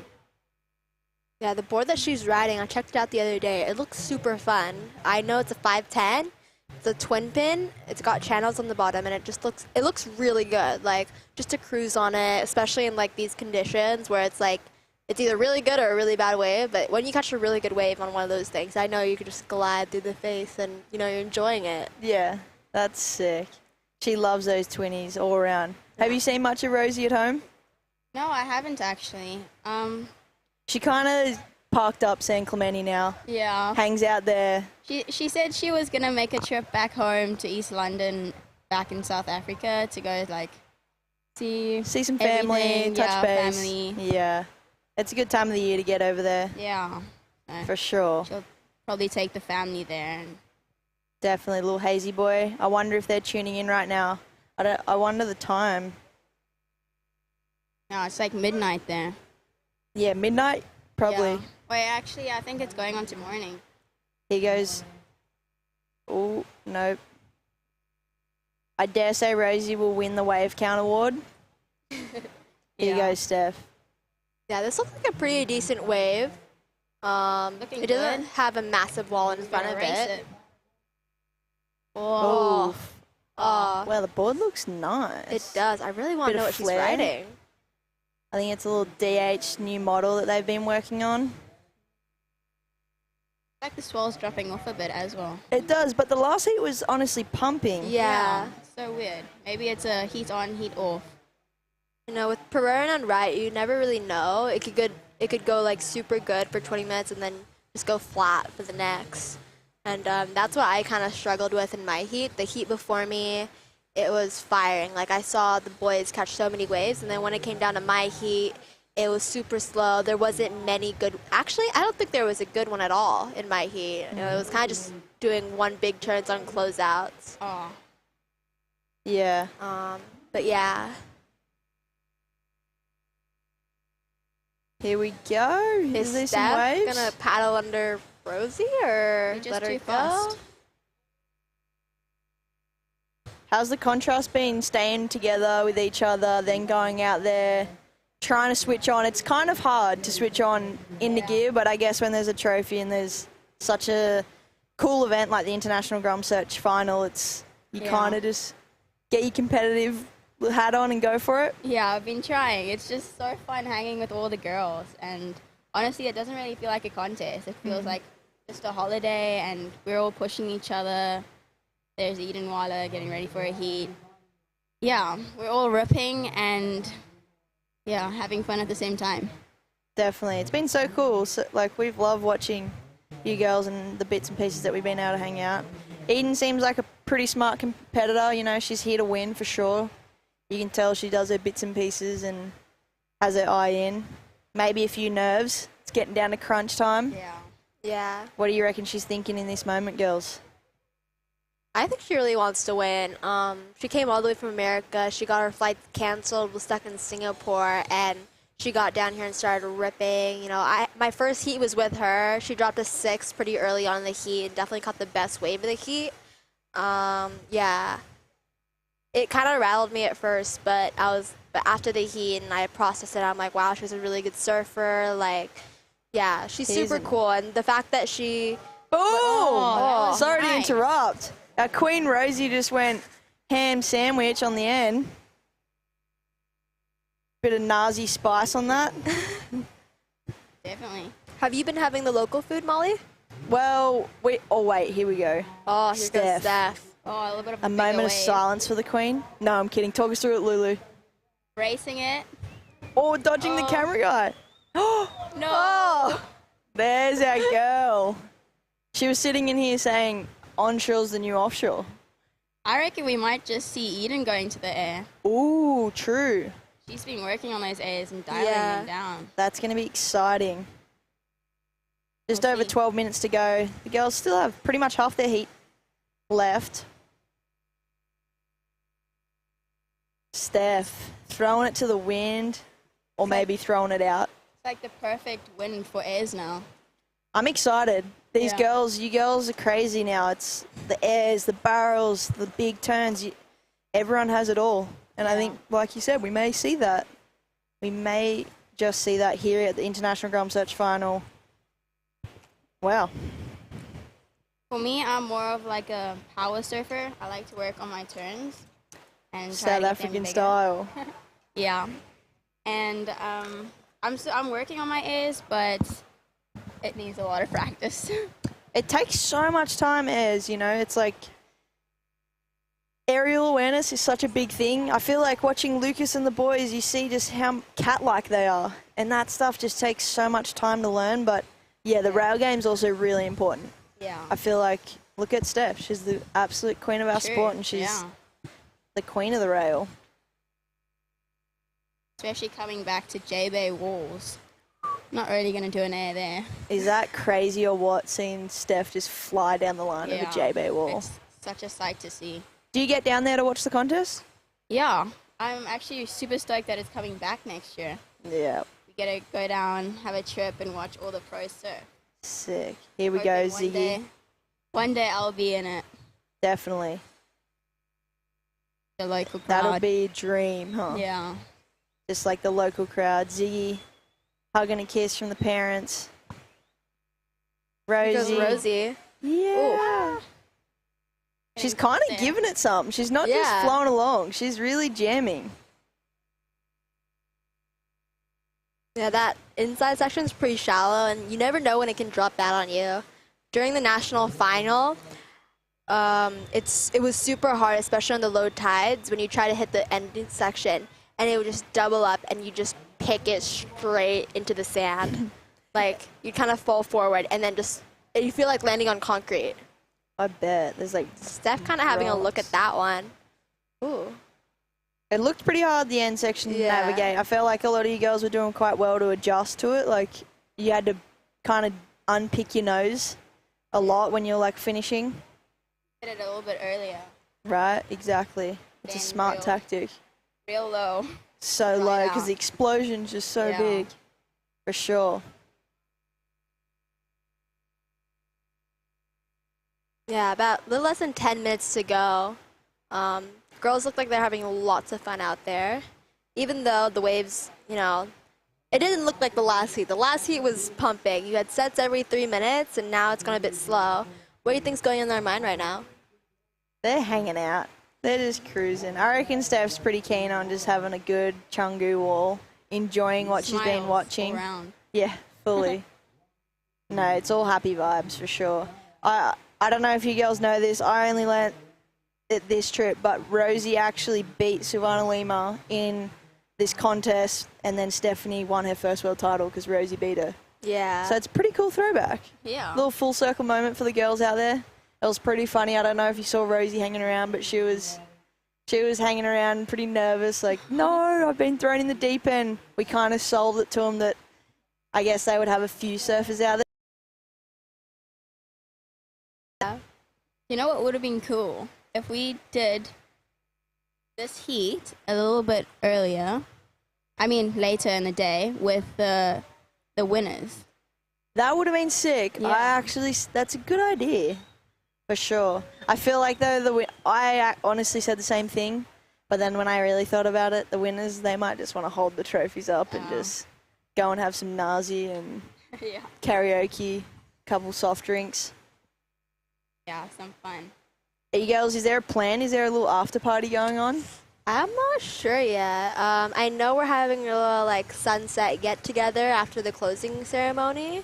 I don't know where exactly, but yeah, I think we're just gonna have fun. You know, even like I've seen a few people lost, like me and Louise. Like we took about 15 minutes to just regroup and refresh, and like this is the first contest that I've like actually like I'm proud of myself, and I didn't have like a huge meltdown about it. Like whenever I'm in big comps and I've lost, you know, I'll take like a few days to regroup. And this is the first comp that I've like refreshed super easily because I've been learning, you know.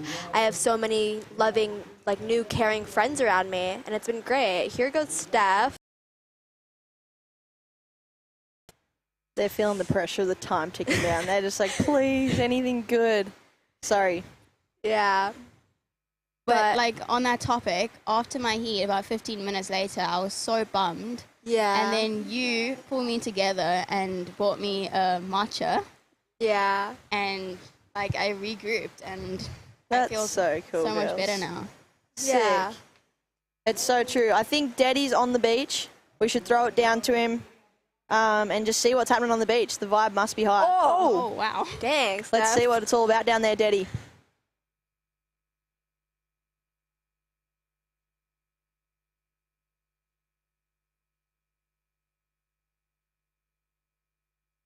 Maybe we're going to watch some replays before we throw it down to him.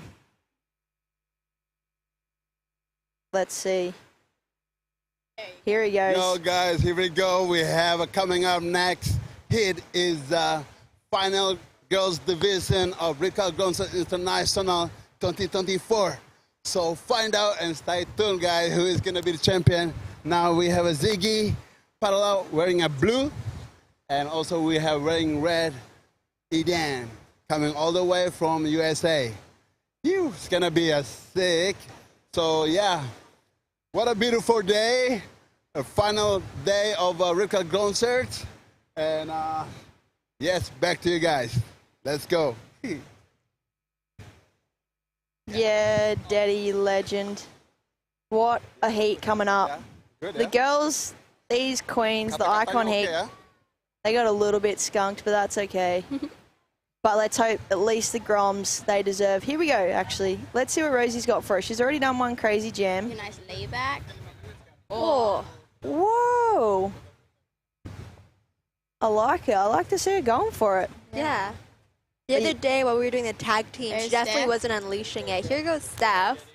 Steph was ripping in the tag team session. She's ripping out here as well. Is she finish gonna it. bust something? Ooh. Oh. Oh no. Just some getting grovelly caught up. waves.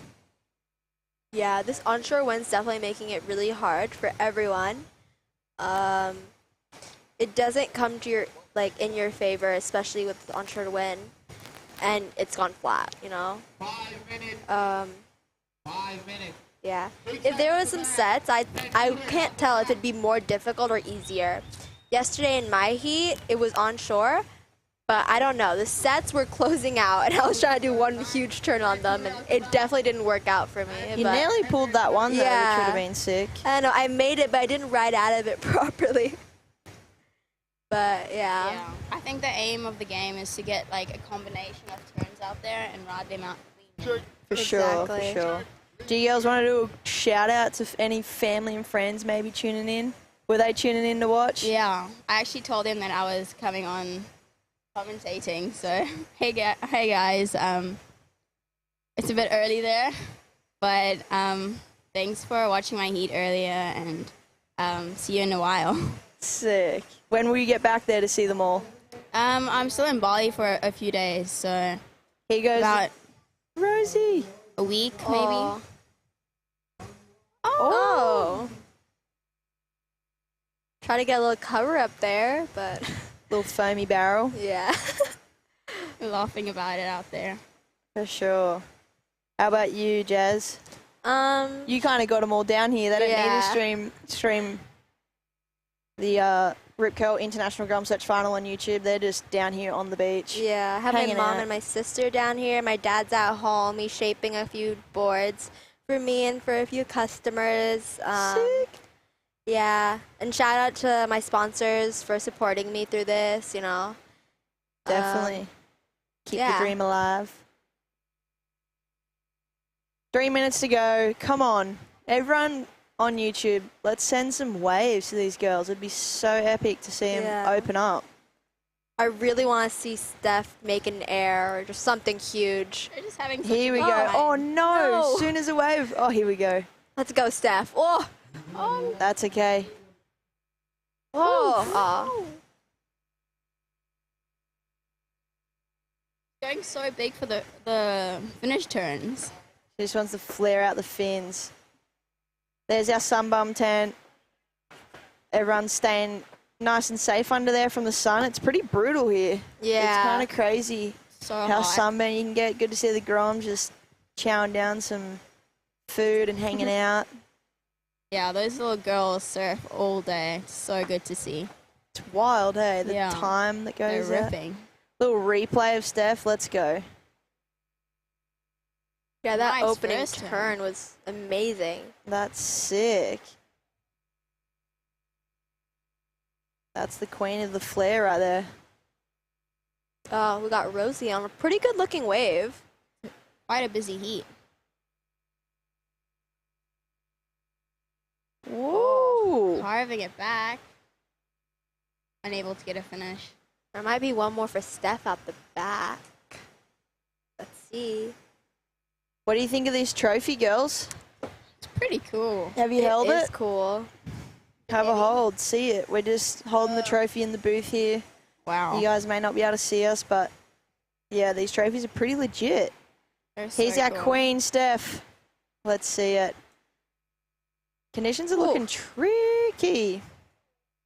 Proper trophy. Real heavy. Yeah, heavy. Yeah. Some extra baggage going on. Take that home. It would be. That one's going to be taking that home. Locally carved. Yeah. Trophies for heavy. big events in Indonesia in general are always the best. My trophy from getting second at the Padang Cup from Rip Curl, it's like a final five, like a championship tour cup, but it's made out of wood just like this one. And yeah, it's super cool. It's got all the local designs on it. That's sick. Yeah. And it was huge. It's so heavy. Yeah. I remember at Lakey's house, she did so well in Karamas one of the years. I think it was runner-up maybe the year. Yeah, to Steph maybe? Yeah, I'm not sure. So.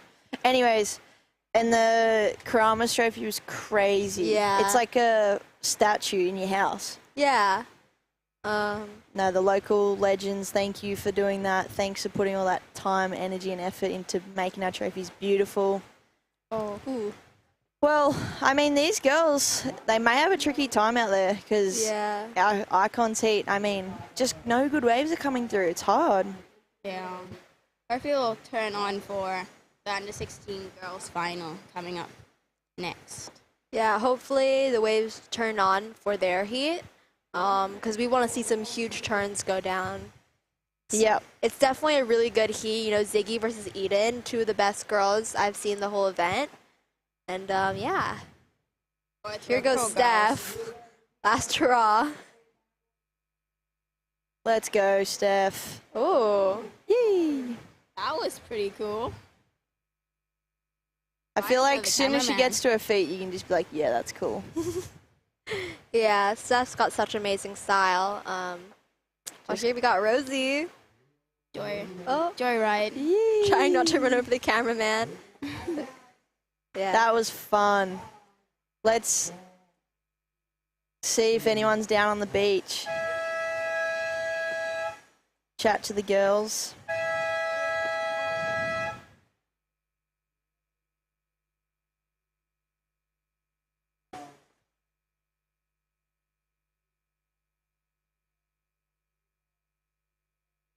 I am proud. I am proud to represent a brand that believes in doing its part to protect the environment, support our communities, And is committed to using business as a force for good. Rip Curl is the ultimate surfing company. The one that is the best for the planet.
This one's for the sun worshippers.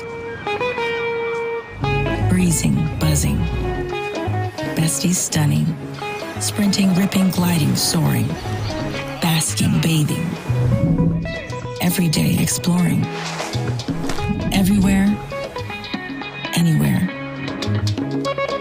Sunning. We salute you. And we don't care if you use ours. Just use sunscreen.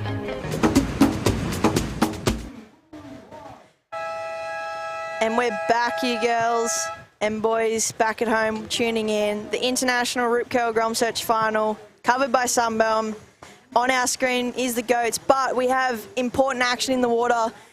The under-16 final between Eden and Ziggy. It was such a pleasure to have the girls beside me calling the Queen, Stephanie Gilmore, and of course our lovely friend and Queen commentator Rosie Hodge. Which, to be honest, Rosie flared one turn. She may have got the heat, but, I mean, Steph actually got some fun waves. Conditions kind of deteriorating. I've got Harry next to me. Welcome. Thanks for holding down with me in here. You're holding it down, Molly. I think you found a new talent. Incredible work on the commentary. As we see Eden Waller in the red, flying down the line on this one. Have been super impressive. How hard she goes into the lip. Oh, throws the fins on that one. But unfortunately incomplete. Epic work with the girls. How did Steph and Rosie perform out there? The waves are tricky, you know. I think they're deteriorating pretty quick, to be honest. Here we go, replay though. Let's see Eden's first ride. The girls did say that we could see her go onto the air, which I thought we might have seen on this one. But she's just gone for the full committed fin throw, which was sick. Really, if it was maybe a little better timed, I'm not sure. It was a tricky section, but she pretty much made it, just didn't ride out. Ziggy. Yeah, got Ziggy up and riding. One turn. Massive turn.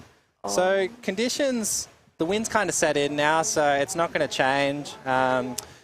We decided to throw the icons out there just to give the Groms a bit of a break. Like, it's been pretty full on, 2 30-minute heats.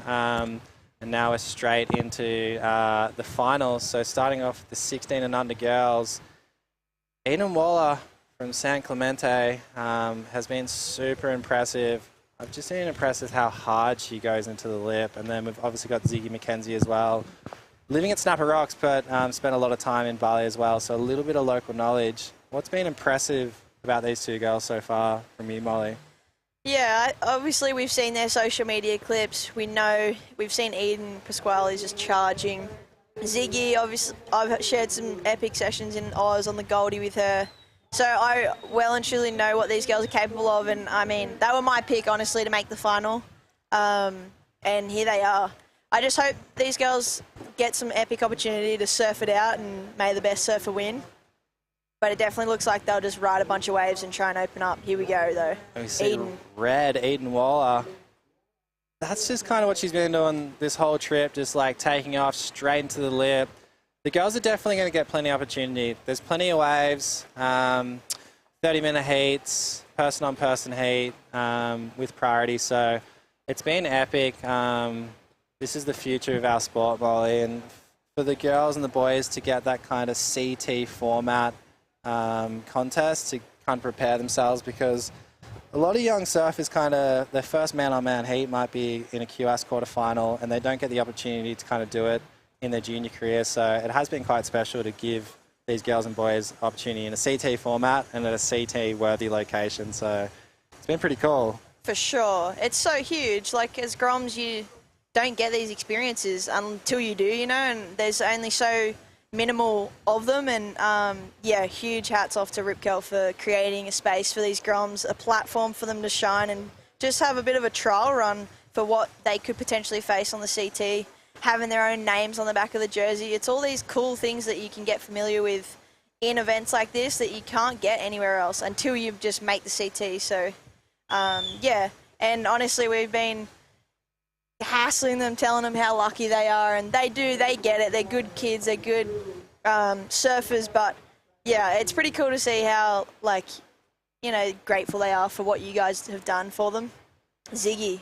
Yeah, it's been amazing, and like, you know, Rip Curl Indonesia has like been so proud to kind of cater for these kids this trip and give them the best experiences. And they've been having a really good time, and they've been really enjoying it. As we see Red, Eden Waller, straight into the lip.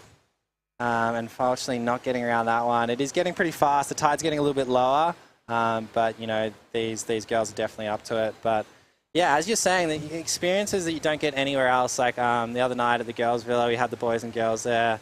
Had a bit of Q&A with Rosie Hodge and yourself, and it was so cool to hear about your experience in these contests. Your contest preparation, switching off, Olympics, WSL Finals 5. That was pretty cool that night.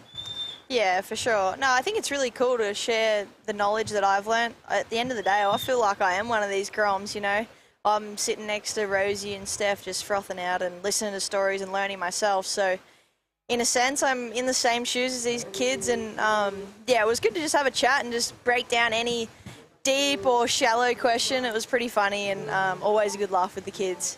Here we go, Ziggy.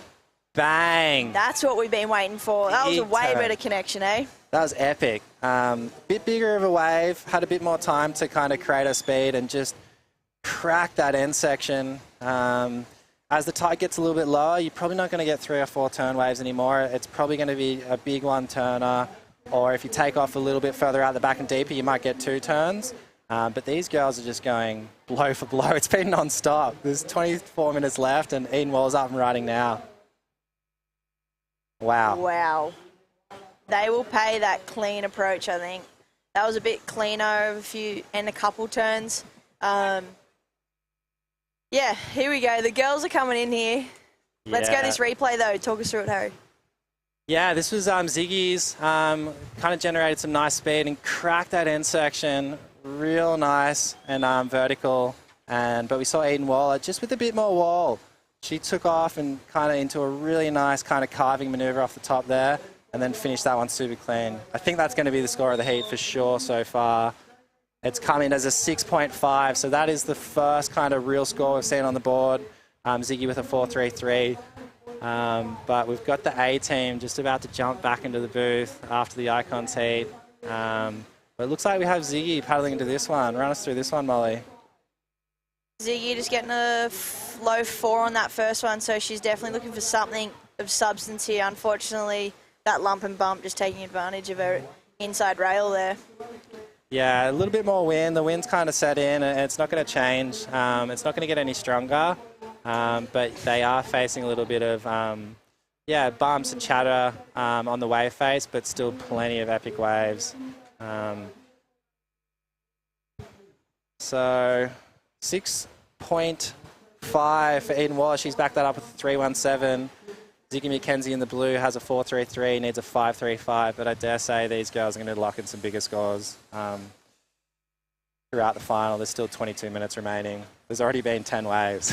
Yeah, I mean, the conditions have changed, haven't they, Steph? We were watching Ben and Lucas they was pumping before you girls went out.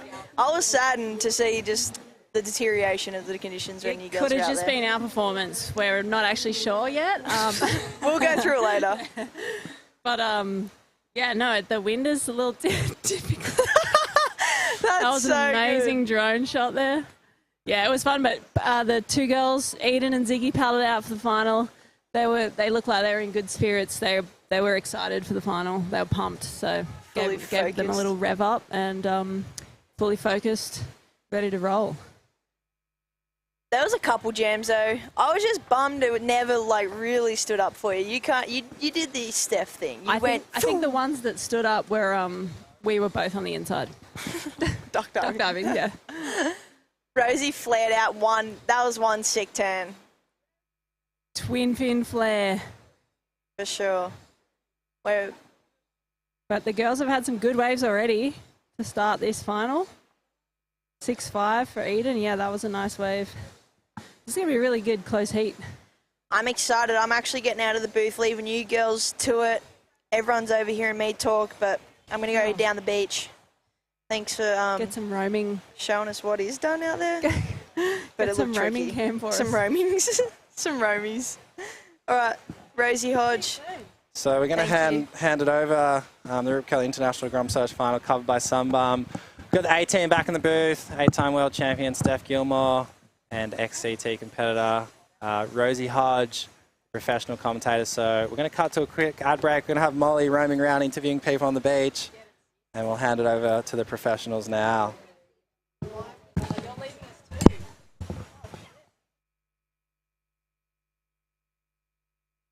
I am proud. I am proud to represent a brand that believes in doing its part to protect the environment, support our communities, And is committed to using business as a force for good.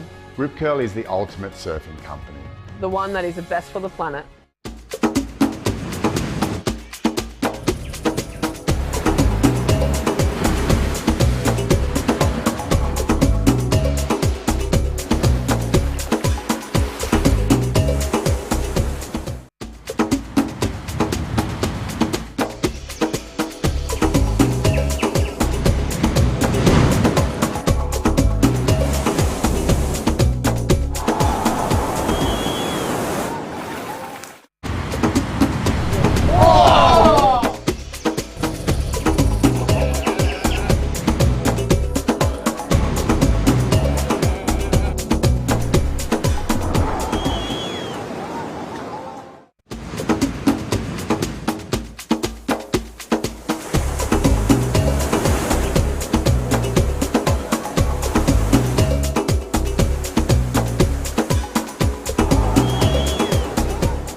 This one's for the sun worshippers.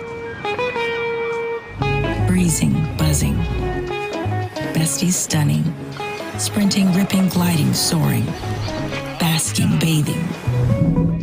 Every day exploring. Everywhere, anywhere. Sunning. We salute you. And we don't care if you use ours. Just use sunscreen. Thank you for your company. You are watching the best under-16 surfers in the whole wide world. We have the Rip Curl International GromSearch Finals. Our surfers out there in the lineup. Eden Waller from Lower Trestles is her home break. San Clemente, California. Ziggy McKenzie, a bit of a global citizen. Started surfing just down the beach in Bingen, Bali. Came from Sydney, Australia, and now lives on the Gold Coast, Steph. Yep, lives on the Gold Coast and is surfing my favourite little beach, Duran Bar and Snapper Rocks, which is where I grew up surfing. So it's cool to see young Ziggy around, and I'm sure we'll see much more of these girls in the future. Have you been seeing Ziggy out at the local? I haven't been home too much, but yeah, I've definitely seen her out at D-Bar a few times, and the Gold Coast is an amazing place to grow up and fine-tune the competitive skills, purely because the crowds are so intense that you have to learn how to be very assertive in the lineup. And then once you get a wave, because you've fought 40 people for it, or 400 people for it, you don't want to fall off. So it's a great recipe for training. But I'm sure Bali here as well is an amazing place to fine-tune the surf skills. Yeah, and Molly, our roving extraordinaire, what do you have for us, sister? Yeah, Moles. Let's hear it. Oh, we're on. We're live. Thank you. Fellow friends, fellow competitors, surf friends, all of the above. Where did you guys just come from? We just came from Lakeys, just made in time for the girls' final, and yeah, frothing to be here. Yeah, it was a sweat banging down the one-way roads to get here, but Ziggy's on and she's ripping and the waves are fun, so we're stoked. Well, we're stoked to have you here. The girls, they've been shredding at Lakeys, showing these ladies how to do what's capable, and we're stoked to have you down here. I mean, I've been here for the week watching these girls rip. The next gen, everyone's been talking about it. We're all a part of it. It's crazy. What do you guys think of it? Yeah, it's amazing, and especially... So happy to have Ellie and Isabella down here. Thanks for coming down. Yeah, championship tour surfer Isabella Nichols and Ellie Harrison did such a great charge on the Challenger Series. She was right there, Steph, knocking on the door for qualification.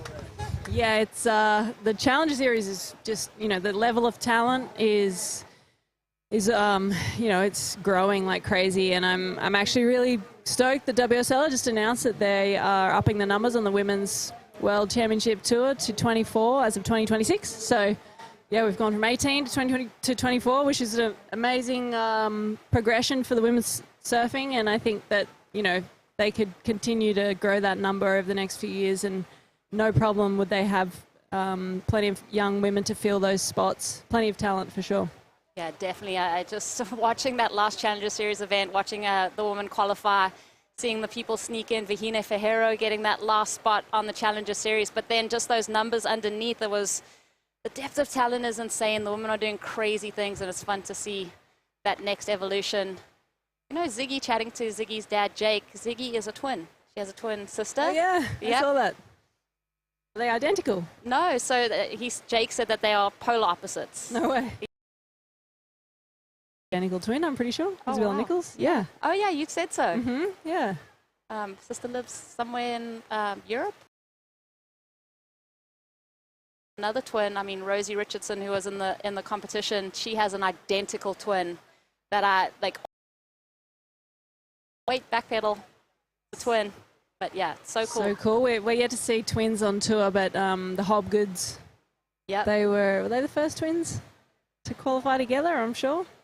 But yeah, that's amazing family talent to have siblings on tour, as we've seen the Wrights do. And we have Eden here. That was one nice strong turn. She got the tail out of the water there, so it seems like the wind's really making it difficult to get multiple maneuvers on one wave. But I think the fun thing about us going out in the lineup is that we can really just say and assess and be like, you know what, guys, it's like these guys are making it look really good. It's tricky out there. It's hard. I think the wave selection's really hard. Your positioning is tricky. So to see what these athletes are kind of almost manufacturing on some of these waves, really impressive. Eden's got that 6.5, the high mark of the heat so far. Her next wave coming in a 3.3, so she ups her lead. Ziggy, 4.33. This is an important wave for her as we have a 4.0. She's looking for a 5.48 on this wave to take the lead. Wow, beautiful float there. Unfortunately, can't get the next wave. And you know what? The three-person booth is always fun. Ellie, we're just talking about you on the broadcast. Ellie Harrison is joining us as we watch Eden Waller taking off on this one. We'll chat through this wave and get back to Ellie. And Eden just bangs, frees those fins. Can she land it? Whoa. Oh, yeah, that was awesome. Really cool. Really throwing her tail there. I think she realized that was the only turn she was going to get, so she really just went for it. Welcome, Ellie. Hello.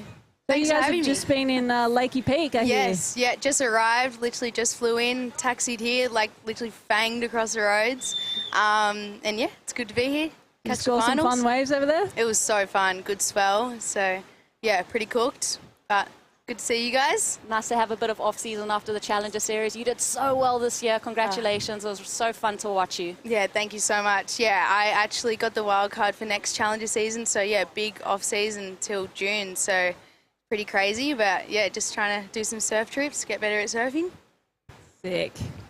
That's the best way to train. Just surf as much as you can on all the different types of waves. As you see Ziggy here, she gets one quick first turn. Oh, it's like a funky little finish, but she definitely got the job done there. So that was two pretty nice turns. And she's trying to play catch up to Eden here. But we got 11 minutes left, so there's plenty of time for these girls to get some more waves. But as you said, Rosie, once we had paddled out there and felt it, it's much harder than it looks. The wave kind of bends at you, so when you think there's a peak coming at you and you can kind of take off and you have time, it just sort of races off and you don't have as much time as you think. So yeah, it's a pretty difficult conditions at the moment, but the Groms are just making it look pretty good. They're negotiating it so well. I think we have Molly Picklum. Moles, you're roaming around. What you got for us? All right, you guys. I'm getting chased by the beach commentator. We got Lucas here. Can we have a quick interview, mate? Last performance, that was incredible. How you feeling though? Conditions aren't as great. Yeah, I'm feeling really good. It looks real fun. It's just like home. So yeah, I'm just feeling relaxed and I'm just going to go and have fun. Couple jumps, I mean, turns may not do everything anymore. It seems like it's going to be to the air, and if based off that, I feel like you're pretty comfortable in the air. Yeah, I'm just gonna go with the flow, but yeah, airs are definitely gonna be in the back of my head, and yeah, I'll just see how it goes, see what the waves give me, and yeah. Level-headed, I love it, Lucas. Good luck. Thank you, Molly. Okay, come with me, guys. We're gonna stay live. We got Eden's family here. I'm gonna be a pain the classic commentator that follows around the family. How you feeling? Nervous, of course. Stressing out. I've interviewed the perfect person then, haven't I? Stress meter's at 10 right now. What's the situation? We don't know. We're waiting for a score. So we hope so. Zion's itching to tell me. He's itching to tell me. Who gets more nervous, Mum or Dad? Definitely Dad. But Dad's claiming that my mom gets more nervous, so. Just like point your finger, point the blame. What about you? You don't get nervous? Not too much. No. Well, I'll leave you guys to it. I'm going to come back. I'll do a turn. Let's throw it back in the booth because I think you guys might be watching replays. Yeah, such an epic family. John Waller, the dad there, Megan, the mom on deck, and little brother Zion. I think he surfed for about 23 and a half hours yesterday. Full moon session. Absolutely loves it. And progressing so quickly. Must be cool to have a little brother that's pushing you along and like a good friend, I'm sure. Like Yeah. you're surfing with your best. I met them at Trestles and they were just so insane out in the water. And such kind people too. Like, yeah, let you go waves. Yeah, they're good sibling couple. Yeah. They give you waves at Trestles. That's Yeah, I know. very really rare. kind. Very rare. Very. Yeah, do yourselves a favor. Go follow Zion Waller and Eden Waller on Instagram and see what they get up to. Charging waves, spearing fish, free diving. The family's always traveling and moving. It's so cool. I think the dad's a fire chief back home. The mom, Megan, is a nurse, so they have such a cool lifestyle. And what's your next trip, Ellie? I'm not sure yet. I've got World Juniors in January. I'd like to go to Hawaii maybe after that or before. Where are the World Juniors at? They're in the Philippines. Oh, cool. So, yeah, Cloud9? interesting. Yeah. Oh, no, not Cloud9. La Union or something. Yeah. Yep. Yeah. Yeah, super keen for that. Oh, good luck with that. Yeah. What about you? Yeah, hopefully just some waves at home and maybe a bit of Hawaii and just see where the swells are heading to. But it is really Hawaii time, isn't it? Yeah. Really important wave here for Ziggy. 5.48 is still required for her. 2 hits there in the critical section. It's pretty Is that sick. combination, do you think it's going to be enough? I haven't been watching all week, but that was, good 2-turner as well, but still sick 2-turner. I think as well, but still sick 2-turner. I think maybe the first turn of Eden's a little bit better. Yeah. Also a bit cleaner. I think that second wave of the set, maybe that face of the wave, a little bit less sure. chop. And it's fun because you look at these surfers, you read their bios. For Ziggy, her favorite surfers are Dave Rustovich, Rob Machado, and Stephanie Gilmore. You definitely see, that she's borrowing little elements and applying that to her surf. And Eden Waller, she names Ethan Ewing as one of her favorite surfers. So fun. She names Ethan Ewing as one of her favorite surfers. So fun to see how these women are channeling their heroes into their technique. So you can tell she's probably got a little more strength in her manoeuvres. Maybe she could pull something out in these last 5 minutes. But yeah, Eden's looking really confident and she's got some flair too. So this is cool. Yeah, 8.33 is what's required. Molly, you're on the beach. Who have you found? Ziggy's maybe having a sniff here. Let's maybe stay with live action. Here we go. Ziggy up and riding. Wow, big turn. You can tell she's trying to kind of amp it up a little bit. Ellie, you're good friends with her, like you said. How would she be feeling in these moments as we come down to 4.5 minutes remaining? Here goes Eden on the second wave. Yeah, Eden up and riding. Oh, gone for air. Oh, Wow. that was so sick. Ziggy. Yeah, I remember watching her in ISA's final, and it just looked like the pressure didn't really get to her. It looks like she's really good in these type of situations. I feel like if she got the wave, she would 100% be able to get the score. And she's been ripping all week, and I feel like she's got a lot of confidence behind her, so she can definitely do it. All right, well, Molly, take it away. Here's some sets, you guys. Ziggy's just caught on the inside. See Jake, Ziggy's dad, in the distance. Critical times for positioning down here. I don't know yet if I'm going to go over. I'm going to feel the vibe and see. I just want to see what it would mean to win for Ziggy. But a little bit of repositioning going on right now. I'd love for... Sorry, Jake. I'm bothering him. What would it mean? Like, what would this win mean to Ziggy? Oh, she's trained super hard. She puts a lot of work and a lot of effort. You know, but both girls deserve to be in the final. I just wanted to ask that little question because we see it. Ziggy got Eden at ISAs, so Ziggy won the ISAs and Eden. So now this is like ding dong. This is cool. This is cool. I have a feeling these two will be surfing against each other for many more years. I think so. I think we might be surfing against him pretty soon. Exactly. Yeah. It's fun times. Snapper against Trestles. Exactly. It's pretty. Hotbeds, right? They've bred some crazy talent. Crazy talent. Thank you. Thanks, Jake. Good luck. All right. We'll give it back to you girls in the booth. Run these last the last replays. But yeah. Under 3 minutes, 2 minutes 40. Here goes Eden. She's got that 7.33 and the 6.5. She was going for the air, so you can tell that her mindset has shifted. She wants to get progressive.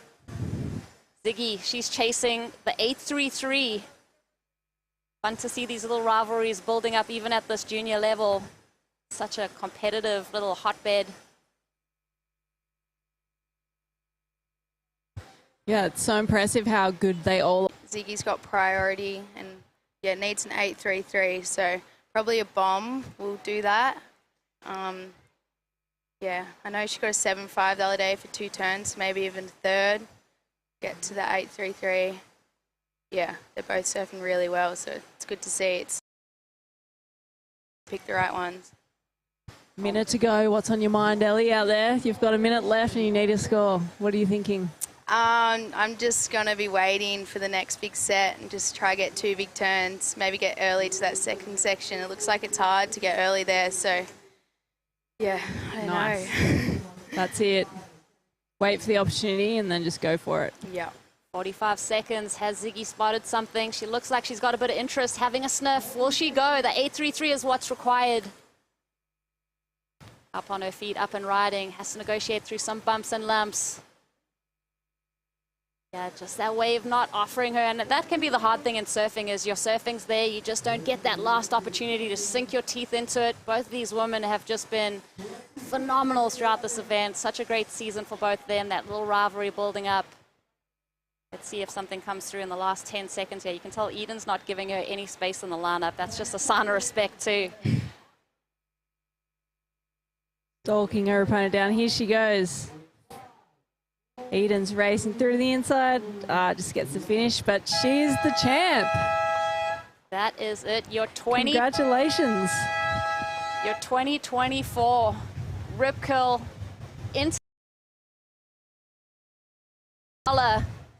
Just amazing to see her. She came into this event as the #1 seed. Always good to see the sportsmanship play out. And congrats to Ziggy too. That was a great performance from her all event. As we go straight into the boys final. Here we go, Dylan Dugan up and riding. Donegan, oh, big air from him. Lands on that tail block, almost pulls it around. So there we go, this final is set. 2 of the favorites. Dylan Donegan against Lucas Skinner up and riding from Cornwall. Wow, big turn off the top. You can just tell how tricky the conditions are and how well negotiated those 2 sections were. Yeah, it looks like it's getting tricky out there. Who do you think the standout's been out of these 2 the whole week? I mean, these have been the 2 guys from day one. Dylan and Lucas have been just so incredible. Lucas is coming in as, you know, the defending champ of this event from 2022 at Bells Beach with Aaron Brooks. So he's very confident at the moment. Dylan, he's the under-16 ISA world champion. But here we go, Eden Waller getting the chair up. They're all the competitors that she's been staying with all week. Well, guys, we have our champion down here. Eden, what does this mean? It's been a great week. The bittersweet when you have to carry your friend up the beach. You're so stoked for them, but you're also bummed that that's okay, right. We'll break it down. What does this mean to you? No. It means everything to me. I'm super stoked to be added to the list of amazing people that have won this contest. Yeah, stoked. It's so epic. We see the hard work, you and Ziggy. Well done, Ziggy.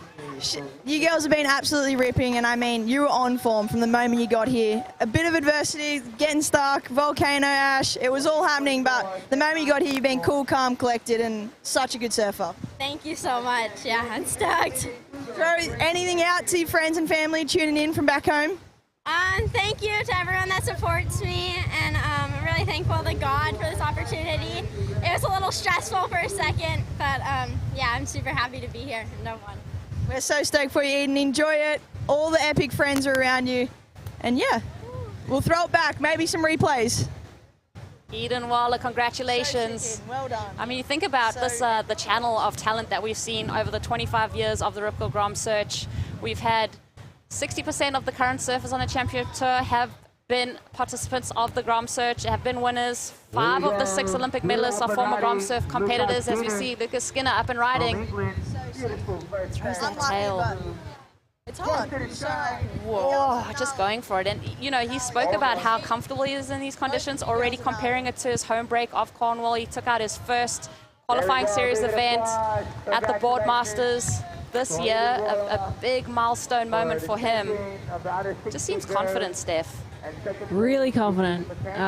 You know, he's got a really mature approach to his heats too. Like his decision making is excellent, and Dylan as well. They've been the standouts of this event for sure. And yeah, I'm pretty excited. What scores have we got here? Right, Lucas's first wave. I'd love to get a replay of that as we have it here, an 8.5.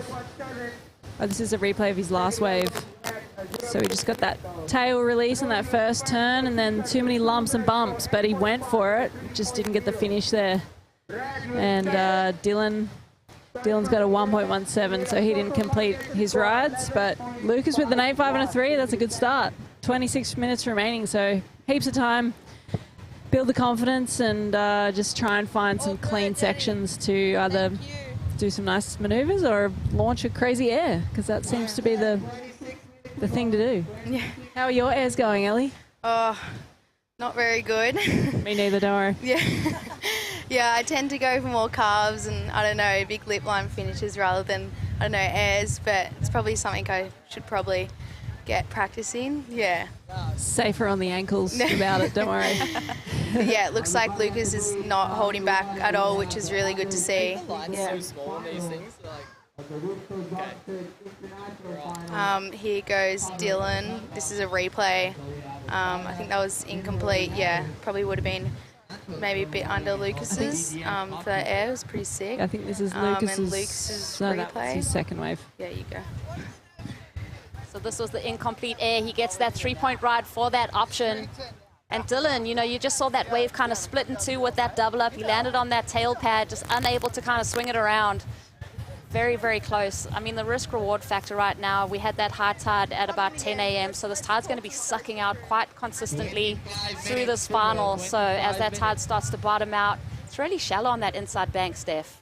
Yep, there's heaps of sand coming out of that river mouth there, and it seems to be just getting packed in at the end of the right-hander there, and so it gets super sucky on that end section, and the guys are still just going for it with these aerial maneuvers into the flats in the most shallow part of the wave. But yeah, it's an amazing bank here, the Chungu River mouth, Pereranan, and looking forward to seeing what these guys can come through with for this final heat. Got some movement in the lineup. I think Lucas is taking a look at this wave, and he's going for it. So here we are. Nice bottom turn. Oh, he had to time his bottom turn a bit, but he threw it straight into an aerial, and then he finishes the wave really clean and strong. So that's a nice combo of moves. And then we watch Dylan behind him here on a cleaner wave. Wow, really good first turn there. Wow, another really good turn. Oh, and finishes so strong. Wow, that was an excellent wave. This is an epic battle. This is sick, yeah. Back to back. Oh, they're tangled on top of with each the other. photographers. I love these exchanges. That second wave of the set, you can tell, was that little bit cleaner, and Dylan really teed up on it. You could tell that he was waiting out the back. He knew that Lucas had that excellent score, but just to have, you know, the composure to convert on a wave like that, especially when those nerves start to build. Steph, take us through his replay. Really good. I mean, here we have Lucas. He's got a much bumpier wave, but he knew he timed that first maneuver right. He could get the innovative progression there, and then he races down the line and gets a really strong, nice finish there. He's really confident, and And, you know, he was not falling off on that second maneuver. Unfortunately for him, he had to turn around and watch Dylan go bananas on this thing. Wow, that was a really strong first turn. And he got that nice spray lip line there and then a huge Larry to finish. So that was an excellent ride, I think, from, I mean, both of them. Combination of major maneuvers, the variety that he was showing, and just the intent on every major section that he was offered. Let's see how it's going to compare to the 8.5, because that is the high mark at the moment. I think Lucas is going to drop that 3, and the situation's going to be shifting a little bit. We'll see what the judges think of it. You're watching the boys under 16 final. I mean, the men's basically under 16 finals. Both of these guys are just grown up so quickly and such strong surfers, but this is the under 16 Rip Curl International GromSearch final. I'd love to get a replay of Lucas's first wave, the 8.5, because I think that would really help to see what score Dylan will get on this ride that he just had now. So I think they're all, I mean, the last 2 waves will definitely be excellent, in my opinion. Yeah. Especially in these conditions. It's tough out there. Even comparing, I mean, Lucas's first wave to Dylan's, because he did, you know, that one tight maneuver and the second one, he really extended through that second maneuver. The judges are just deliberating right now on those scores. Yeah, I feel like it's hard to fit in that 3 big turns out there. So I feel like Dylan getting that, it's going to definitely go excellent. Yeah.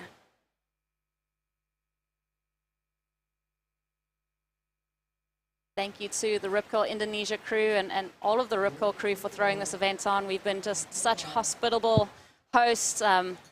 Perinanon board riders, letting us use your break, all the locals at Canggu giving us an opportunity to let these Groms hit the lineup, show us what they're capable of. So thank you guys so much for being so gracious. Dylan, he's up and riding. Choppy wave, you can tell. There we go. Goes for that air reverse. And that white, you know, this angle, you can really tell with the drone how choppy those sections are. And the manufacturing of those maneuvers on these tricky waves, standing tall. Way to back up that last wave. Yeah, the judges have some work cut out for them. They really need to get going, I think, just to get some scores in. But the boys aren't slowing down at all. As we get a replay here, this is Dylan's last wave. It's a smaller inside wave, but he gets busy straight away, throws his tail and gets the spin in. Doesn't lose any speed. And then he gets a really strong finish there. That's a full rotation, pretty much. And so technical, with a bit of tweak in the tail. Molly, I think you're down there. You're on the beach. Hey guys, sorry. I was just looking at the live scores on my phone.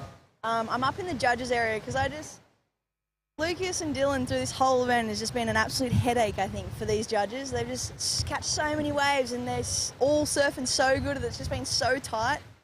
And the Asian Surfing Committee, the ASC, they've been so kind with their time. So good too, like really keeping themselves accountable to the scores. I know the Groms, they're fiery, they want to win. But yeah, as you can see, you can pan in on them. They're deliberating scores all day for hours, making sure the right winner here at the International GromSearch is going to be crowned. But anyways, throw back to you guys and let's see who gets cheered up this beach. Yeah, they've been doing such an amazing job getting those numbers right.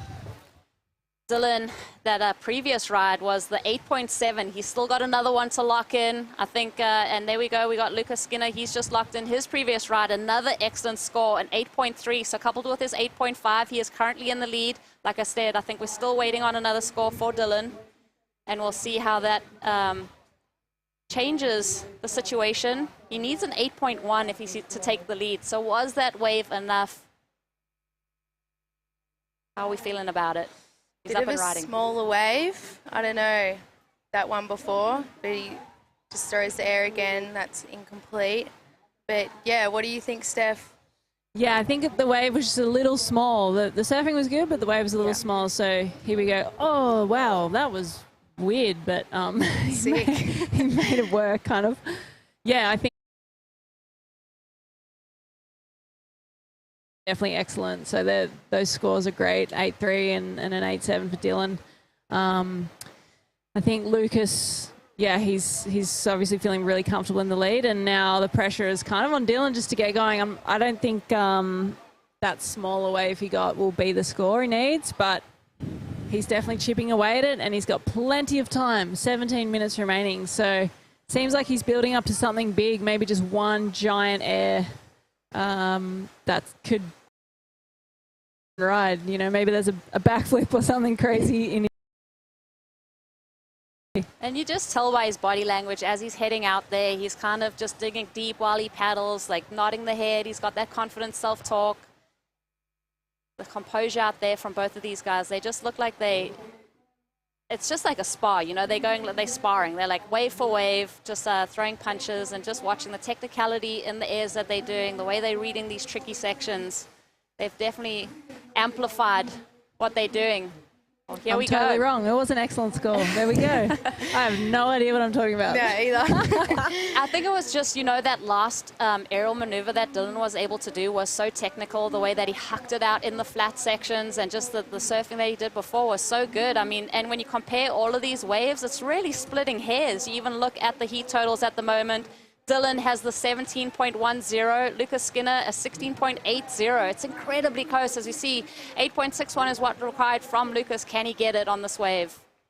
Throws out the tail there to make some ground on this wave, really hunting down this end section. Karate chop there. Can he, does he?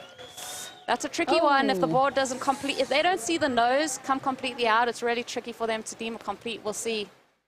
That was a hard little section there from Dylan. This wave, almost want to tell him just kick out. He is go hold priority out the back. Yeah, off rhythm there, Ellie. Yeah.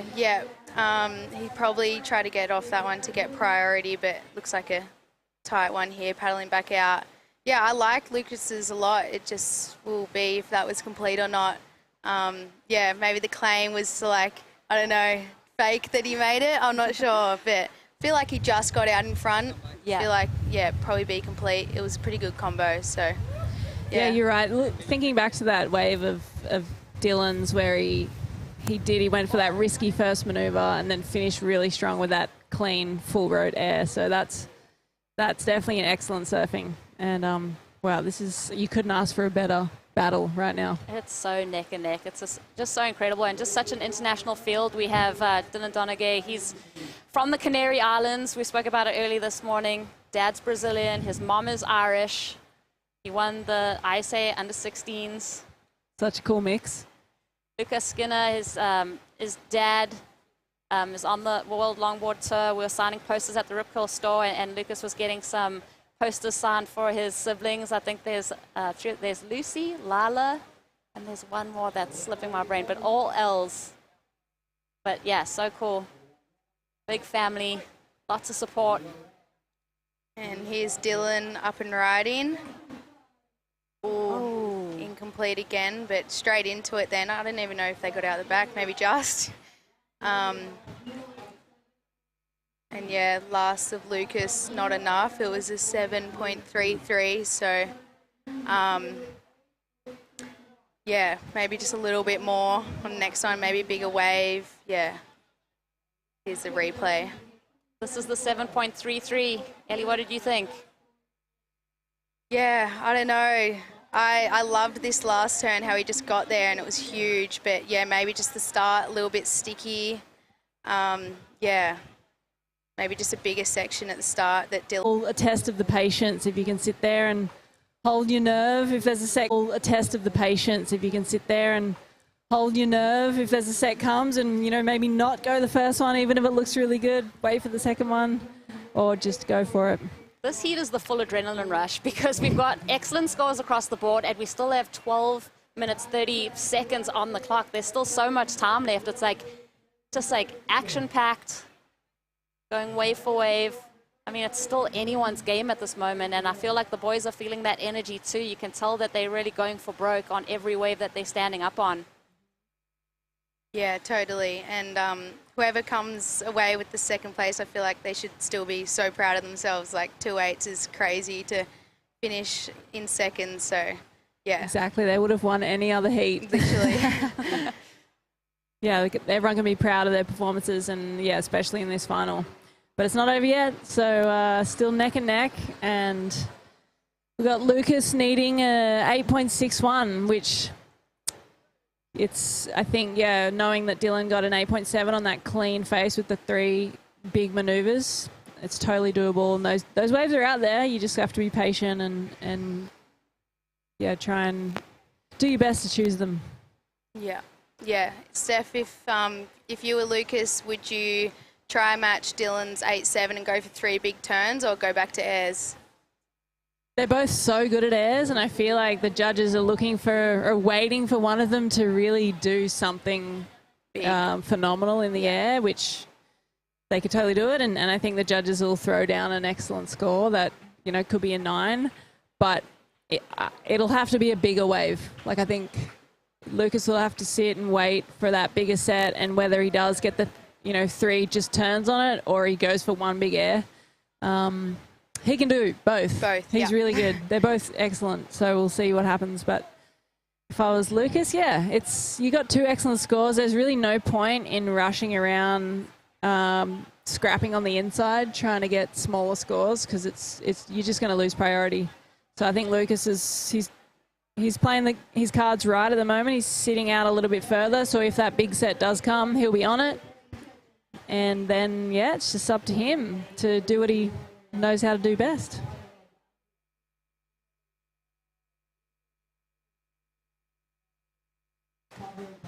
Yeah, I feel like he knows what he's looking for as he's sitting like quite further out than Dylan. Yeah, maybe just waiting for that bomb. Yeah. It always feels harder to go like play defensively, because you can't really defend, you know, unless you have priority. But at the same time, yeah, it's quite nerve-wracking when you're in the lead and you know you're against somebody who's fully capable of getting the score. And just thinking back to the semi-final that Lucas had against Ben Sonata-Cray, he was up against the ropes. He needed a big score to turn the tables, got that 9. So he knows what that feels like to be in that pressure situation, turn things around. This is such good reps, too, for the Challenger Series when Lucas decides to get into that situation. I mean, Ellie, being on that Challenger Series is just such a hotbed of talent. Last 2 years, like, you're right there. The surfing has been amazing.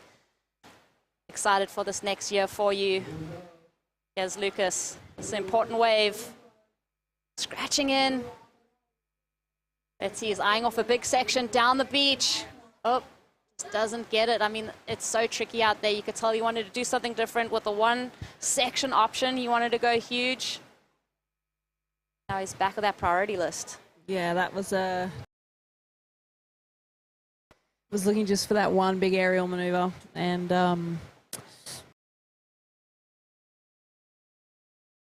that's okay. There's still time. 7 minutes and 50 seconds. But Dylan's now in the driving seat, and he's got 2 great scores. And yeah, I don't know. I didn't like sitting in priority, you know, in the lead, because you sort of, you know that they can sneak underneath you and they turn around and then they get a score on a wave that you didn't think was very good, and that actually hurts more if they do get the score, because you're like, oh, I should have blocked them. But it's it's always a tough position to be in. But here he goes, Dylan. He's on a big one out the back. Nice set wave. Well, he gets a first clean floater, and then, yeah, the wave just closes out. Conditions are quickly deteriorating, so we're lucky this is the final heat of the day. But the boys are still making it look really fun. Yeah, it is insane. I mean, that level just... that's what I always laugh at, is because just watching your everyday surfer comparatively to these athletes is insane. Like the way that they're able to manufacture maneuvers and the speed that they get on waves and the sections that they find. Watching Dylan here, quick up and through that one. He'd been given that priority. Lucas, he was hunting down the section. You could tell how badly he wanted it. He wanted to do something different, show a different side, a bit of variation in what he has in his repertoire. Yeah, for sure. Yeah, maybe Lucas is feeling a little bit of pressure now. That last wave maybe looked a little bit rushed going into that air, but he's just going for it, which is good to see. And here we have... It's cool. It seems like whoever has priorities out the back being super patient, and the other one, the other surfer, and second priorities on the inside getting busy, trying to do airs and just making those scores and making those opportunities available for themselves. But with 6 minutes to go, we're looking at an exciting finish to this heat, because it literally could go either way.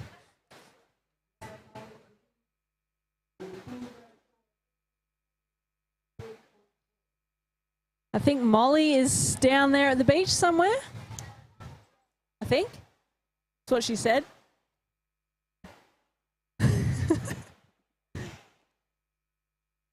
Or was that? That was ages ago. I lied. Molly's lying to me. She's punking she's you. fired. Oh, it's been just so incredible to be hanging with yourself, Steph, Molly, Ellie, having you on deck right now. It's just been so fun just to have this little bit of, you know, especially for the Groms. I think we had Ria Waida down here supporting the Indonesian crew and just showing that support for this younger generation and just investing into them and giving them bits of advice here and there. I think they've been really stoked with having that presence of the likes of you guys on deck.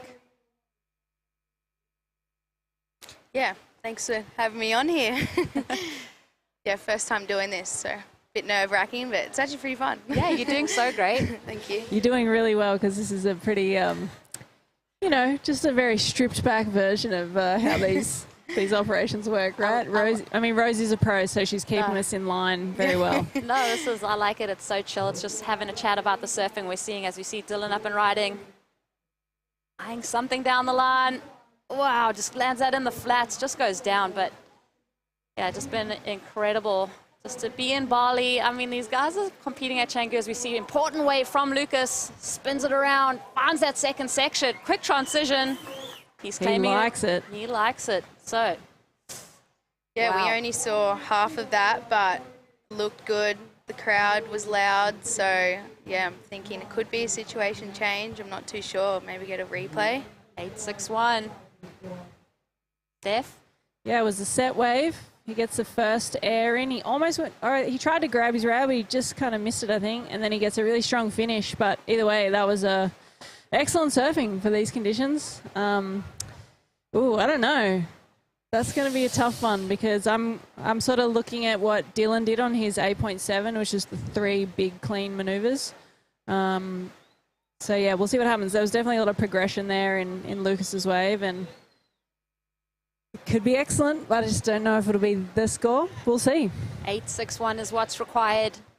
Quick transition through both of those maneuvers. A lot of risk on that first move, and then to make it up into the lip on that second, on that bigger set wave. We'll see what the judges think. I do think it's splitting hairs just looking at the scoreline, the 8.7 and the 8.4 for Dylan. Lucas at 8.5 and 8.3. And 8.61 is what he needs if he's going to win this Rip Curl GromSearch final. Wow, Dylan just copped a wave on the head and got sort of pushed back as we see Lucas is taking a wide one here. 3 minutes left. We've got the drone angle. Huge straight air. Wow. That was lofty. He likes it. He really likes it. Yeah, it'll be good to see that one front on, see how big that wave was and how big the air was. But I think that was a bigger claim than the wave before. So, and the crowd went even louder. So, yeah, huge wave, and he's just lining up for the section. Yeah, that was a crazy air. That was sick. Yeah, for sure. Situation change. The section that he did that on was incredible. I mean, to have, you know, just the technicality to land in such a big trough of water, so clean, so much speed coming out of it, so well controlled. I think the judges are really going to focus in on how technically sound that was, how big that section was, and we still got another score coming in for him for his last. So, you know what, he did drop a score for his second last, an 8.13, just shy of the 8.61 that he requires. Now we're waiting on the score for that single maneuver on that big section. I think that's what the judges were probably waiting for, just that big wow moment, like you were saying before, Steph. Yeah, this is an exciting few minutes. We've got a minute and a half you guys, remaining. there we go. We have the best wave of the heat so far. Lucas Skinner has taken the lead, a 9.33. Wow. That was crazy. We knew it. We knew there was one huge air in there somewhere. And Lucas has come through with that 9.33. Well, with 2 minutes left, that's super clutch. And now 1 minute on the clock, just paddling up to his competitor, Dylan. That was crazy because Dylan, they were both paddling out at the same time, and Dylan kind of he would have had priority, and Dylan got like a set on the head, got washed back, and then all of a sudden Lucas was out wide and in the perfect spot for that wave to be able to do that air on. So Yeah, the turn of events there was pretty crazy, but what do we got? 40 seconds left. Maybe Dylan's got one more air up his sleeve. You can never count them out. I'm sure all of Cornwall is just erupted after those two back-to-back exchanges from Lucas. That never die attitude. Let's see if Dylan can answer back as we count this one in. 20 seconds remaining. He's looking out the back. Will there be an opportunity? Just an incredible final between these two surfers. This is the kind of surfing we can look forward to. That's going to make its way to the Challenger Series, potentially make it onto the championship tour. I mean, are we seeing a future world champion in the water? Keep your eye on the talent that we're seeing at the moment. Wow. We have a winner. That was clutch. Incredible. Super clutch. 2 minutes to go, and yeah, Great gets sportsmanship the win. there. Both of these boys can be so proud of their performances. We had a feeling that they'd both make the final and put on a show in the final, and they've done just that. So congratulations, Lucas. Wow, that was incredible. Just amazing. I mean, and to Dylan too. Excellent surfing from both of them. Lucas Skinner, your 2024 Rip Curl GromSearch International winner, taking home the whole cake, covered by Sunbum. He's letting that moment sink in. Steph, you've had moments like this where you've won international events. What's this like? Oh, Molly, I think Molly's going to go. We're going to come back to you, Steph. All Molly, right, what you got? Wow, you guys. If it wasn't the best heat of the event, what was? Because Lucas Skinner, that was insane. He's put on so many good heats. And you know what? Dylan absolutely put it to him. I got goosebumps watching, and I feel like the whole beach was just quiet, waiting for Lucas to see what he was capable of. And he absolutely turned the heat around. How's the vibes down here? Who's cheering Lucas up? You guys have been the biggest supporters. I think Dad and Finn are going to cheer Lucas up for sure. How proud are you? I'm really proud. He's English. English? He's English. He's my son, Ben. Yeah, just take it, for sure. He's been adopted in Bali. Did you guys were you already here and supporting him, or did you come here to support? No, we live here. Okay. We live. So he's gained fans on the way. Are you friends? Oh yeah. Teaming. And Finn over there. Wow. Okay. It's pretty amazing. Lucas has had a full team around him this whole time. He said to me before he went out what it would mean to him, and he said it would mean everything. He's put a lot of time and effort, and a defending champ. It's a hard thing to do, and look at him. He's in disbelief. Get a zoom in on this. Wow, you guys. Watch this pure moment of joy.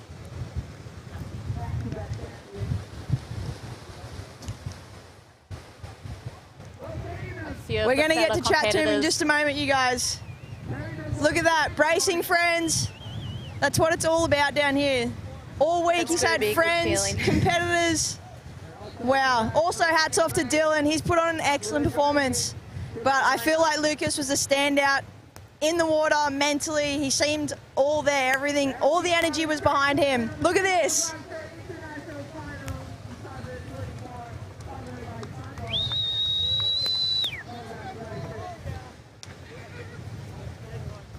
Steph, this feeling of being cheered up by your Lucas, best mate, friends. what does this mean? It's the best feeling ever.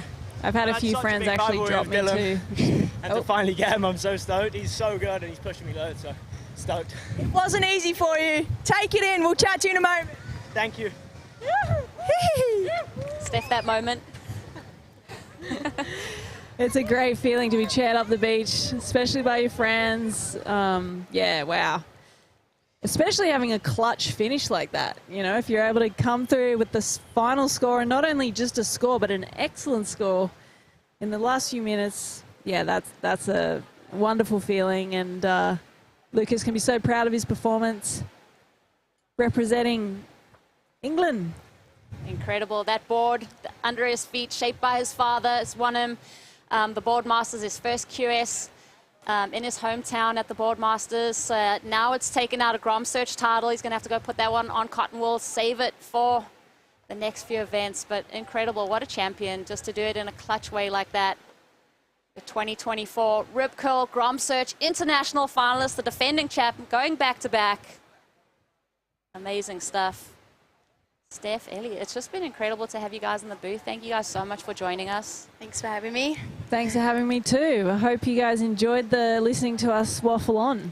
But yeah, thanks to the Rip Curl Indonesia crew and Rip Curl International for putting on this event, supporting the future of surfing, professional surfing. It's been really fun, and yeah, can't wait to see next year unfold too. But for now, we're going to enjoy these amazing images of Lucas and Eden, the new International GromSearch champs. Yeah, congratulations to all the competitors, our champions, like you said, Lucas, Eden. Enjoy the moment, guys. Thank you to our presenting sponsors, Sunbum, keeping us covered all event. We've had BGS Coffee, keeping us caffeinated, Bali on Water, our official hydration partner, and Rip Curl, putting in the hard yards. Thank you guys for joining us live. We'll be looking forward to the next event, the next Rip Curl GromSearch. This is the funnel of talent of what we're going to see in the future on the championship tour. Can't wait to see where this leads these athletes. The stepping stones.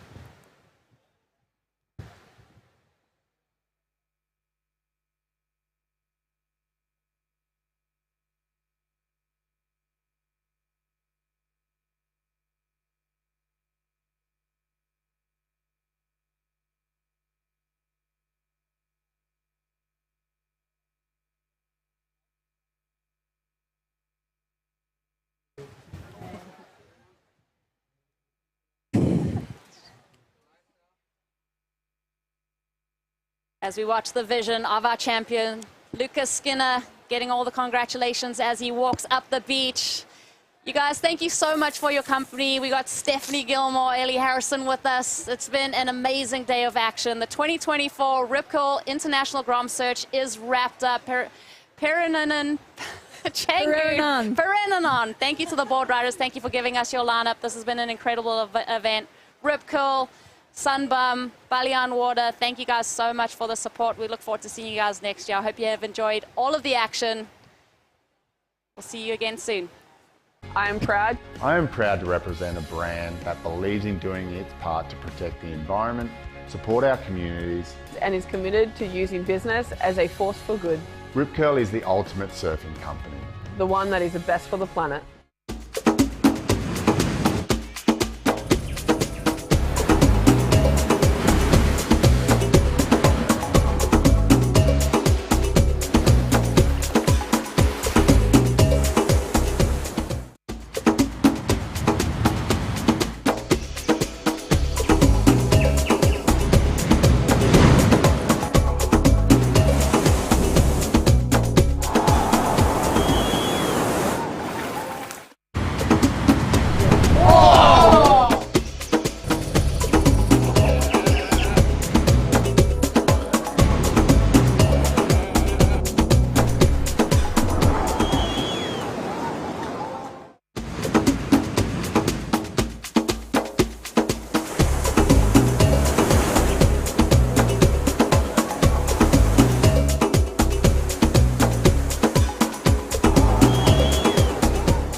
This one's for the sun worshippers.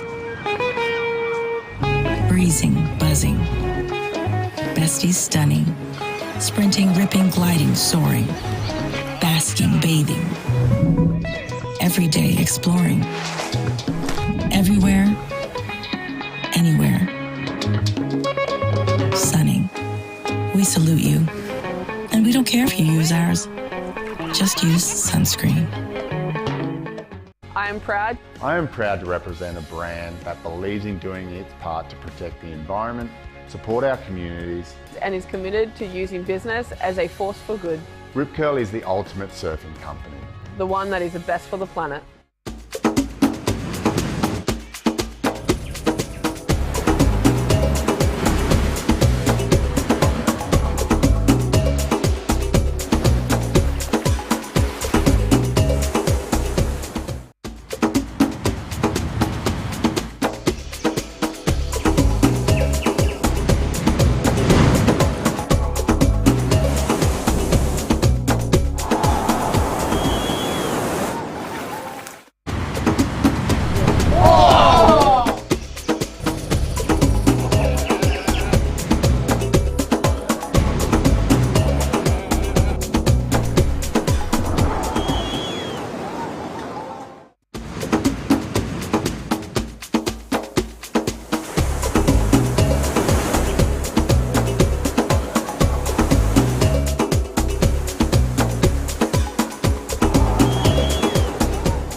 This one's for the sun worshippers.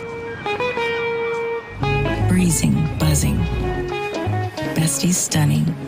Sprinting, ripping, gliding, soaring. Basking, bathing. Every day exploring. Everywhere, anywhere. Sunning. We salute you. And we don't care if you use ours. Just use sunscreen. I am proud. I am proud to represent a brand that believes in doing its part to protect the environment, support our communities, And is committed to using business as a force for good. Rip Curl is the ultimate surfing company. The one that is the best for the planet.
This one's for the sun worshippers. Breezing, buzzing. Besties stunning. Sprinting, ripping, gliding, soaring. Basking, bathing. Every day exploring. Everywhere, anywhere. Sunning.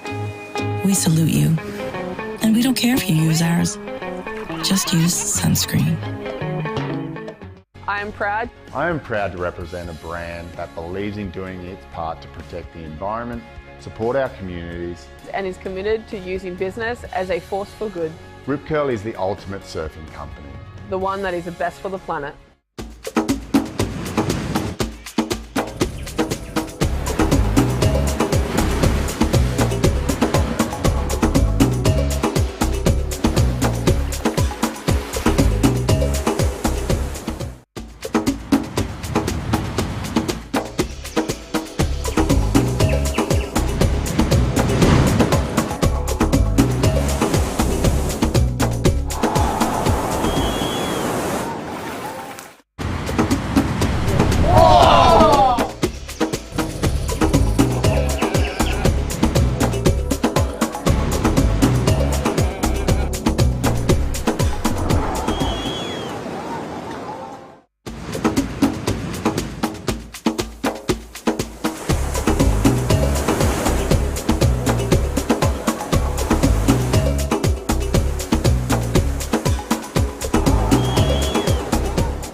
This one's for the breezing, buzzing. Besties stunning. Sprinting, ripping, gliding, soaring. Basking, bathing. Every day exploring. Everywhere, anywhere. Sunning. We salute you. And we don't care if you use ours. Just use sunscreen. I am proud. I am proud to represent a brand that believes in doing its part to protect the environment, support our communities, And is committed to using business as a force for good. Rip Curl is the ultimate surfing company. The one that is the best for the planet.